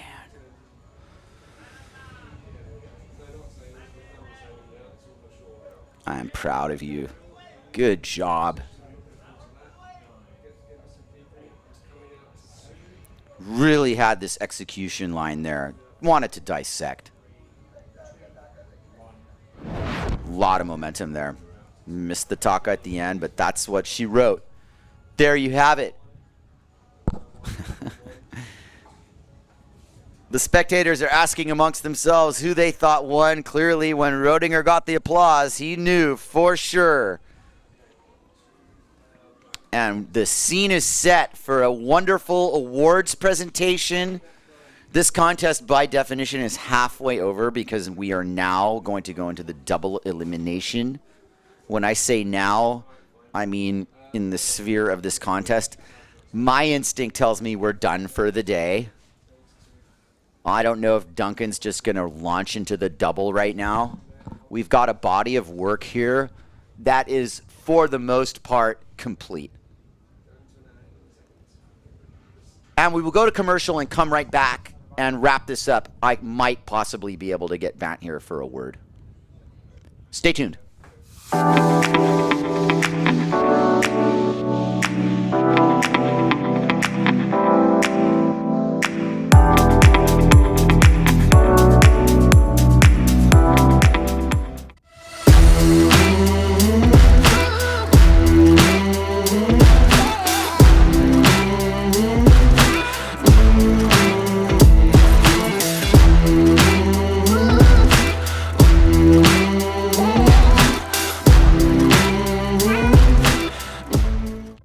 Família, então manda sala para Cabo Verde através do serviço de sala internacional de CV móvel, onde que pode fazer através de drink.com ou pode fazer através de mobile recharge.com ou pode localizar pontos de venda que está disponível no país que você está.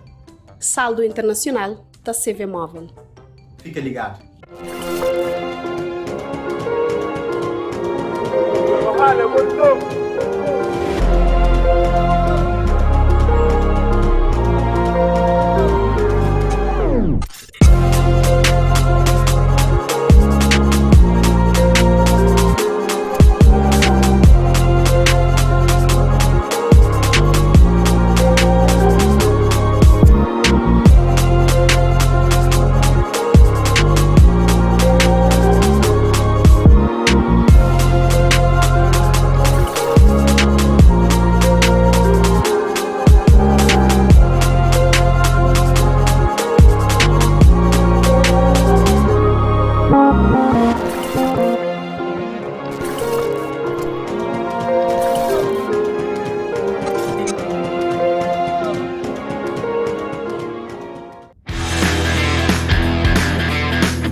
The board feels great. It's kind of a bigger waveboard and helps you out a lot on passing the white waters, passing the waves, and like going against the current. In these side onshore conditions, when it's light winds, I'm struggling to do that because of my weight, and on this I felt it's super easy. So I think it's perfect for people to start learning how to wave sail and to jump and wave ride. We want to make wave riding accessible to everyone in any conditions. Do you want to wave ride even if the wind is light and the currents are strong? The Code 2022 is a free waveboard like no other. With volumes ranging from 85 all the way up to 135 liters. This year we have increased the area behind the fin. This gets you lifted up to speed even quicker. To balance it out, we also increased nose area, which creates a smooth ride in choppy waters. And by adding curvature around the foot straps, the new coats improve greatly maneuverability during bottom turns and power jibes. The 115, 125 and 135 are the best large waveboards we ever made. With a compact shape and thin rails, you'll enjoy tricky conditions and ride more waves, always with enough flotation under your feet. In the turns you keep a lot of drive, so you don't really slow down even when the wind gets a little bit patchy, and then it's super nice to have big waveboards like that, like for heavy riders like me, to have a lot of flotation and still be able to wave ride in light wind. It's really, really nice.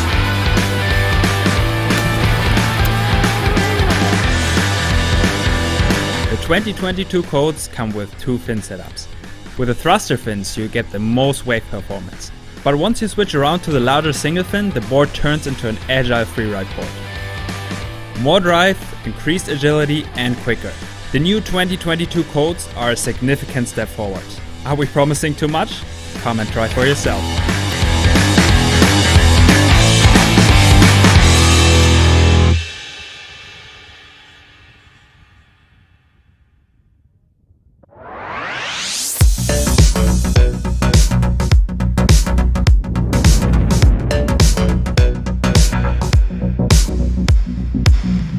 The Ultra Code. Our wild waveboard comes either with 5 fin boxes, allowing you to choose a different setup for varying conditions, or as Thruster Edition, making it the lightest waveboard we've ever made.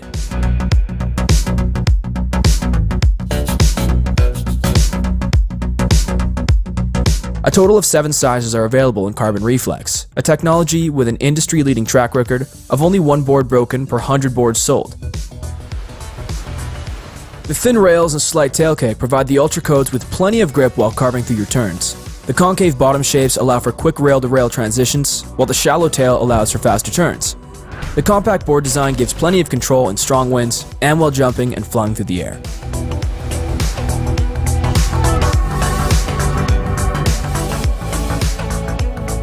The board is very fast, so it's super easy for jumping. It's very stable. And for surfing also, it's a nice board because you can lean forward and do a nice bottom turn and push a lot in the top turn. Thick white water, currents, and dodgy wind conditions often slow us down in the wrong moments. But with its fast rocker line combined with an extra thick center line, we ensure the Ultra Code picks up speed quickly. We designed it so you never have to miss a wave and can set up for the next jump even if you have to cross some white water to get to that perfect ramp. Feels so comfortable either for jumping or for wave riding. When you want to change the rail into the top turn, you don't lose speed and the fins you can release it really well. Also in the jump, you can go really high because the board shape. The 2022 Ultra Code is wild, light, and sturdy. Come and ride your next wave with us.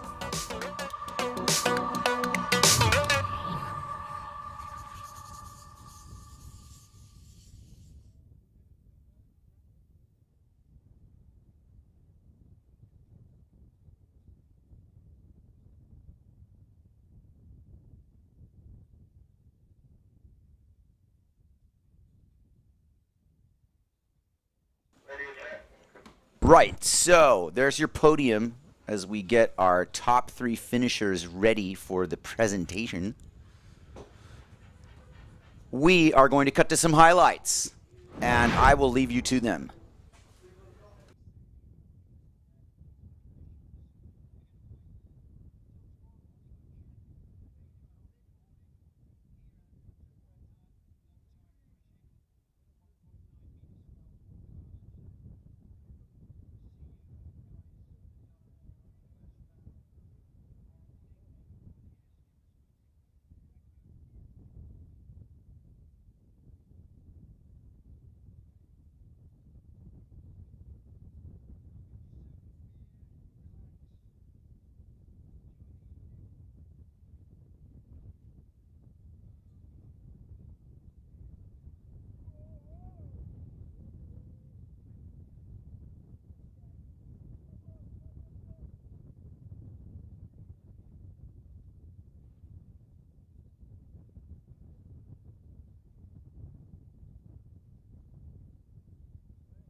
Alex, you need to get in. Way close. Get on the floor there. Obrigado mais uma vez ter apostado nesse campeonato do windsurf, da continuidade na kitesurf e no windsurf. Okay, we are ready to go. So everybody, we are here 14 years after the original event from here in Ponta Preta. E o prazer estar ali, estou muito agradecido. First 2 days had waves right off the bat. Não tinha grande potencial ali da onda nos primeiros 2 dias. Foi muito abençoado. And we have a level of competitors like we've never seen, a new generation, tearing things apart. We're going to call them up. We're just going to give a big round of applause for everyone of the Smackers competidores, que é quatro finalista, Marques Cabo, from Guadalupe, the young ripper, the crazy man, the Batman, the one everybody loves to watch, SOMWR!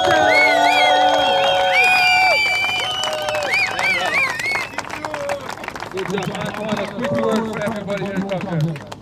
Well, it's my first time here. I'm super happy to be, riding this amazing wave that I've dreamed forever. And I hope you enjoy the show. I was really trying to put it on. So yeah, I'm super stoked and hope to have better ways for the double elimination and go on. Yes, that's one. For all the ladies who will win a lottery to give away his phone.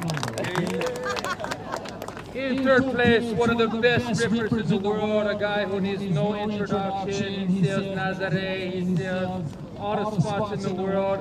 He shreds in every condition we ever received from onshore to offshore. The kid rips in everything possible. Big round of applause for Ponta Preta.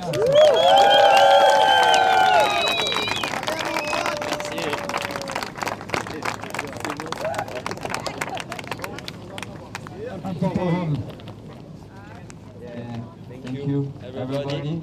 I hope you had fun. We had fun. No? Thank you for the locals to give us the spot for a few days. Thank you for the city to give us this beautiful way. Obrigado, Cabo Verde. And massive congrats to these three guys and also to all the new generation. Like really impressed with the level of the kids. And of the old kids also. So yeah, happy to be here. So.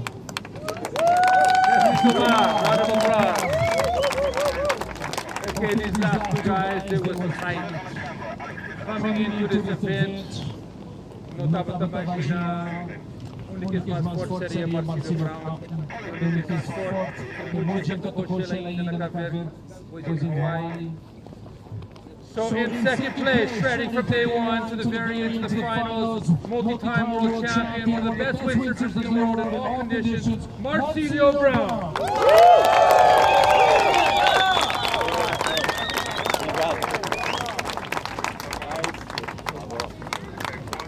Marcelo, você quer pegar uma palavra em português?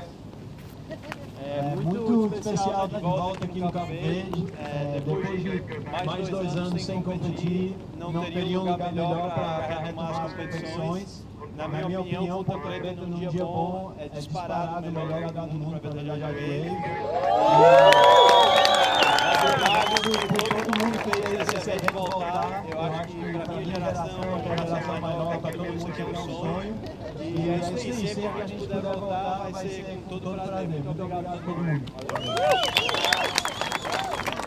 One more applause for Marcelo Brown. This next guy that gives me a huge amount of pride, joy to present from Island of Hawaii, Island of Maui, young ripper, shredder, bro, big respect, happy for you, we love you, we family proud. Big shout out, big round of applause for Verde Rodriguez. This time, good on the board coach.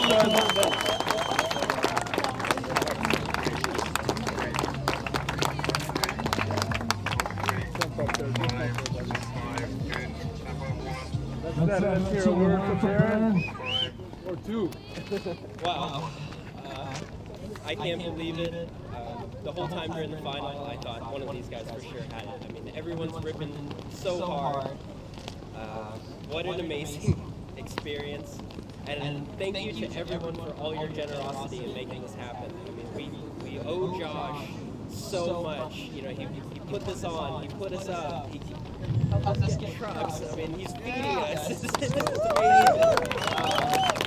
Thank you to the judges, staff, people in Cabo Verde. I see so many people along the rocks helping windsurfers who I know they don't know. They're just doing it because they're good people, and that's amazing. Yeah, I think Kai Cachadorian said on the live feed, he said you guys are all paying in some way to watch this. Whether it be your internet, or you drove here, or whatever, or you flew here like me. And thank you so much. Thank you, Josh.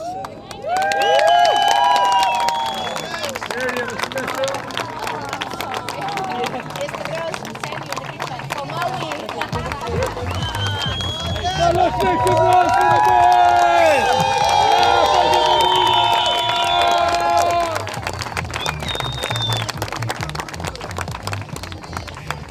And we will be back in the rest of the week. We got more swell coming. Mas na próxima fim de semana, dupla eliminação. Vai se manter. Agora, não tá bem. Thank you, everybody. We'll see you the next day.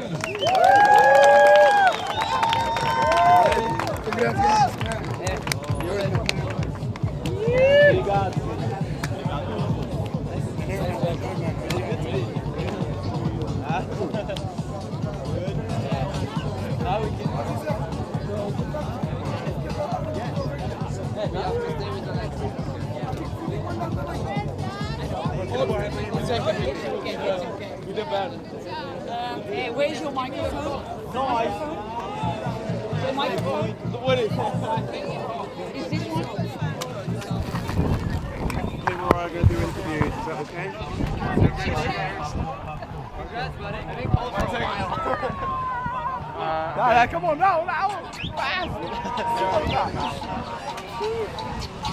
Would you be able to clap into the camera? But are we live?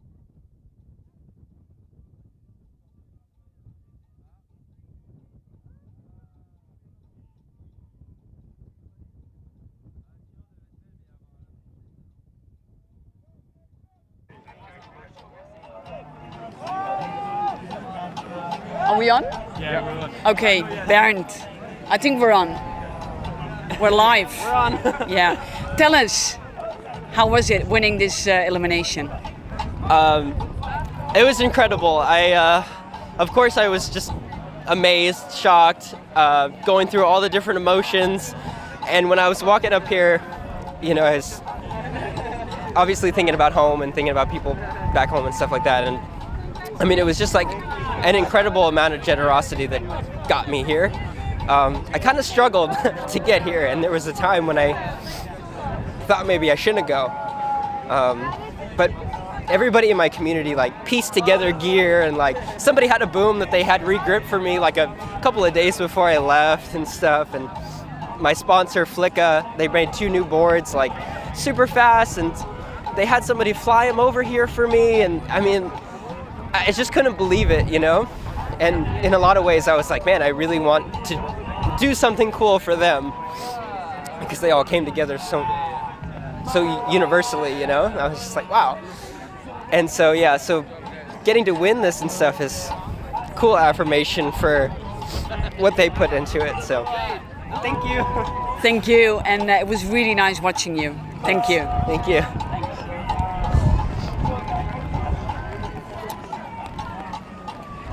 We can go to Marsilio. Are we still live?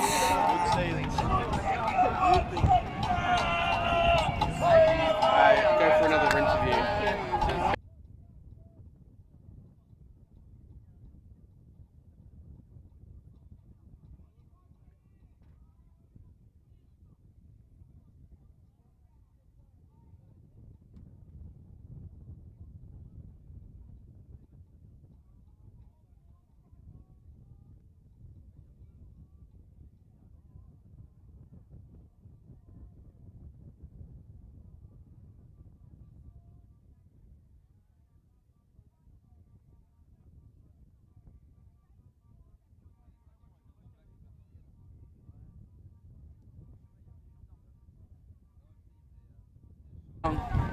second.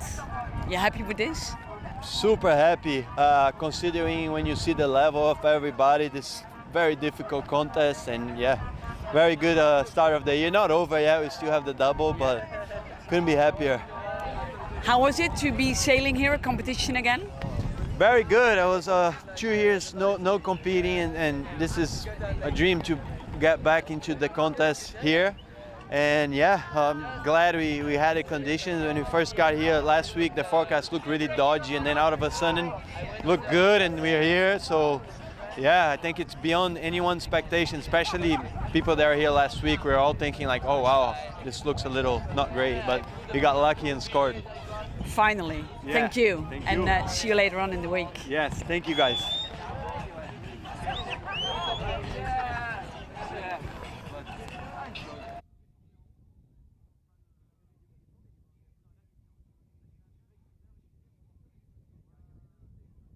In the final, you think, oh, actually I can win. So I wish I was first. But third, when you think about how many good riders are in this competition, and then you look who's on the first place and second place, Verde and Brosinho, I think they're like the best riders out there at the moment. So I'm happy. Good. Was it good that Duncan extended it for 15 minutes? Yeah, I think it was a really good call. Because the swell was dropping a little bit, and I think we really had all kind of the chance to pick our waves and to really go full power. This is what I enjoy now in the final. I went more to the rocks, I crashed more, everybody had big crashes, but I think everybody was like fully pushing the level and not trying to play it smart.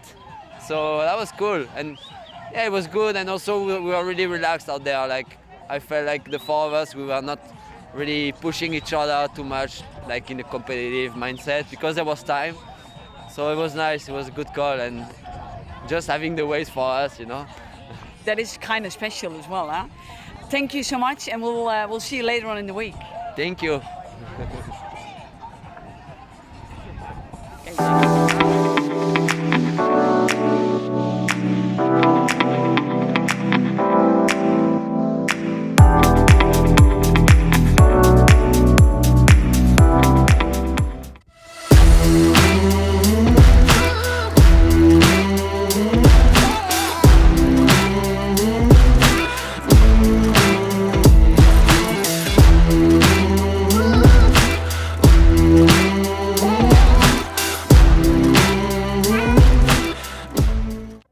Família, então manda sal para Cabo Verde através do Serviço de Sal Internacional de CV Móvel, onde que pode fazer através de drink.com, ou pode fazer através de mobile recharge.com, ou pode localizar pontos de venda que está disponível no país que você está. Saldo internacional da CV Móvel. Fica ligado.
The board feels great. It's kind of a bigger waveboard, and helps you out a lot on passing the white waters, passing the waves, and like going against the current.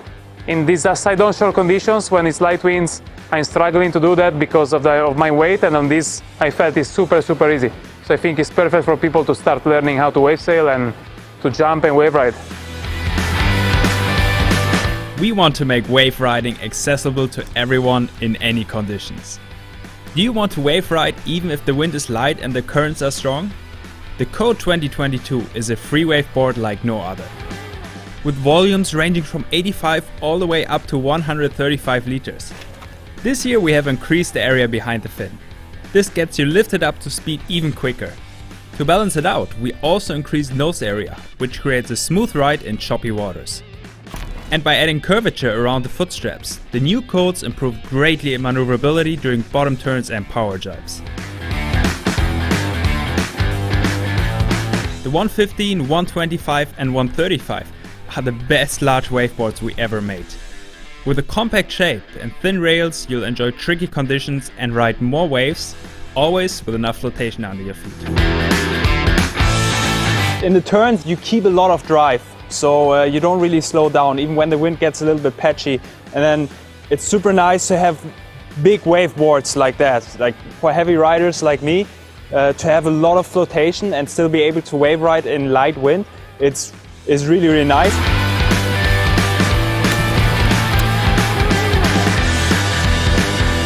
The 2022 coats come with two fin setups. With the thruster fins you get the most wave performance. But once you switch around to the larger single fin, the board turns into an agile freeride board. More drive, increased agility and quicker. The new 2022 coats are a significant step forward. Are we promising too much? Come and try for yourself.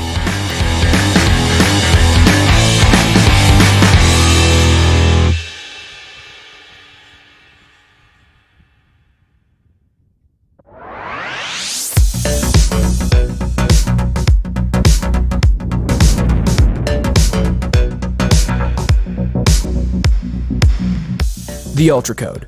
Our wild waveboard comes either with 5 fin boxes, allowing you to choose a different setup for varying conditions, or as Thruster Edition, making it the lightest waveboard we've ever made.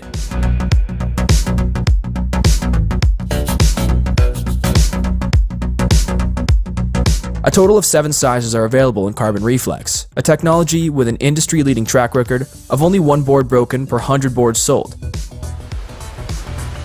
The thin rails and slight tail kick provide the Ultra Codes with plenty of grip while carving through your turns. The concave bottom shapes allow for quick rail-to-rail transitions, while the shallow tail allows for faster turns. The compact board design gives plenty of control in strong winds and while jumping and flying through the air.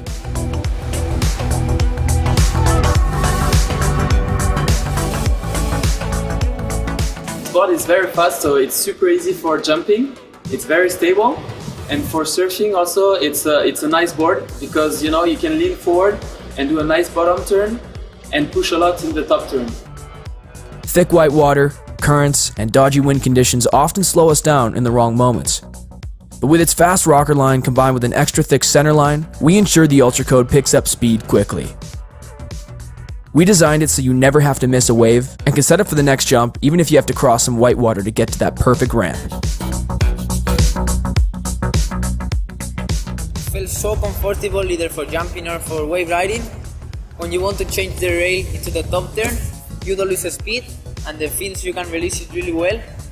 Also in the jump, you can go really high because the board's shape. The 2022 Ultra Code is wild, light, and sturdy. Come and ride your next wave with us.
You and me are not the same.